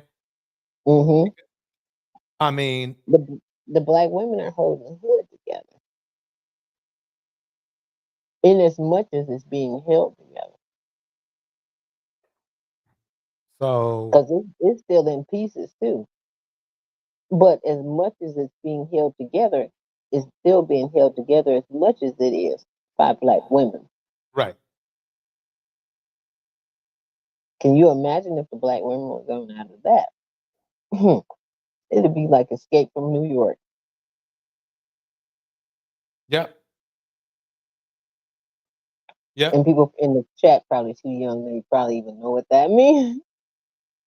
I got to get some younger references. But yeah, it would be utter chaos in there if it was left to only men in there. And they don't see our worth and our value, which is a shame, because we have added to it. And then it's like they disgrace their mothers to make a point. They disgrace every female entity that they've had in their lives, and most of the time that's the main contributor to their upbringing and their survival. Their whole lives have been women. I'm sorry. And then they talk Mhm. on these podcasts against them. I mean, this is such hypocrisy that they bring, and they see no problem. This says a lot to their character, that they see no problem doing this. No problem doing this to, that shows just how much boy love they have, how much boy love they have amongst other men, that they'll throw their mom under the bus to impress other men. I'll Yes. throw my auntie, my sister, every female around me under the bus. My mother loved me, raised me, my dad was gone, but she a 304, and I'll Mhm. say this to the delight of other men, Perfect example was Austin Holloman. yeah, just to look a certain way amongst them. I'll sell them all out. My grandmama with her big ankles making every Thanksgiving dinner. I would screw her and her efforts. She can just flip in her grave. And I'm going to demean, and degrace her name amongst others here on this podcast, may she just Yep. flip in peace, and they are doing it. I mean, they have no morals, no nothing. I mean, I can't believe they do it so effortlessly. I don't know. And they sleep at night. I don't know. They are big prostitutes as well because they are prostituting that they have come up without fathers, and everything about them, their whole existence has been dependent upon women. And for them to sell us out like this, you know, in publicly like this and be okay with it. They are prostitutes as well for YouTube dollars and views. You know, that they will sell their mothers and every female cousin and family member, you know, down to and make it hard for them to date and you know what I mean, and have every Mhm. male hate them like that. For them to sell us all out like that, you know, and decide to go want to vote for Trump to hate us even more. I mean, they are really, this is a huge psychological problem. Like I said, so to see the good doctor get on there and actually be able to get them to sit still because they like 5-year-olds. They just like children. They can't listen. They run away and put their hand in there. You're wrong. No statistics. I don't know what you're talking about. To actually really get them to sit. I've never seen them sit and listen to a woman. They're gonna count her out, discredit her. Oh, you lying. Y'all just be tripping. That's what I talk about women. They did not do any of those things. She knew how to navigate their energy. Mhm. Open them ears up, boy. She got the porn. She was pouring deep. She was just pouring. While she had them over, like, oh, he opened up. Blah, blah, blah. I mean, she was just going. She was doing Yeah. marathon in them ears while she had them open. Okay. Yeah, and then Cam tried to use that generic red pill or will you single um argument. Like how can you're a you're a single person, how can you teach other people blah blah blah. And she blew him out of the water with that one too. What is she saying? I don't remember exactly. Let me see if I got it in the mix. I might have it on here. Yeah, here we go. Let me I'm having a hard time to believe a very educated, a very attractive woman out of 41 years have not met Mr. Right. Mm-hmm. That's a remember now, Cam's 35, right? So he's no Mm. spring chicken himself. You know what I mean? Mm-hmm. But he left a lot of babies behind and a lot of women behind. For him to bring it up, that's let me play. I'm sorry for interrupting this, but it's weird to me to see him they're really in the same age group. I guess that's what I'm saying. So what makes him different? And look at all the kids he left behind. She don't have no kids. To me, look, that's enough time to find a lot of things out. I bet. And yet, Mm-hmm. no kids, Mm-hmm. single. Mm-hmm. I'm not, but I am saying, Mm-hmm. are women's expectations unrealistic? No, I'm gonna say, like I said on Nick, the question shouldn't be why isn't a woman of age, of success, of a certain caliber not married with kids? The question should be why are people rushing to the altar just to become divorcees or baby mamas and baby daddies? Mhm. I think I mean, he didn't even rush to the altar. he just made broken families. But anyway, I want to read me Columbia's message. I don't understand so many Black Americans talk about how much they love the culture in Colombia, but they don't try to bring those things out in their own culture. Bars.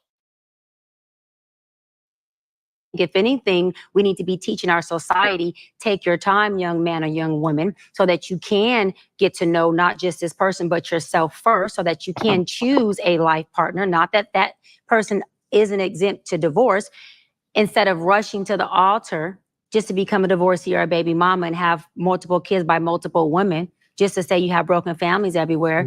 I don't see no benefit in that.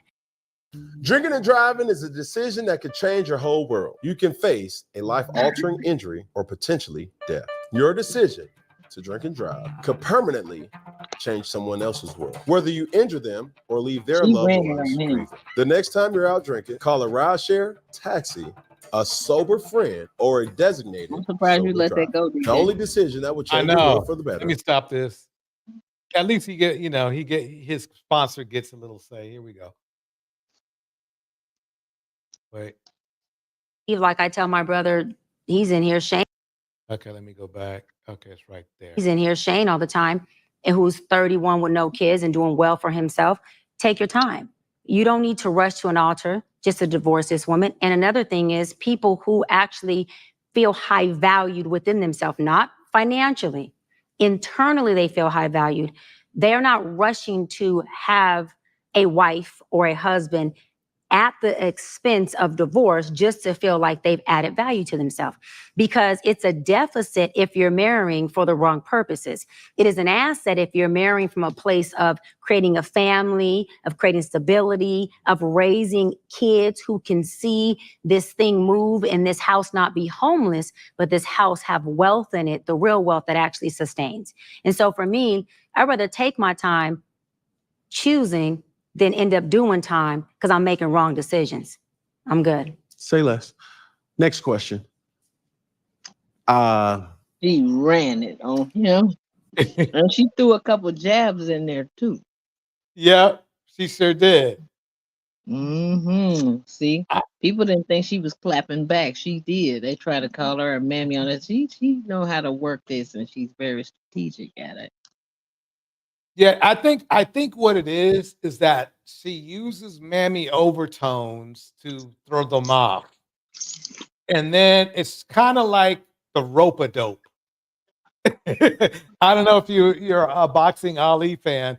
He did something called the rope-a-dope, where he would act like he was getting hit or like, he was on the defense. Then all of a sudden he would go, whoa. And that was that.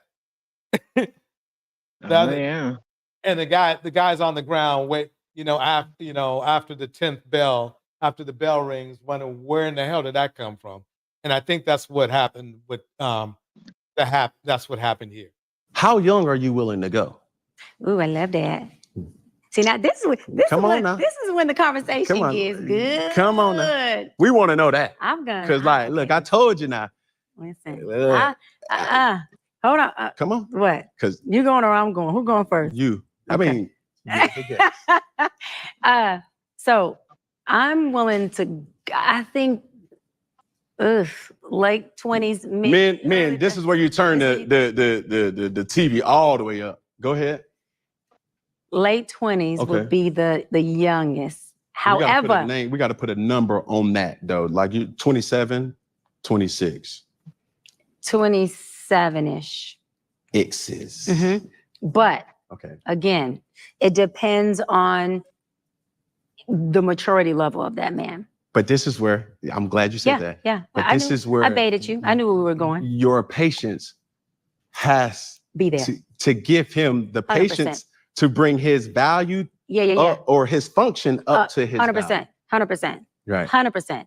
But 100%. So now 100%. 100% yeah, this too. 100%. A woman who has high value will not entertain or be patient with a guy that does not have. Yeah, especially if she has certain 100%. 100%. She will. Especially if she has certain especially if she has certain criterions that she knows most men of her age won't meet. She has to. So therefore, I'm telling you, a man of high value is a transactional type of thing. So to your point, it's like, I know, I look at you. I look at women all the time. I have a beautiful establishment that we're in right now. Right. Fellowship. It garners a consumer that's about their business. This is not hookah smoking and standing on couches and section. No, it's not that.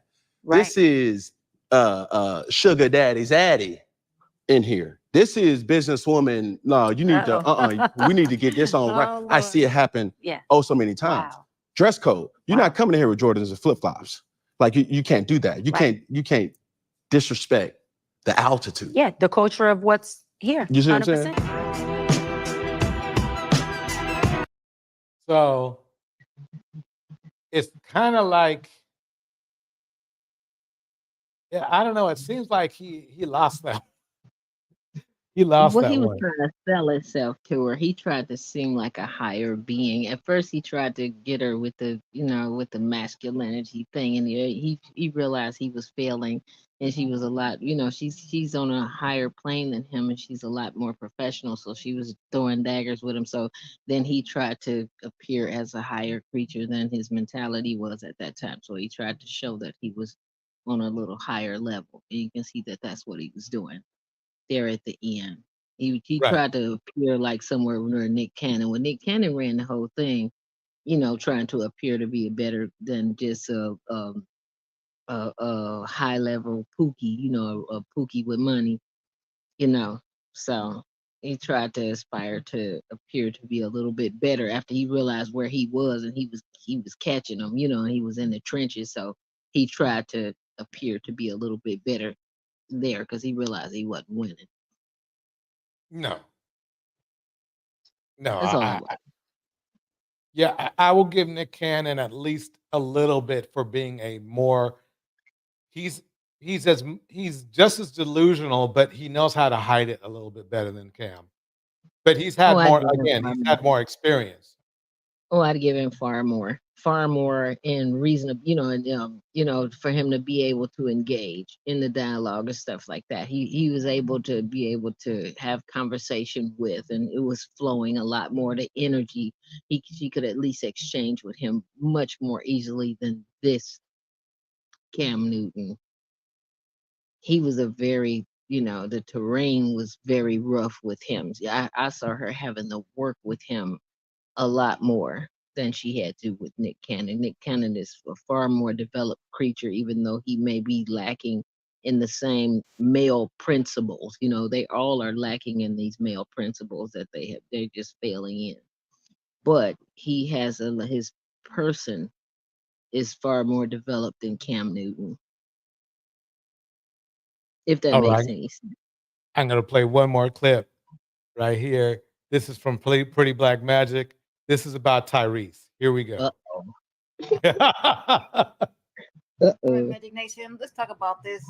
Tyrese, my mom made me act special needs. So we all know his mother, single mother as usual, black males don't help with their kids in order to get a little bit of extra help from the government. She told him to go in there and act like, you are the all word and you don't have good sense so they can give you a check.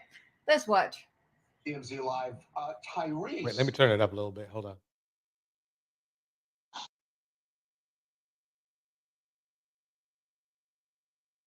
Yeah, let me bring it back a little bit. Okay. You a check. Let's watch.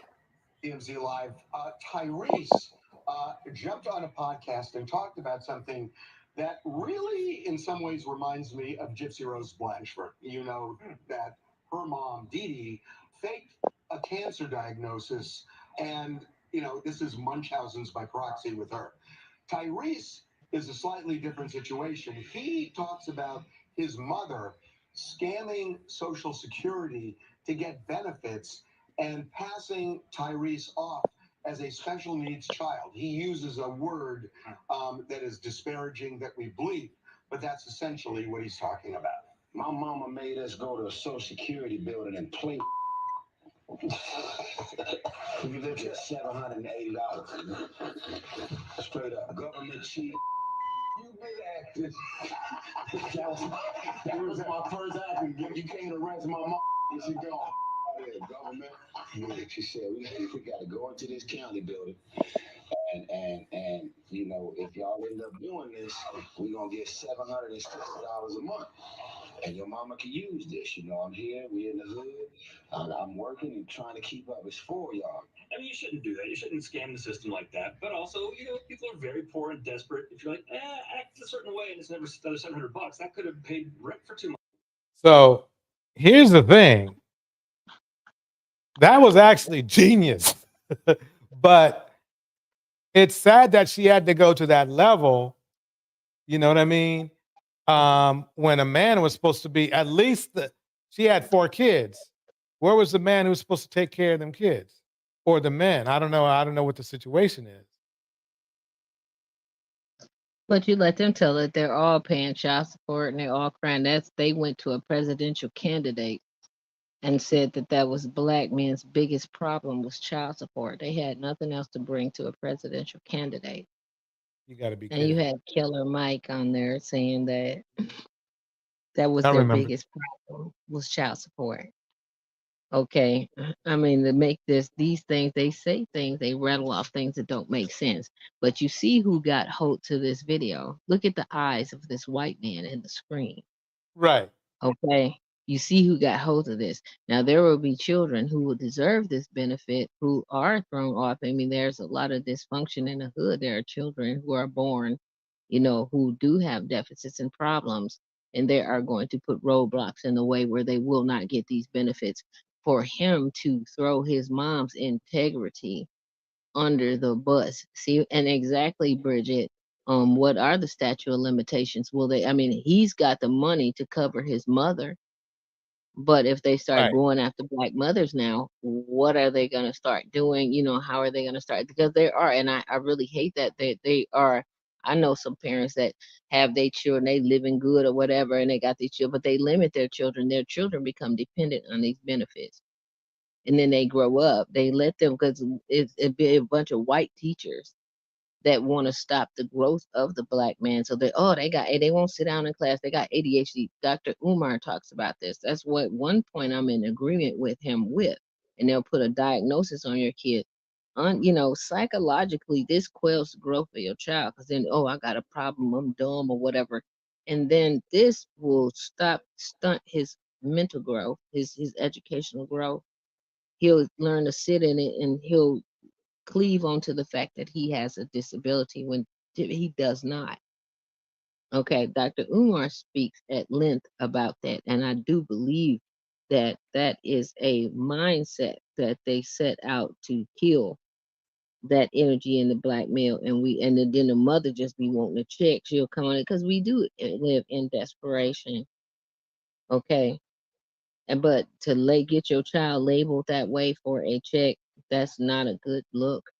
It's not a good way to do things. I know there are desperations and things, but to throw your child under a bus for a check and actually have them wear that on them, that they just mentally, at a deficit like that for a check, and what that does to them, putting them in slow classes and all kind of stuff, that's not worth it to do to your child. That's not something that you need to do. But then look at this man, like I said, look at him in the screen with his eyes like that. Ooh, they getting ready to slice all these people who thought they were going to do that. They getting ready to slice these. The Republicans want to cut out Medicare, Medicaid, Social Security anyway. And for him to sit up there and throw his mother under the bus like that, Right. I mean, how did he get rich and throw your mom under, and how you made it? This is not a story that you should be telling. And if you see the look in his face when he's telling the stories, he got a snide look in his face, like my mama did, you know.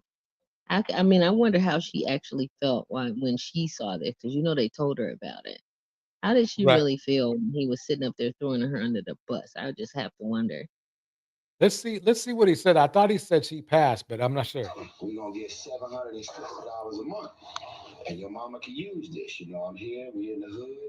I'm working and trying to keep up. It's for y'all. I mean, you shouldn't do that. You shouldn't scam the system like that. But also, people are very poor and desperate. If you're like, You've been acting. that was my first acting. You can't arrest my mom. Okay. My mama made us go to a Social Security building and play. You look at $780. Straight up. Government cheat. You've been acting. that was my first acting. You can't arrest my mom. She gone. Government. Yeah, she said.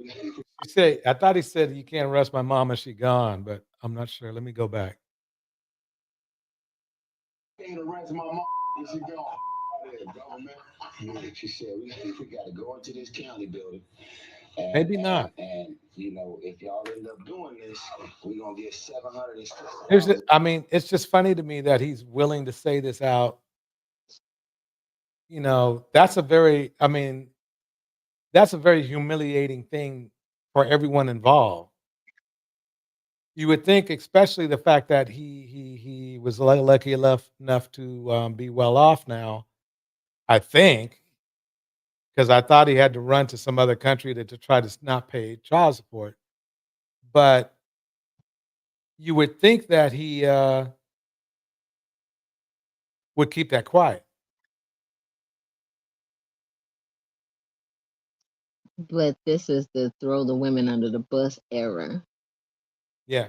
So they're actually proud to do that. That this is the extremes that black women that go through. I mean, he's very comfortable and they're all laughing. I mean, Yeah. and if they were all, if they were so they're co-signing with it. What it Yeah. should have been, it should have dropped silent in that room.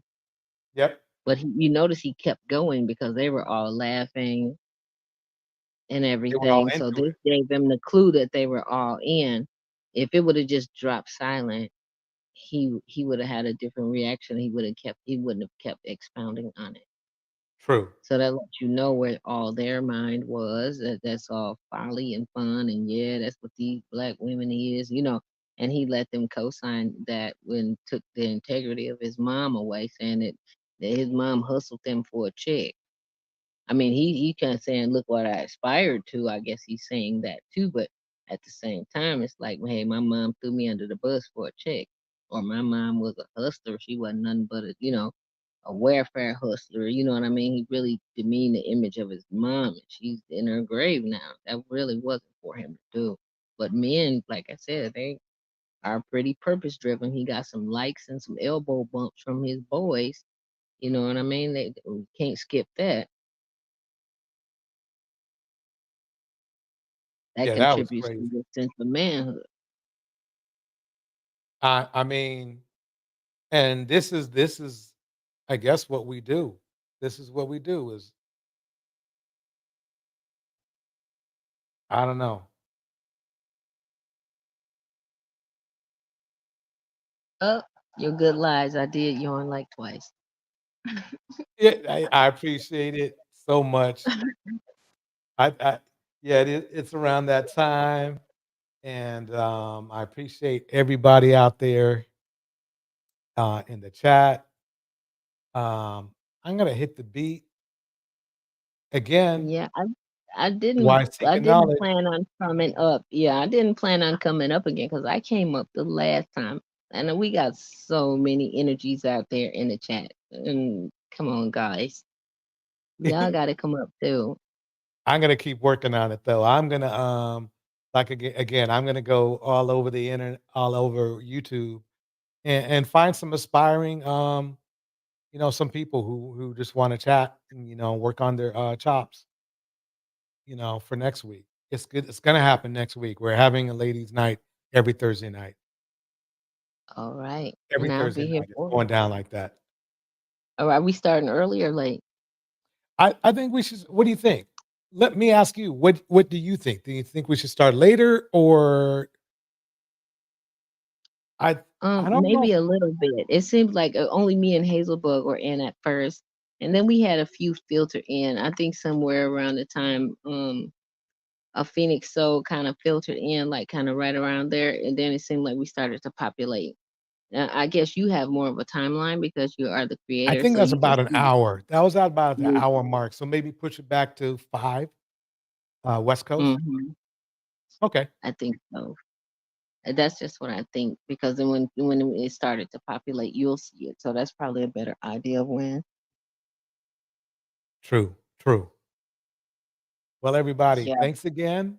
And everybody give wise seeking knowledge and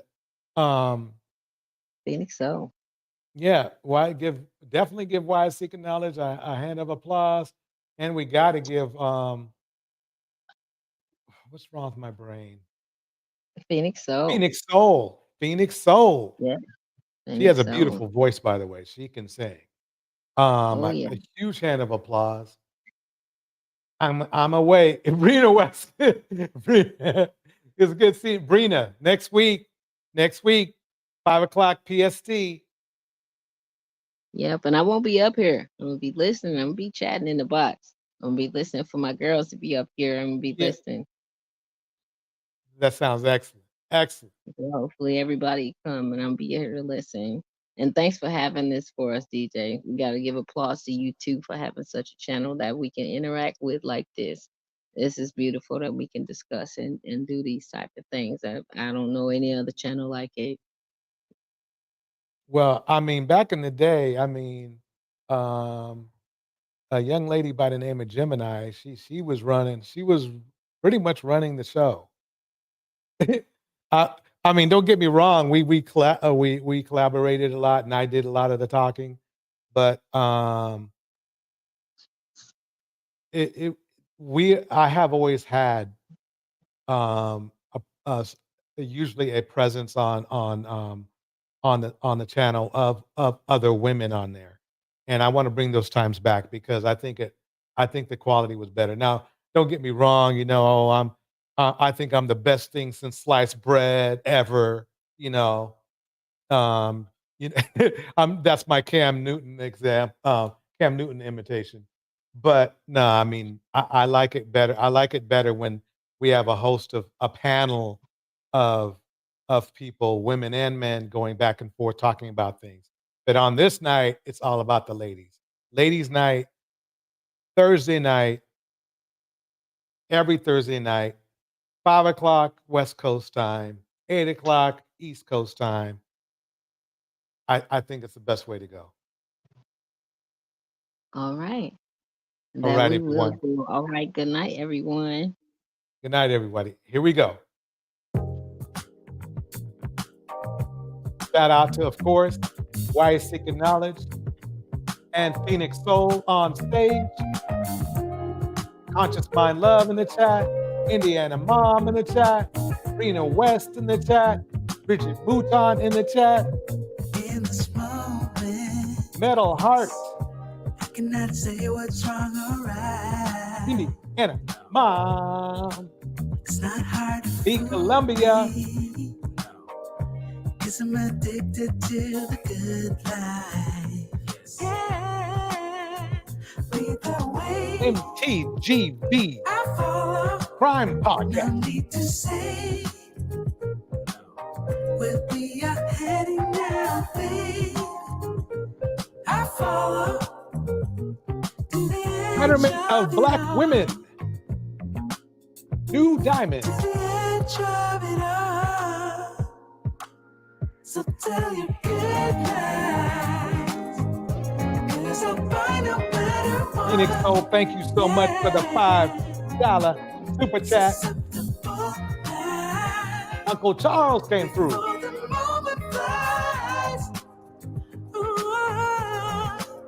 So tell your good lies. Strum came through.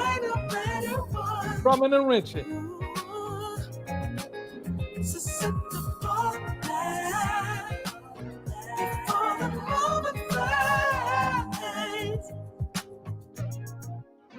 It's not a problem. Cause I know what I'm getting into. Yes. Yeah. And nothing can stop me. Cause I'm addicted to what you and I realize. Lead the way. I follow. No need to say. Kevin dropped by. Where we are heading now, babe. Henry Mars came through. To the edge of it all. So tell your good Hazelbud. Cause I'll find a better one. Yeah. Susceptible now. Before the moment flies. Before it flies. So tell your good lies. Cause I'll find a better one. Thank you so much, everybody, for coming through. See you on the next one.